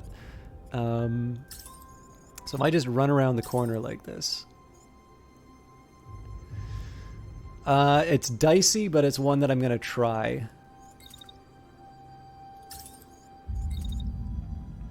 And then I just get to follow it up with assault rifle. And then while everybody is focusing on the Hermes, the lance moves up the middle. Unfortunately, I've got to start the attack a little bit sooner than I would want, but that's just to try and prevent the bulk of events happening in the next turn. Or not even the bulk, but having any events happen next turn. And we've not yet decided what we're doing with our sniper. So this is actually one of these cases where jumping up on a rooftop is a good idea. And I will show you why. Okay, so we have enough heat to keep making things happen. I now get to rain death on this courtyard.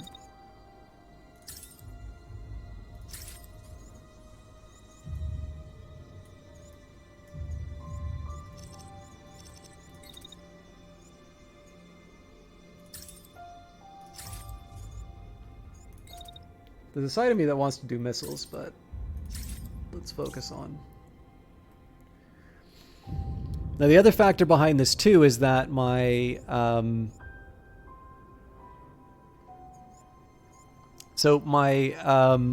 the ideal here is not that this unit's actually going to be moving like this. It's that my Sleipnirs knock that unit back. So look what happens if I'm on that roof.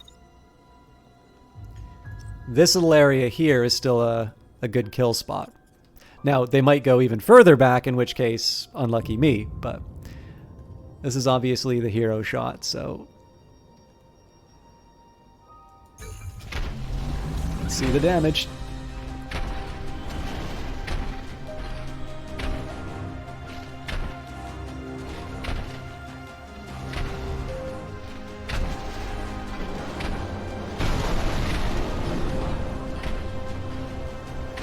Where does he land, though?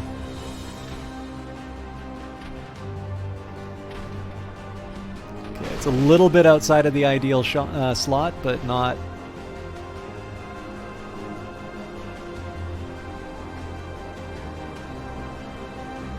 not catastrophically so. I think we still have a clear line of fire.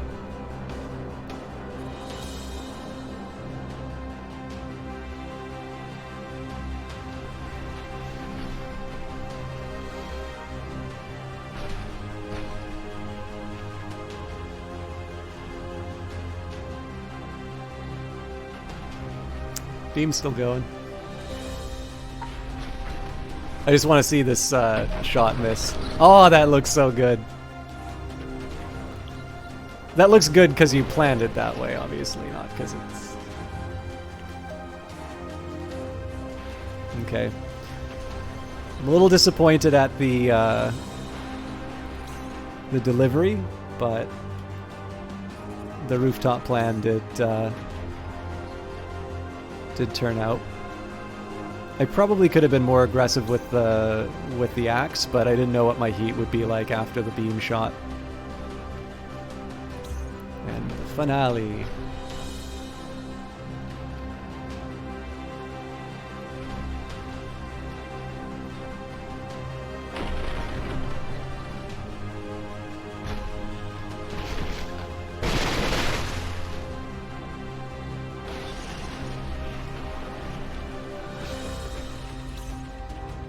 That's a unit off the board. Ah, the famous Brigade. I am so looking forward to dissecting your walkers. Just got to flush all these pilots out. Don't you worry. That won't take long. Okay, reserves on turn 12. So where's the leader coming? Oh man, that's a meaningful squad. Okay, this guy's going to eject. This guy is not going to eject, so we will do what every right-thinking Phantom Brigader does. Hit him with a club.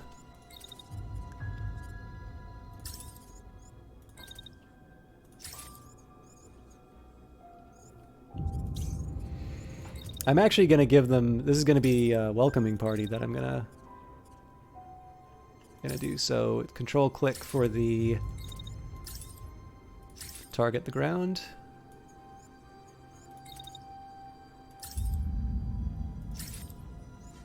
Like I'm banking on the Sleipnir delivering here. The Sleipnir needs to do one melee attack that works, second melee attack that works. And we're actually going to position them in prep for this section here. Now, my behemoth is really not in a good spot. What I'm curious about, though, is if... Okay,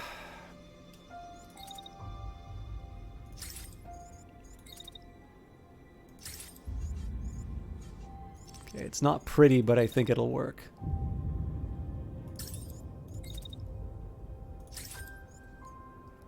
I don't get free shots, but I think I think this is tall enough that I'm able to get enough meaningful shots on the new guys. So we've used the Hermes for the other group. I suppose what I can try here is a hit in the back in prep. So of course we need to anticipate where the enemies are going to be moving based on what the Sleipnir does. So we hit this guy from behind. Sort of there's this whole area here that's a potential area that they land. So gotta make sure that I don't collide with the Sleipnir. Oh, I get so close. And I mean, at this case, your guess is as good as mine as to where this unit winds up. We're just gonna move in and hope that we clear out what we can.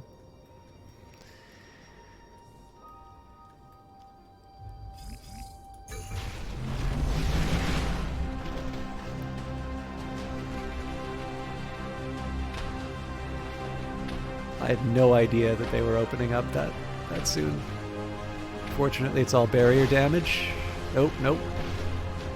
Okay, that's clear.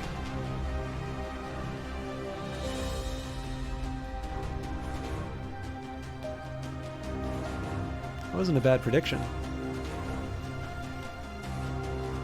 I think I'm right on top of them at the end of the turn, which isn't good, but...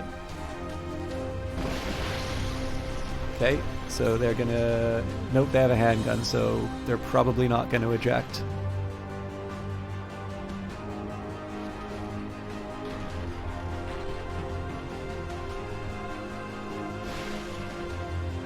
Well, if they don't eject, it's already over.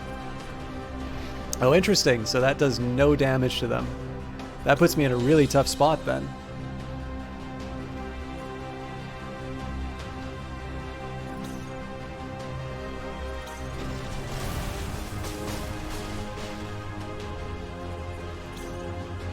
Okay, so this unit's still going to be up and running. I might even try a melee attack on them over here, just to clear them out.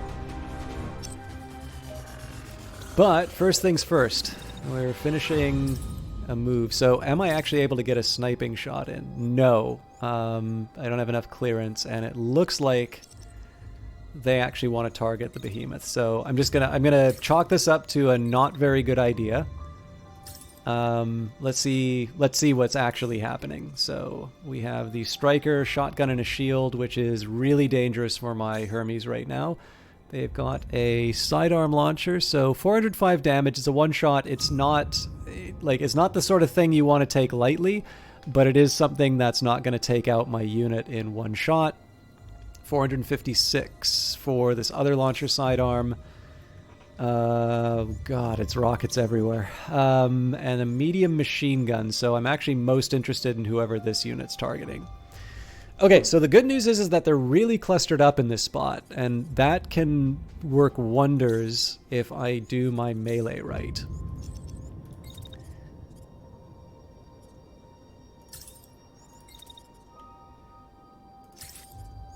So start with this. That did not successfully hit the other unit, though.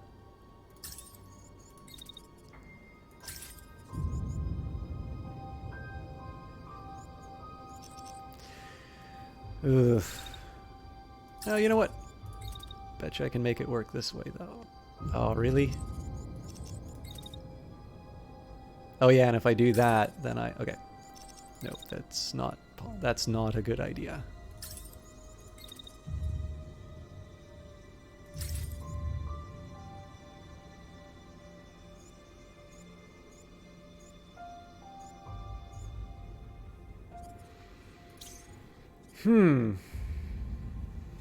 The thing I got to be conscious of on this... Okay, tell you what, I'm actually going to run ahead with this. So on the chance that this doesn't work, my answer is to move ahead. Try, if I can, to dodge the attack that comes in, and then... So again, I got to thread the needle a little bit, and I got to be very careful about where I move my heavy in this situation. So if I just, first of all, if I just stand and fire, what happens? Well, I burn up is what happens. Then I shoot my ally in the back. So we're not going to do that.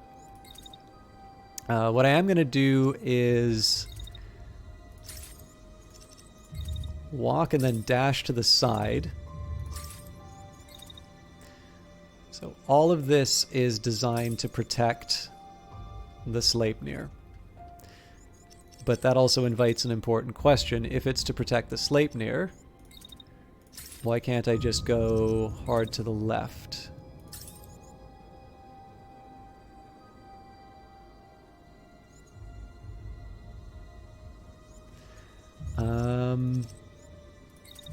I see possibilities.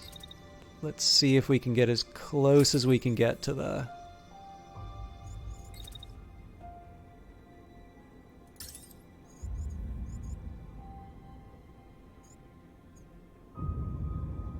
Okay, yeah, it's pointing in the other direction. More importantly, I get to unleash hell on the tank. Cool. Okay.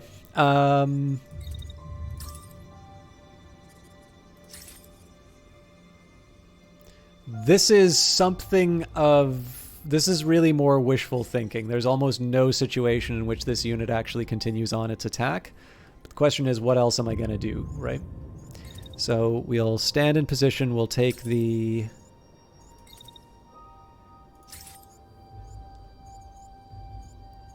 basically we'll do the attack, we'll jump on the high ground. Honestly, to a certain extent, I'm just ignoring the fact that they launched a missile at me.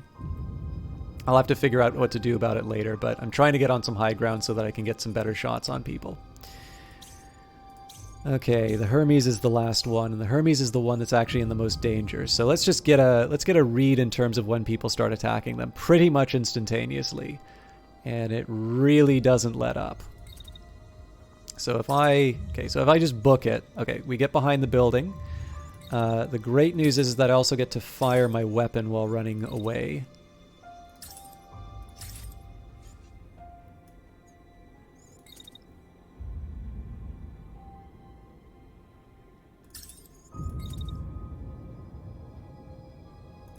Ooh.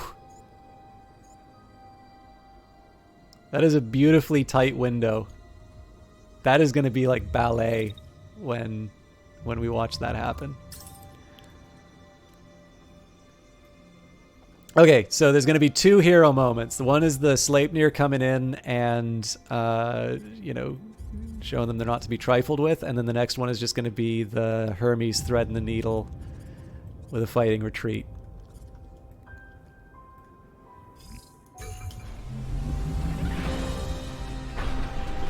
Run!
And they got the sniper shot.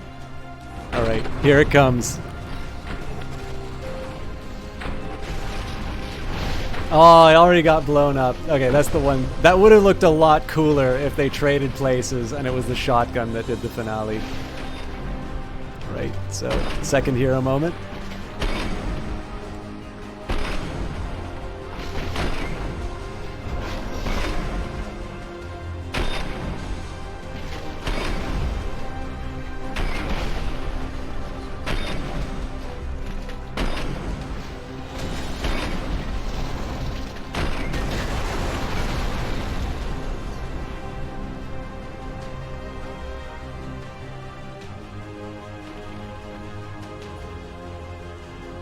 God, I love this final fight. I should have gone to the Capitol so much earlier. This is basically like playing the game for the first time over again. I just, every second, I just kind of want to watch and frame on my wall. Okay, so we actually need to take stock of where we're at. So the reserves are coming in. So yeah, actually, here's the other thing. As cool as that was to watch, that did not deliver a lot in terms of damage. So they don't call it the Juggernaut for style.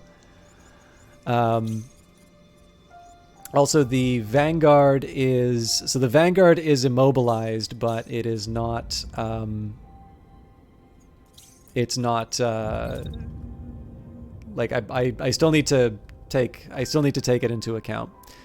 So... This is the safest way for me to deal with both of these problems.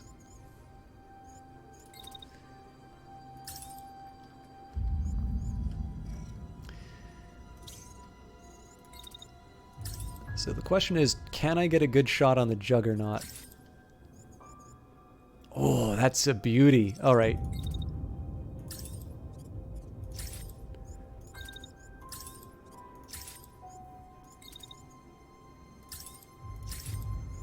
I might even overheat on that. I don't care. I'm just going to take so many shots as I can. I'm probably going to regret ignoring that missile.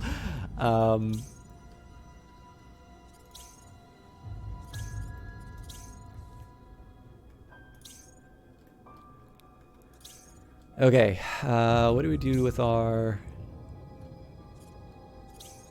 Okay, so they want to hurt the Hermes. The answer then is just to trade partners. Okay, so this is obviously banking on the Sleipnir doing its job. In fact, what I'm going to do is I'm going to very briefly pause to allow the attack to stop. And then we're going to finish with a shot on the... That is not the weapon I wanted to use. Doesn't really matter. Oh no, it's still a...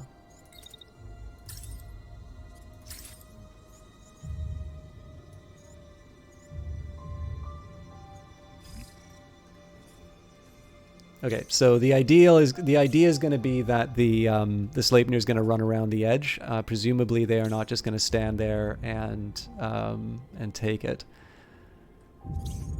And then the real question is just what's the best way for me to get the lance where it needs to be. I don't think a dash is the right call because that's going to cost heat. And I'm hoping I can do 2 shotgun shots. Ugh!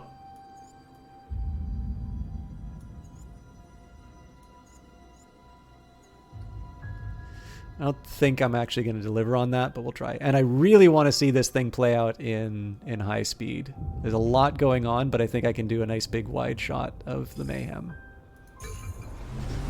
Oh, good, they missed.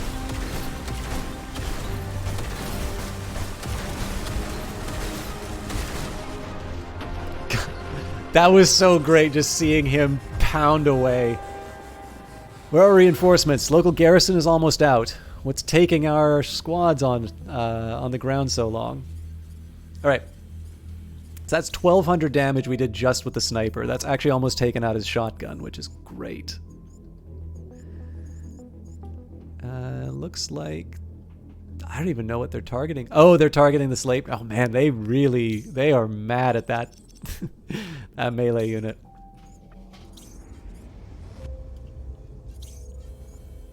Oh, good God. Okay, that's gonna hurt a bit. Unfortunately, they went behind higher cover, so the great thing, though, is that this tank is immobilized. So, looks like they're pretty much starting their attack right away. I never noticed this. It's a happy house. I'm so glad I didn't bring the, the Magnus to destroy that house.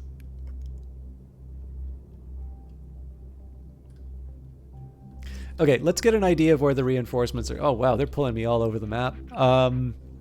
We really need to deal with what we've got on our plate now before I engage a fresh squad. Oh God, is that a smart idea to run in front of sniper fire? I don't think so.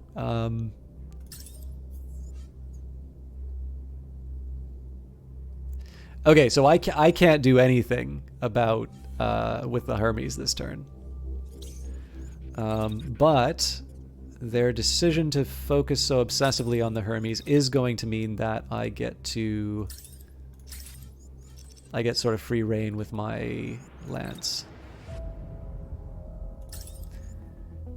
Okay, this is just a draft here.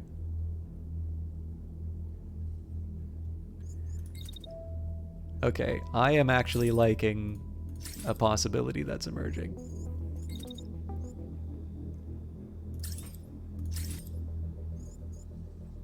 It's not quite how I plan to do it, but boy, is that going to be satisfying.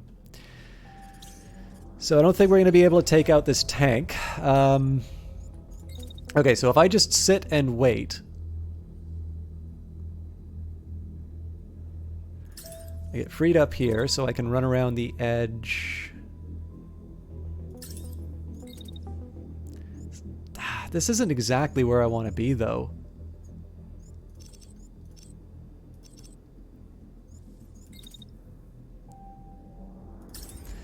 Okay, you know what? I'm going to assume that the rest of the squad can handle what's coming up. We're actually going to move to engage this new squad. This may be a very risky choice for the Hermes, but I think it's the right call. Okay, so there's a missile coming after us. Now, last time that wasn't much of a That wasn't much of a problem, and to be completely frank, I just really want to do a death from above attack on this guy. I'm sorry, I'm a nerd.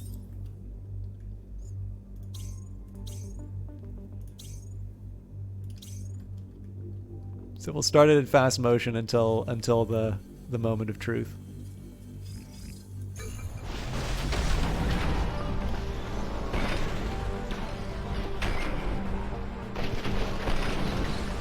I would have done it from this if I could.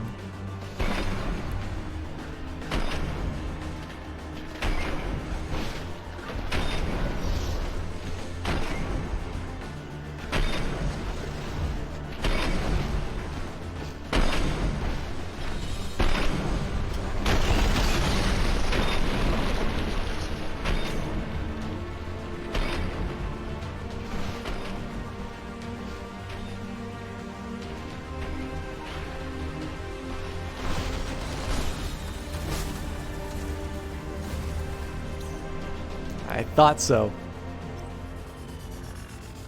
This guy's going to be crashing for the turn, and then they're going to try and hit the Hermes. So, incoming HTV, or HVT, high value target. That's almost certainly the leader of the occupation. Starburst, just waiting to go after my Hermes. There's going to be a bunch of rocket dodging that happens here. All right, let's actually take stock of what we're up against, because we still have not delivered on finishing off the last group that we had. And in fact, I'm starting to think that maybe dedicating other units to this menace is the right call. It's like, what am I? Oh, actually, according to this, we still have a shot.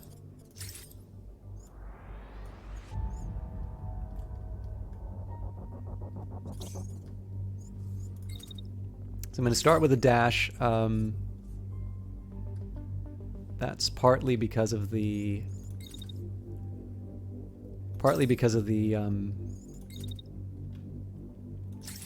missile. And then normally I would have just gone directly to the reinforcements, but given that we already know, like, at this case, it just seems to make as much sense to sort of switch dance partners. So what I'm going to do is I'm going to make a move as if I'm generally engaging this force. And again, I just want to double check. So we've got an autocannon, we've got a missile launcher, we've got a marksman and a sniper rifle, shotgun, and an autocannon. So the tanks I can largely ignore until I'm in close range. These are a menace, and I need to deal with them immediately. So what I would normally do in a circumstance like this is dash, but I get an advantage here where on my way back I get to shoot them in the back. Actually, better still, I can split the difference. So once we finish the shotgun shot, we can dash ahead, and I spend the rest of the time cooling down. And I'm not 100% sure about the quality of cover that I'm going to get from these buildings. So I'm going to move around the edge here. That's going to give me some options. Okay. There are far more interesting things that this Hermes can be doing right now.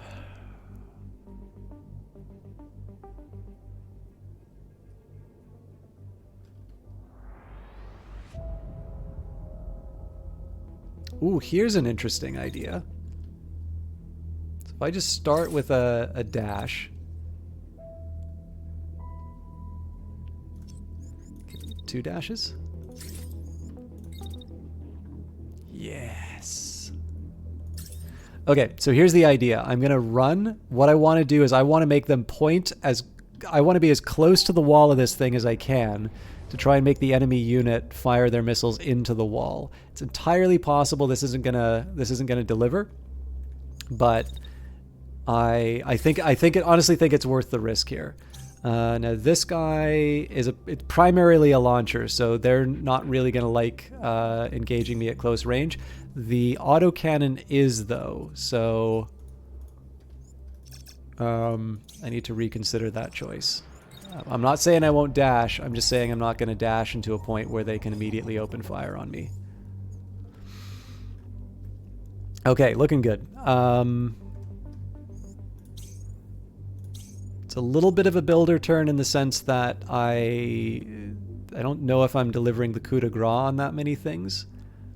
But I think I've got the beginnings of a strategy of dealing with the sniper units. Those are actually my biggest worry.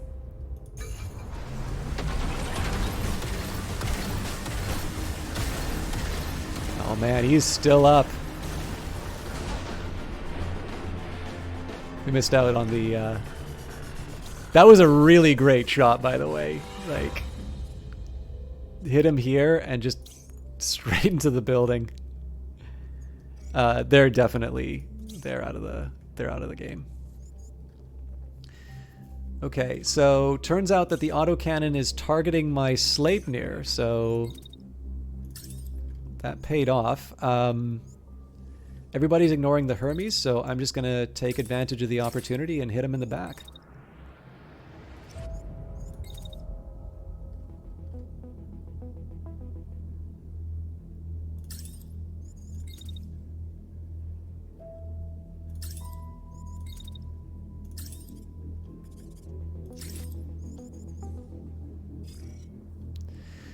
In fact, my preference would be to go in and do a melee strike on these units, but I don't know if I'm quite able to... Oh, how much you want to bet I'm going to do something cool? Oh, this is going to be so satisfying. Okay, so here's what happens. A Sleipnir runs up the middle. The tank's ready to hit it with the autocannon, right? But look where the tank is standing. So nails his ally in the back. Melee seals the deal right around the time that they break that straight line.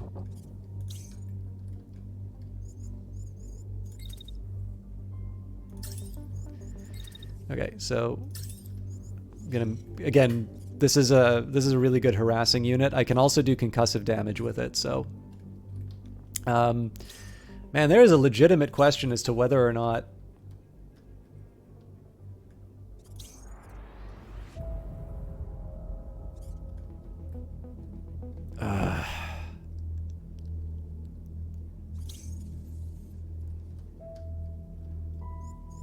okay, it looks like it's still participating in the fight.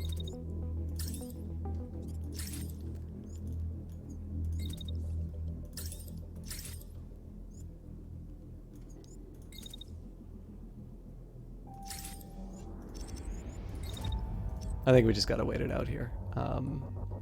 So I'd rather have the behemoth in this fight here. I think if I could position them so that they get a nice shot along the actually, you know what?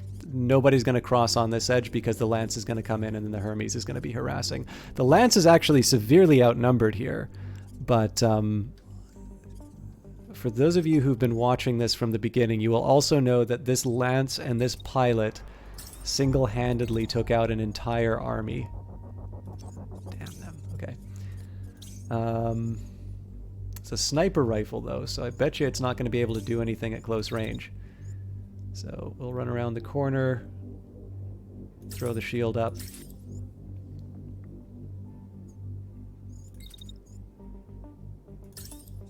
It's technically unnecessary damage, but sure is beautiful to have all these things clustered together right when the Sleipnir is coming into the region.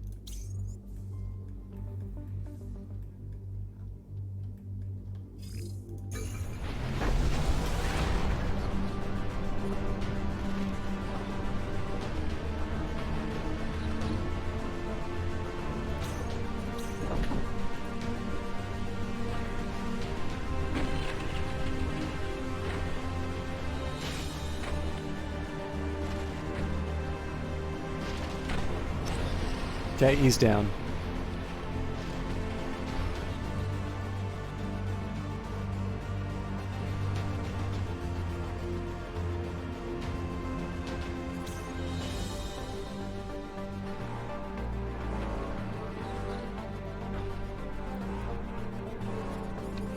This is a little scary.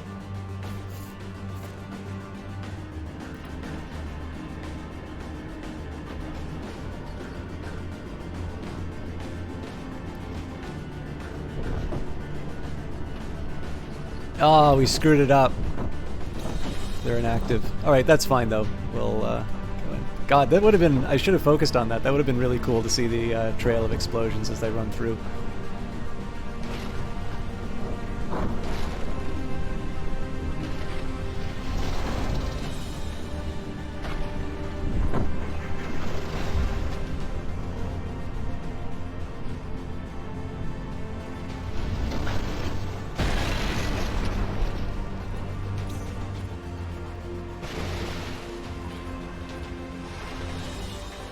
So the name of the game here is to distract as many of these units as I can while I get the Sleipnir coming in here.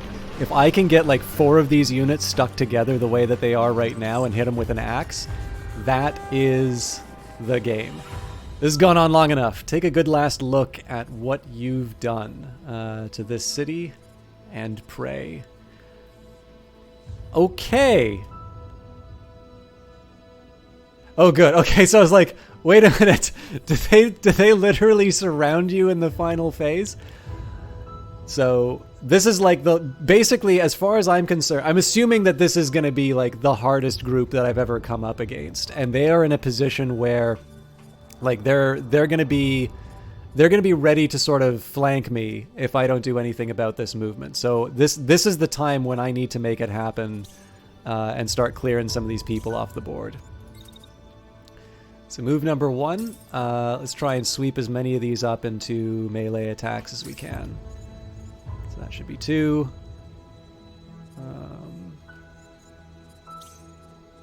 That unit's going to eject. This unit is apparently not ready to give up yet, though.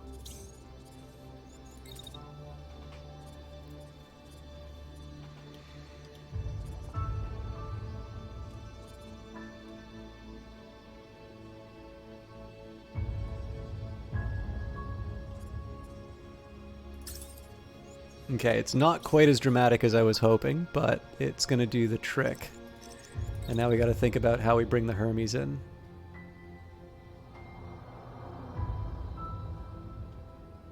I actually think the right call here is to get them to mop up. The last thing I want to do is have enemy units showing up at the last second and hitting us in the back.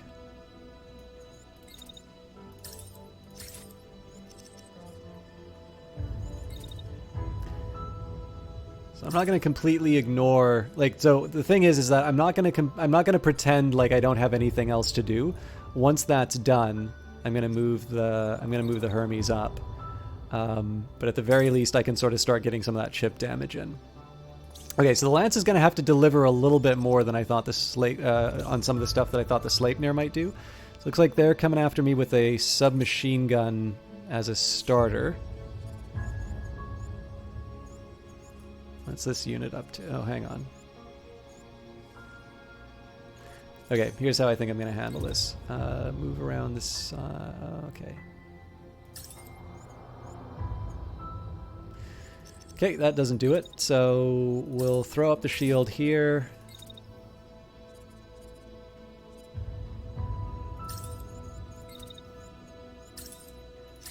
Start with a shot.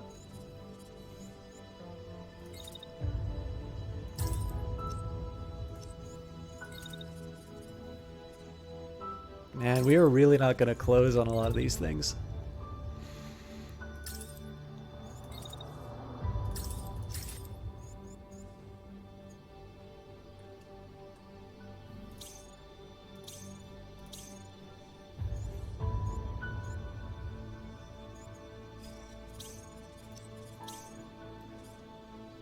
Okay, so I suppose the question is, how do we best position the behemoth for the oncoming... Alright, there's not even a question of it, really.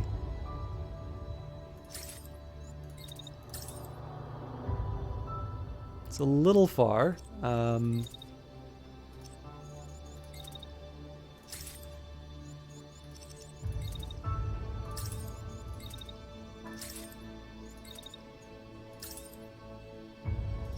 Okay. Of course, if they have sniper rifles, the behemoth is going to have a really bad day. But let's see how it goes.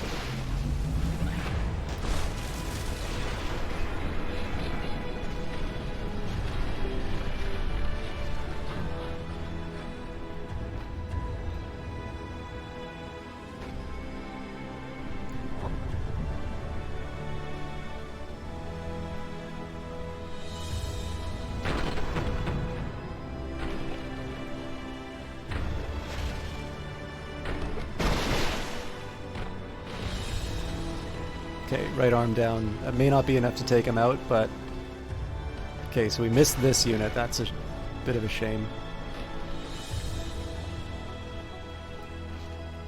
They look absolutely terrifying.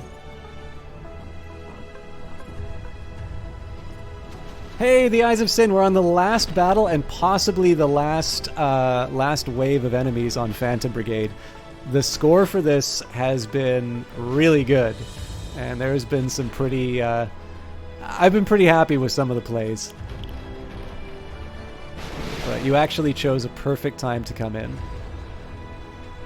And I got really careless there.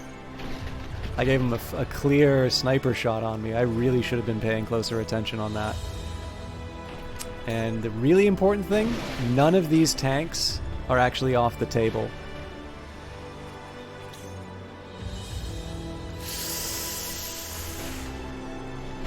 Oh. All right.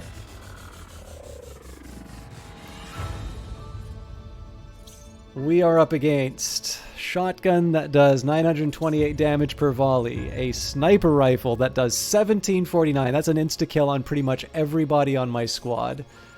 A second sniper rifle, 1891, so they double kill me in some cases. And then what I'm assuming is the general, and they have got a sniper rifle that is 13. Okay, so effectively a shot from any of these weapons in the torso that will kill the behemoth, that will kill the Hermes, that will severely wound the lance, but it will survive. And the Sleipnir, a direct hit to the torso is still going to take him out, but might be able to handle it.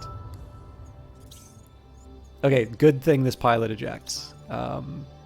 So honestly, because this is a shotgun tank, let's get the distance. Like, so it can be a fighting retreat, but I got to get out of here. Is basically the story, and I cannot afford to get hit by anything at this point.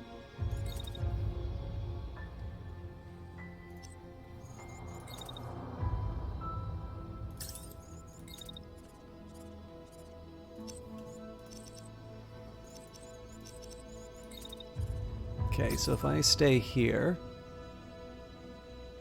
Nice.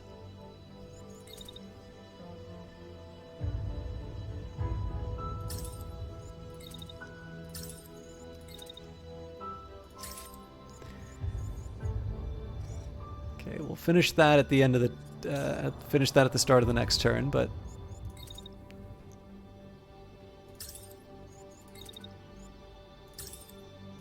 So at this point, I think just a welcoming party for the units that come in. Although if it's going to turn out like that, let's just hit him in the back.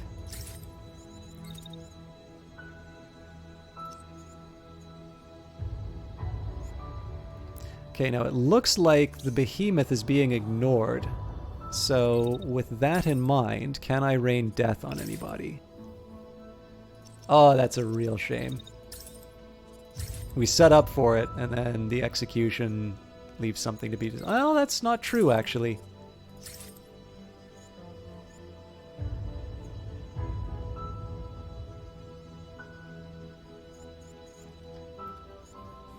Okay, the behemoth is actually probably going to be MVP on this one.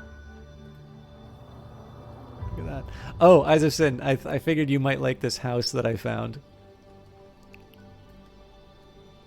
Got a little scuffed up in the fight, but...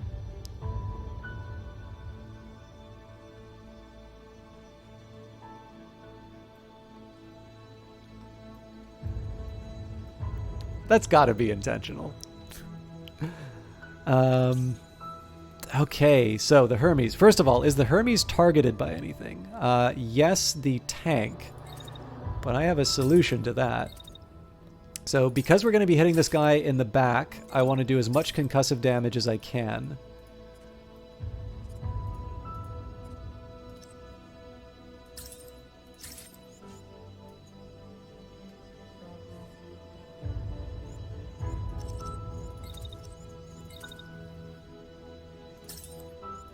I'm going to slightly adjust to get a better angle on them. Come on.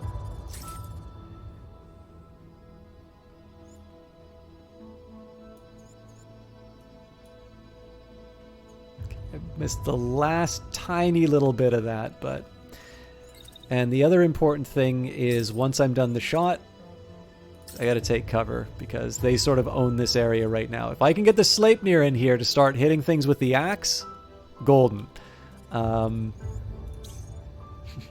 important part of that is the if. Okay. Of course, this is high drama. Of course we're gonna do it in slow-mo.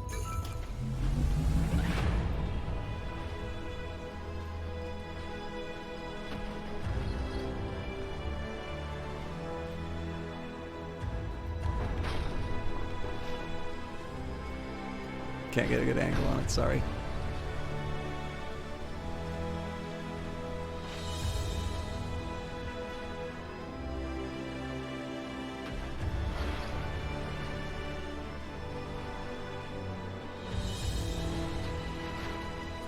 Hit the leader by mistake.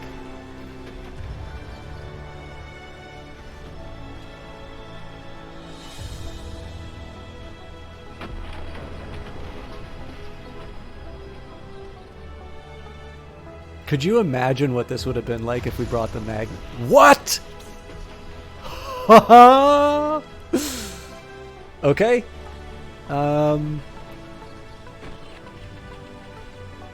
We're not out of the woods. They're going to be firing artillery at us for the rest of the round, but...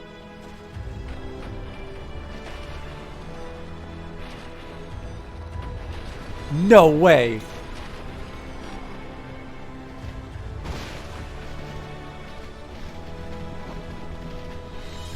I thought they were safe.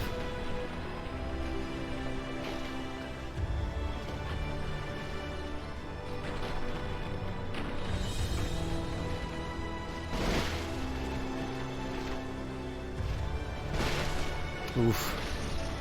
We can't be taking this kind of damage yet, but this unit's out of the game. So this, what's about to happen here is completely unnecessary. Okay, a little more damage than I would want on the first round, but we have disabled one new enemy and we have crippled another.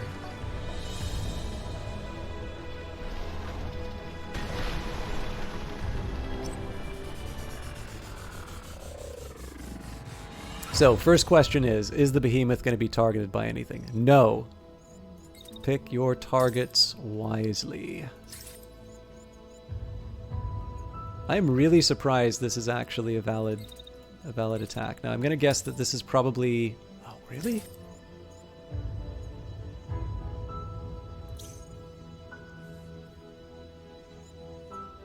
I sort of feel like there might be better targets, but if, like, he's so weak. Okay, debt's coming due with that tank, sadly. Oof. This is gonna sting. So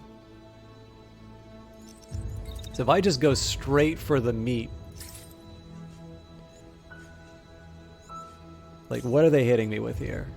Oh, that's one of those scary sniper rifles. I don't think I can afford that.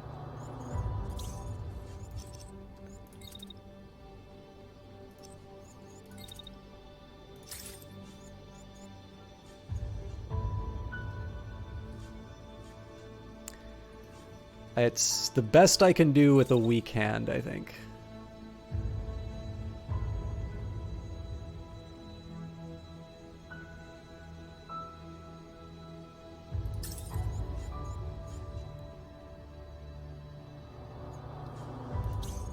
Okay, so this is a worry, so,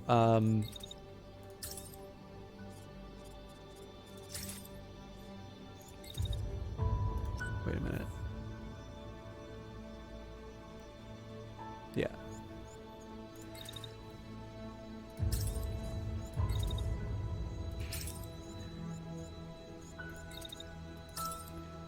This is what lances are for.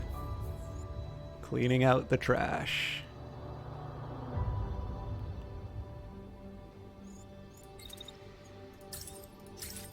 I have no idea where those things are going to be once I'm done barreling through them, and frankly, I don't care. Okay. The Hermes is free. Oh, the Hermes is free. Okay. So that's opening some possibilities. I think the first thing I want to do is... Oh god, we have no idea what's going to be happening there. Okay. So instead, I want to try and intercept the tank. Maybe we can make it so that the Sleipnir doesn't take as much damage. That's not a good spot to be.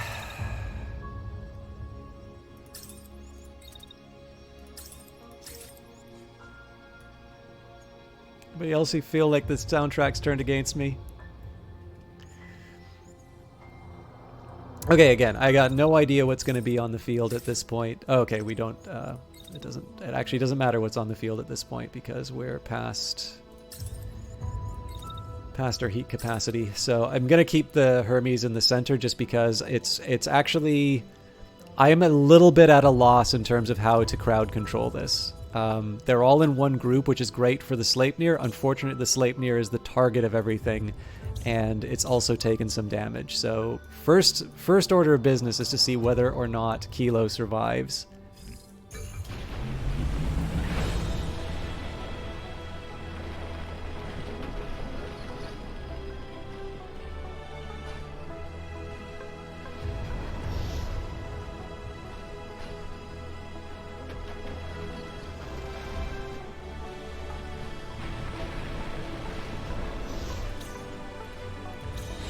So the shoving worked.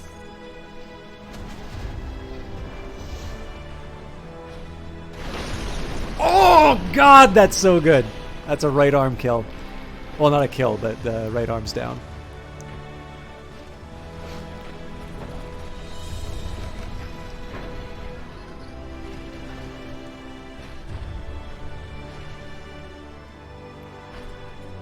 So we might actually be clearing out all three of these units, and the Sleipnir is going to be in a great spot to spot to just sweep through them on the next turn. If I could have killed that tank, it would have been a perfect turn. Okay, the general just got their legs shot out from under them.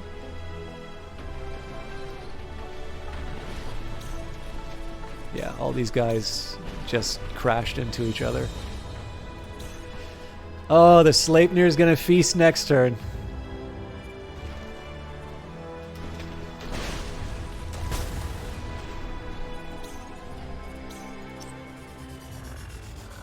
Oh, but they want their revenge. Okay, so... Again, very important not to get cocky. I think what I'm going to do here with Tango... I gotta dash and just get out of the way.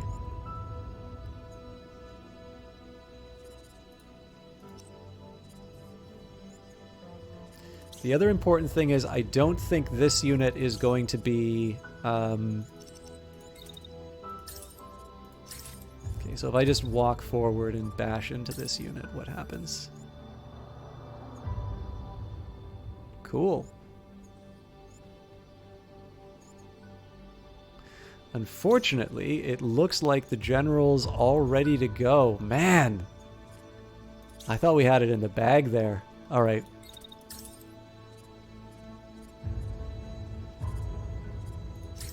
Oh, but we still get to be... Man, the behemoth has all the answers. Oh, no, it doesn't.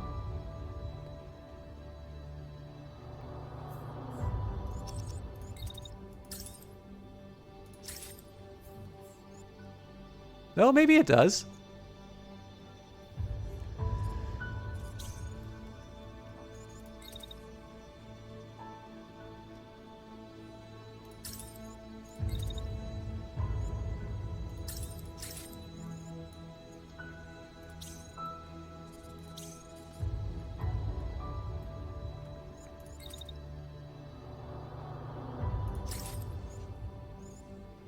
Okay, again, there's something of a necessity here. Oh, nuts.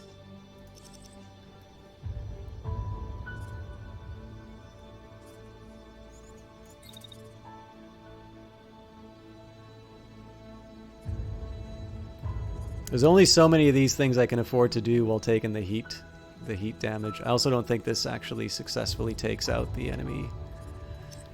Okay, let's think sensibly.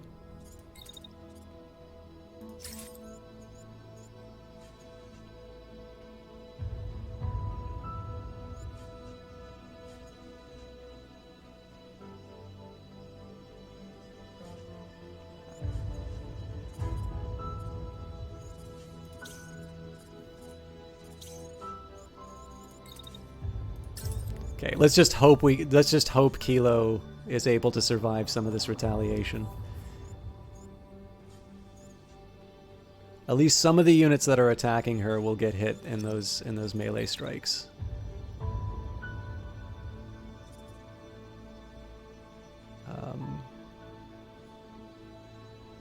We could definitely use some...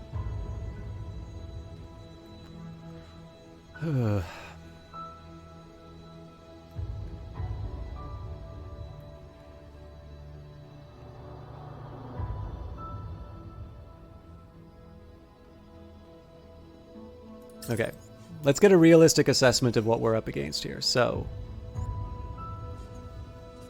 some of these units are already crashing, and so they're already going to be active. Alright, these are also SMGs, so it's important to triage which ones are real threats and which ones are just the appearance. So that sniper is a real threat. And I'm apparently enabling them for an actual hit. Okay, here's a question. If I just do this, and then I lash out... Yeah. It's very wishful thinking. I can't overheat, and then...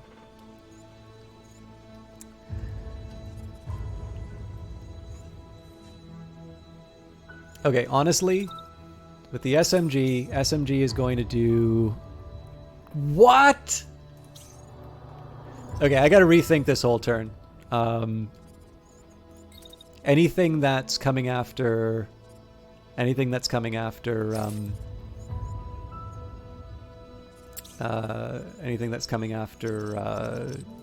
Tango can kill her. And I believe it is my longest surviving member of the Phantom Brigade. So like this is the most important mission.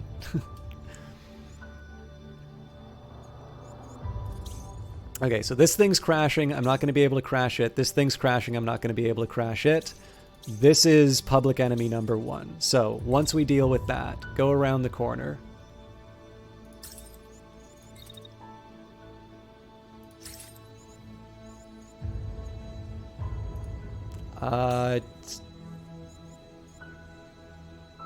Okay, this is not actually my biggest threat right now, and these buildings offer me no cover, so not a good plan.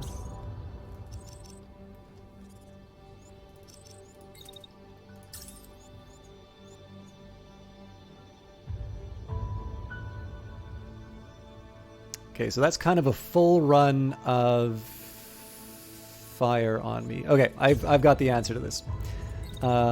Shotgun to this guy, hopefully making sure... Nope, because then I'm going to crash into my lance, so... Oh god, this is such a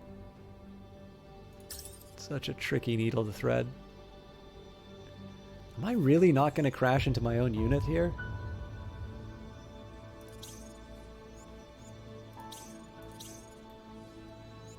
I don't think the game's telling me the truth.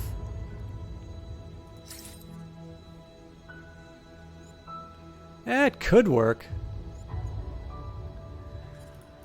Okay, so here's the plan. Get out of the way of the melee attack.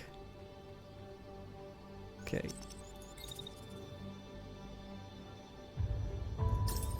And then immediately get in the way again.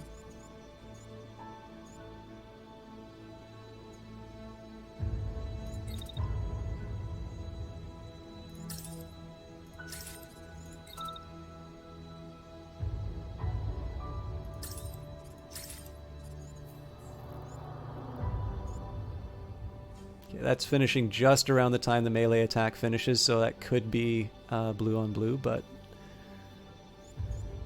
you know, I gotta pick my my fights at this point.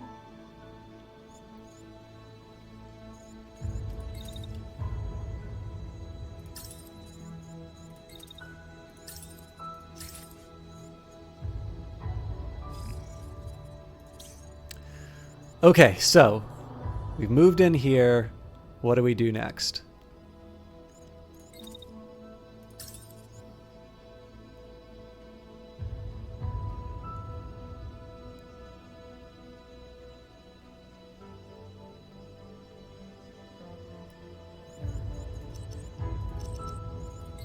If I just run forward, what do I do?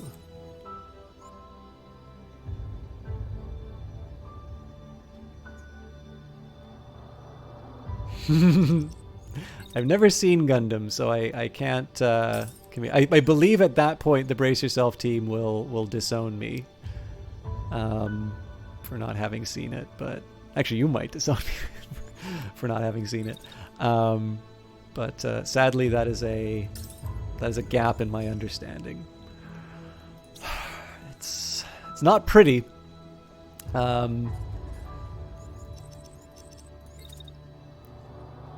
But we're also going to try and push things to our advantage with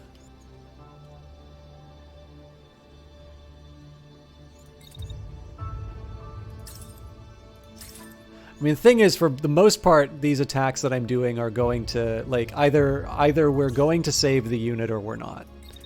And there's very little of the follow-up is going to matter.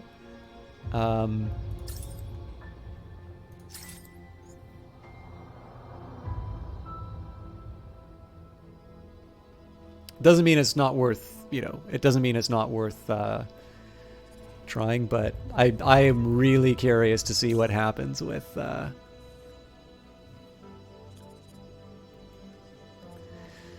Okay, so first of all, I want to make sure that I don't fall flat on my face when colliding with the lance.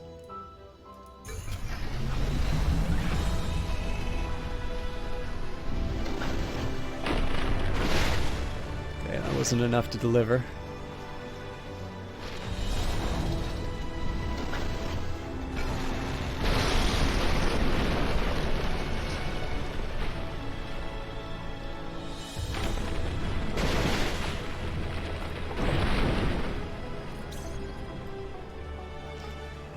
I think we're safe.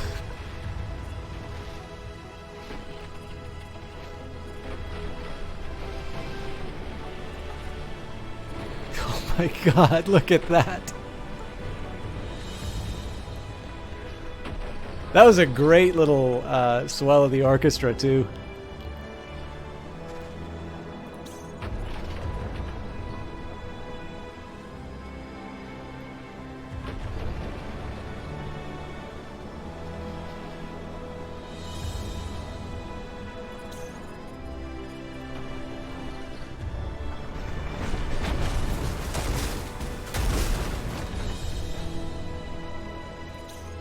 Okay, a little bit of damage, nothing to end the battle with.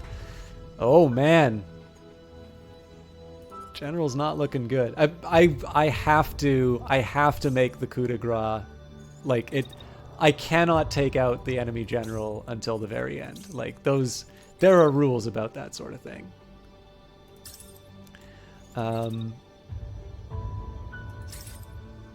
Okay, not only do I... Okay, here is the ideal ending for me. I'm not going to throw the run to accomplish this, but it's got to be ideally Kilo who delivers a final axe blow to the leader. That is the goal. And I'd love to, like, you started showing me Gravity Falls, which I know you really like, and obviously I'll like watching anything you show me. But I don't know if I should watch it with you or if I should just get like a list of recommendations from you. But I feel like there's a lot of things that I feel like there's a lot that you could teach me on that front.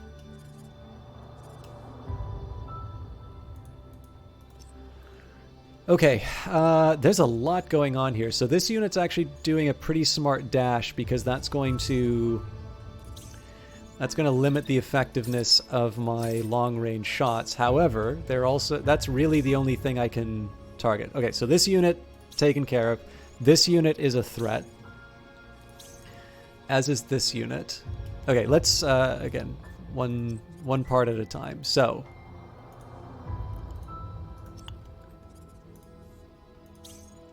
the Sleipnir is moving up, hitting this unit, so it's no longer relevant to the rest of the encounter. I'm going to make the Sleipnir wait as long as possible to make this happen, but you know what?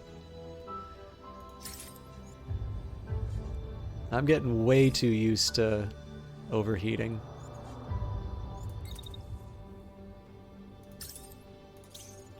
Okay, Hermes is a target. Suppose my ideal would be to open fire with the shotgun on this one, but I have a feeling I hit the Sleipnir there, so... Okay, they're ejecting, so they're not relevant. Sleipnir's hitting that unit, so that's not really all that important, but this... Oh man, okay, so everything that my lance is going to be going after is already dealt with. Okay, well... We're going to dash twice. Oh, does that seriously just land me in the soup? Okay.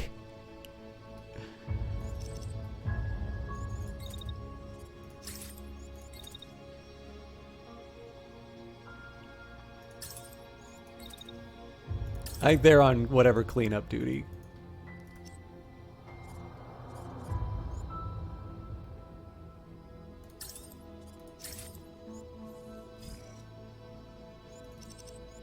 Yeah, you know what? Soften the general up a little bit.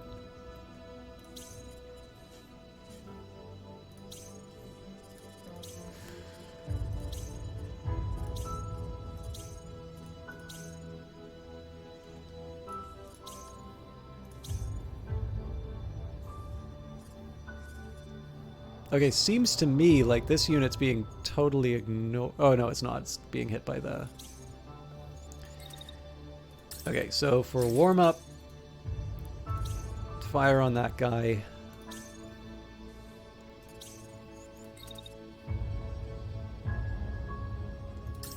Get behind cover. I think I only get 2 shots a turn with this. Oh, nope. I think the shotgun's a little more appropriate here. Alright, this is a little bit of a mess. Oh, I didn't decide what to do with my second round of sniper shots. Is there anything even in range? Well, that is the most likely thing I'm going to be able to target, so...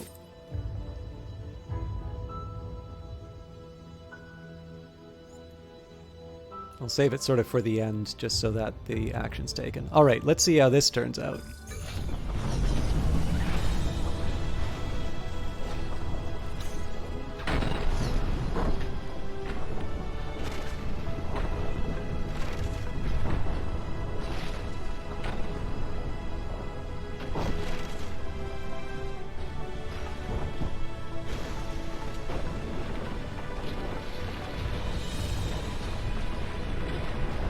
So I might get hit by a couple of those missiles.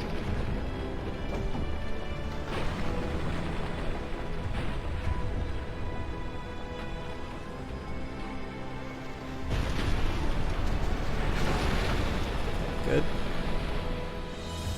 This unit still seems to be up and running, so...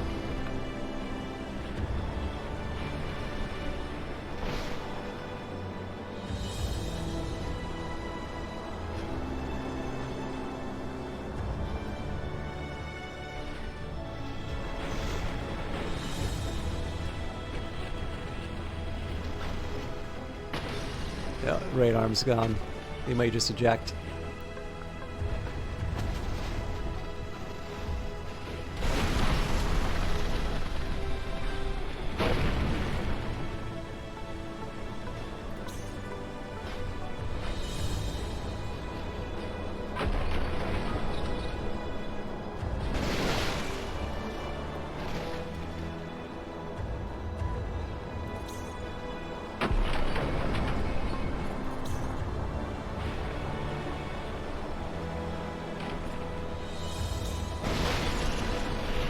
Oh, leader's down.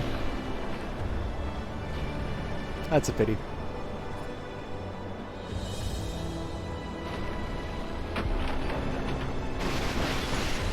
Oh, that's nice. He was actually going to get hit by a sniper shot there. Yeah, so this is pretty much a cleanup operation at this point here. Okay, so this unit's still in the fight. Looks like we got two enemy units. We're looking pretty good health-wise. So, I guess for starters, let's get the behemoth to target whatever is... Like, what viable targets are there, really? Oh, 3! Okay. It's a little unexpected.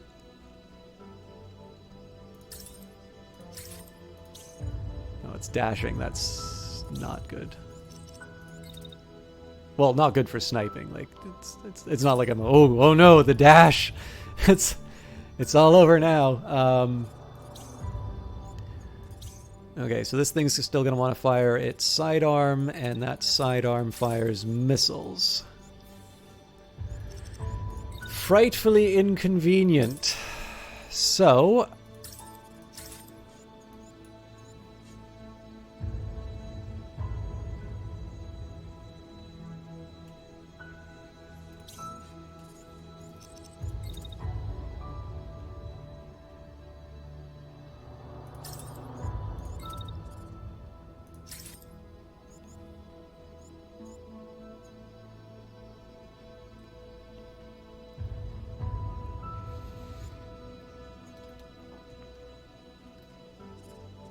So again, it's mostly, at this point, I'm just trying to move the units in such a way that they...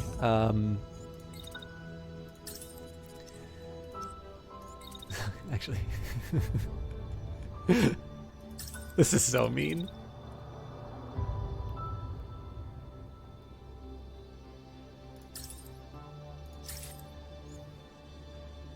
Oh, hang on, they're going to get hit by the melee strike anyway.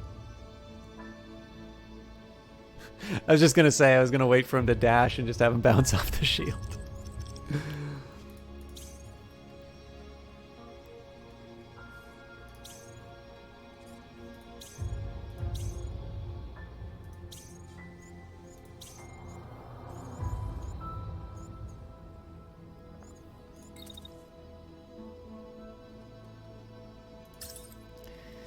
Okay.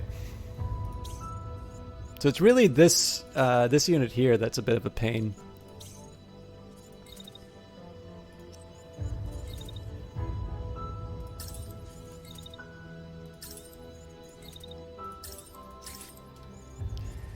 Who do I have left? I guess the lance is still available for work.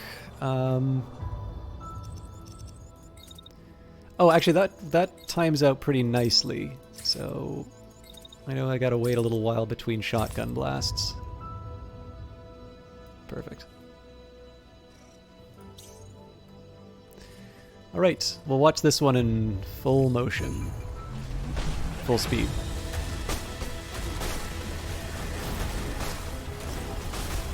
Oop, looks like I tripped.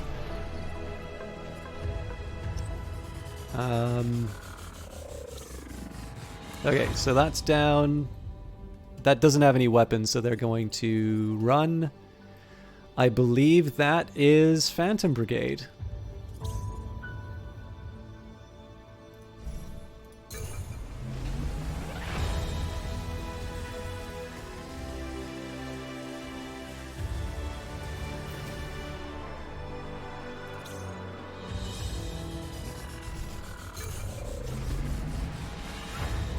Well, that's a way to eject, I suppose.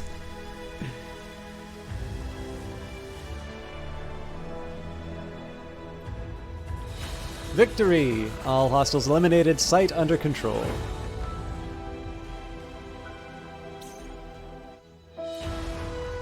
They fought for us when we had no fight left.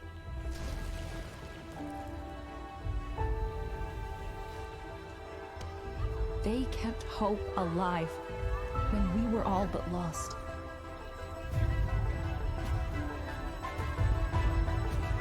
Things won't return to the way they once were.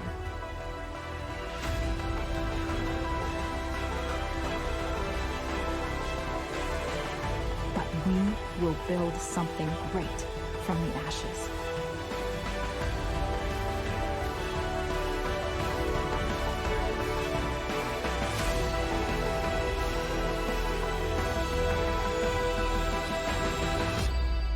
God, that's really good. I'm actually a little surprised that they decided to put an ending cinematic inside of it, especially because I know that there's going to be a lot of sort of story content, and there's going to be a lot of nemesis, rivalries, and such. I'm really excited to see what, like, I am in no rush to see it, but that leaves me really wanting to know what version 1.0 is going to feel like. Like, I cannot wait for the moment where I get to play all of this again and like in its full version and see that scene. All right, congratulations. Successfully liberating the capital is a huge victory and has filled the people with hope anew. There is still much to do, and we are working on expanding the game. Once you and your squad have rested, please check our roadmap in the main menu to see what's coming next for Phantom Brigade in early access, and let us know if you have any feedback. Thank you for playing Phantom Brigade. Oh, that's really cool. I like the fact that they updated that. So, what's coming up? In July, campaign part the first. So improved salvage UX, which I'm not gonna say no. Improved loot generation and new event content. So I think that's going to be expanding a little bit as far as the event, like, you know, those things that pop up. In fact, on the Brace Yourself stream, they were talking about how sort of the plans are to completely rework how things work in the background as far as the text generation is concerned. The idea is that there's already modding happening for this game, but the idea is that it will be something that is hopefully a little easier to work with and to sort of give access to variables and whatnot. But more importantly, it will apparently make localization easier, which of course means more people around the world are going to be able to enjoy it.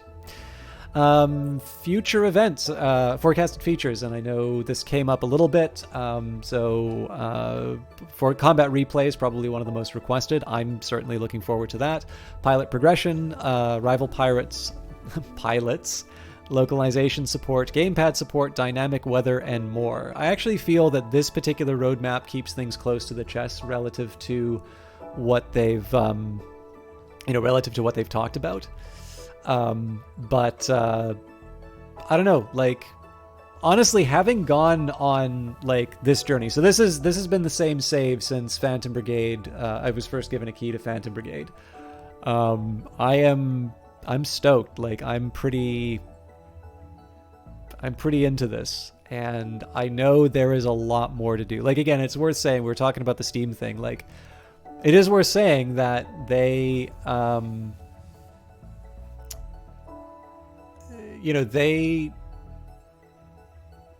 they have some fairly clear ideas as to when a game is ready for Steam. And I mean, there's the financial incentive for it too. Like, it's no secret that Steam is a bigger store than Epic. But I actually really like that they are taking the time to get the game into a state where they think sort of its debut on a new platform is ready to go. I'm hoping that as far as these streams are useful, or whatever my comments in the forums or Discord will provide, hopefully will add my small little part to helping make this make this live up to the promise. But honestly, this game is so fun. Like the thing is that Industries of Titan is not a type of game that I normally have played on stream, and it's one that I really like. But it's probably something that I don't know if people would normally associate with me playing.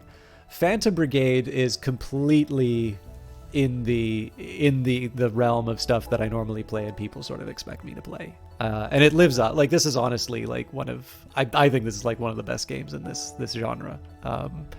The animation's great. The feel of like just going in and doing the combat. And more importantly, just recognizing little things like how my strategy has evolved over time. So I used to rely a lot more on hiding behind buildings. I still do, but it's not enough anymore. There have definitely been times that the AI has been doing some things where I'm like, oh man, they've really got me in a corner here. And again, like, I don't mean to say, like, so clearly if they stop development on this game now, I would not sort of say, you know, best in its space, because you're going to feel like there are things that are undone. But you know, I think this is a very fun game to play in its current form. And I, again, much like Industries of Titan, reflect on how far it has come since that release. So this was really good. I'm really happy I spent the extra time. I may not have a high quality Elder Scrolls video to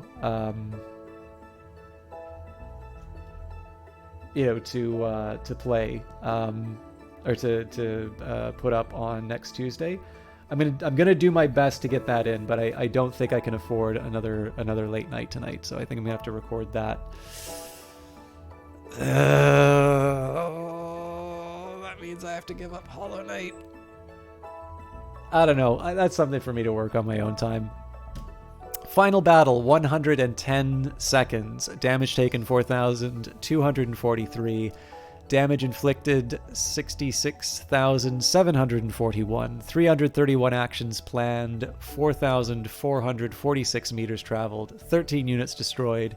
1,060 supplies detected on site. That's all the loot. 26 units worth. Might finally get an upgraded assault rifle.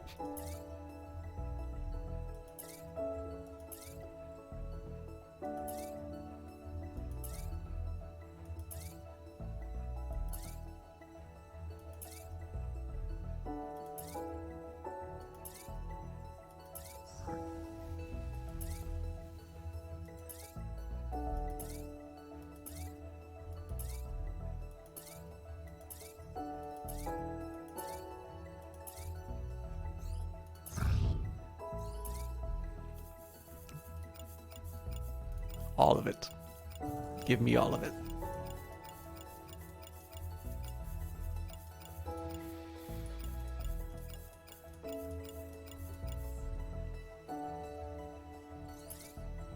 We won! Congratulations! After a long battle, you emerge victorious, though bloodied, but a commander's work is never done. In the aftermath of the capital battle, your squad discovers intelligence about several occupier strongholds in the countryside. Citizens of these provinces will continue to live in fear as long as the fortresses stand. Prepare your squad for battles yet to come. You can dispatch a salvage team to this site to recover any usable parts and supplies. However, your mobile base will need to remain stationary with them. All right. So what I'm going to do here. So here, like this is kind of a moment I was waiting to get to in terms of the broadcast. I am not going to delete this save. The plan here is going to be I'm going to save this. So June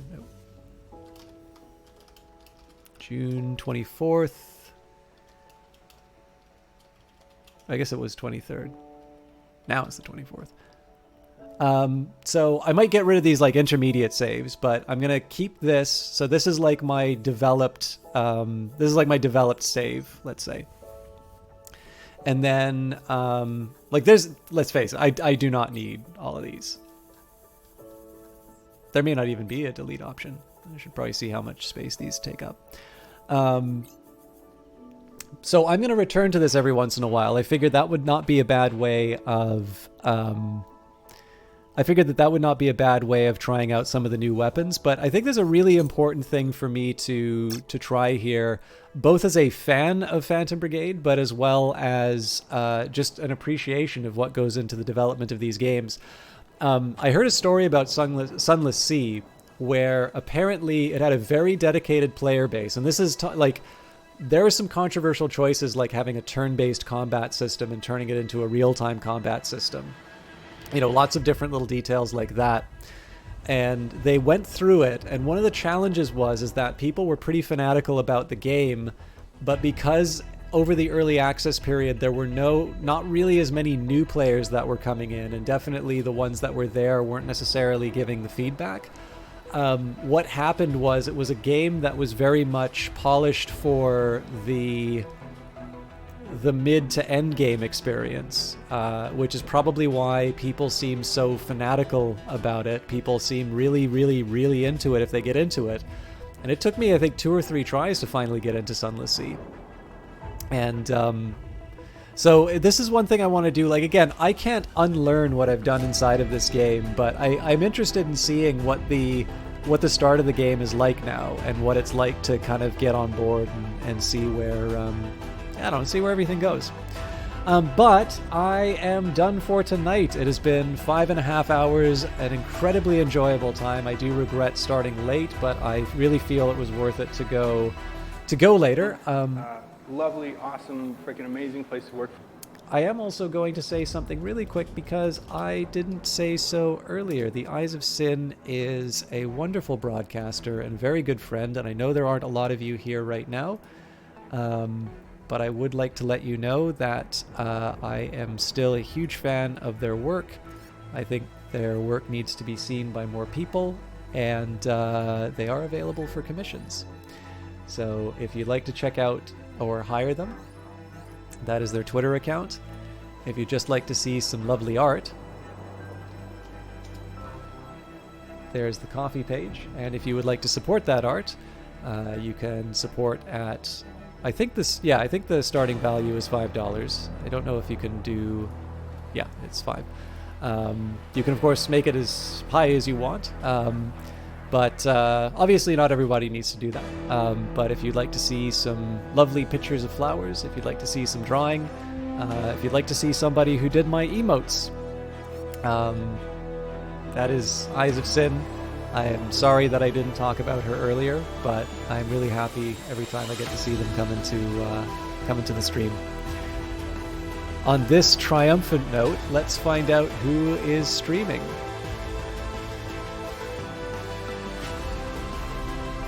Right, Night Valian, currently doing Yakuza Like a Dragon. I'm sure a lot of you are familiar with him. He's a Brazilian streamer, tends to go quite a bit later than I do, so you're probably safe in his hands for an extended period of time. I didn't even check to see if anybody was streaming Phantom Brigade. Nobody is streaming Phantom Brigade. Good. I'm not going to feel bad about that then. Please do treat Night Valian well. I know he's looking to grow his channel, and I'm actually really delighted that I get to see a lot of you kind of keep coming back. As for me, I'm going to be back on Friday. There will be more Cloudpunk. I am going to do my absolute best to get some Hollow Knight videos up soon. I am really behind. I've got possibly 12 videos I need to record, now 13 with Elder Scrolls, so please forgive me. I have got to catch up, and I need to get some sleep too. So until then, for those of you looking forward to Cloudpunk, see you Friday. For those of you for Stellaris, see you Monday. For those of you on Elder Scrolls, it'll be ready for Tuesday. I just don't know if the high quality will be up on YouTube. And then on Wednesday, I'm not sure if we'll do Titan or Phantom Brigade. I need to think about that. But until next time, thank you for watching. I think we'll do Titan, but we'll see you then.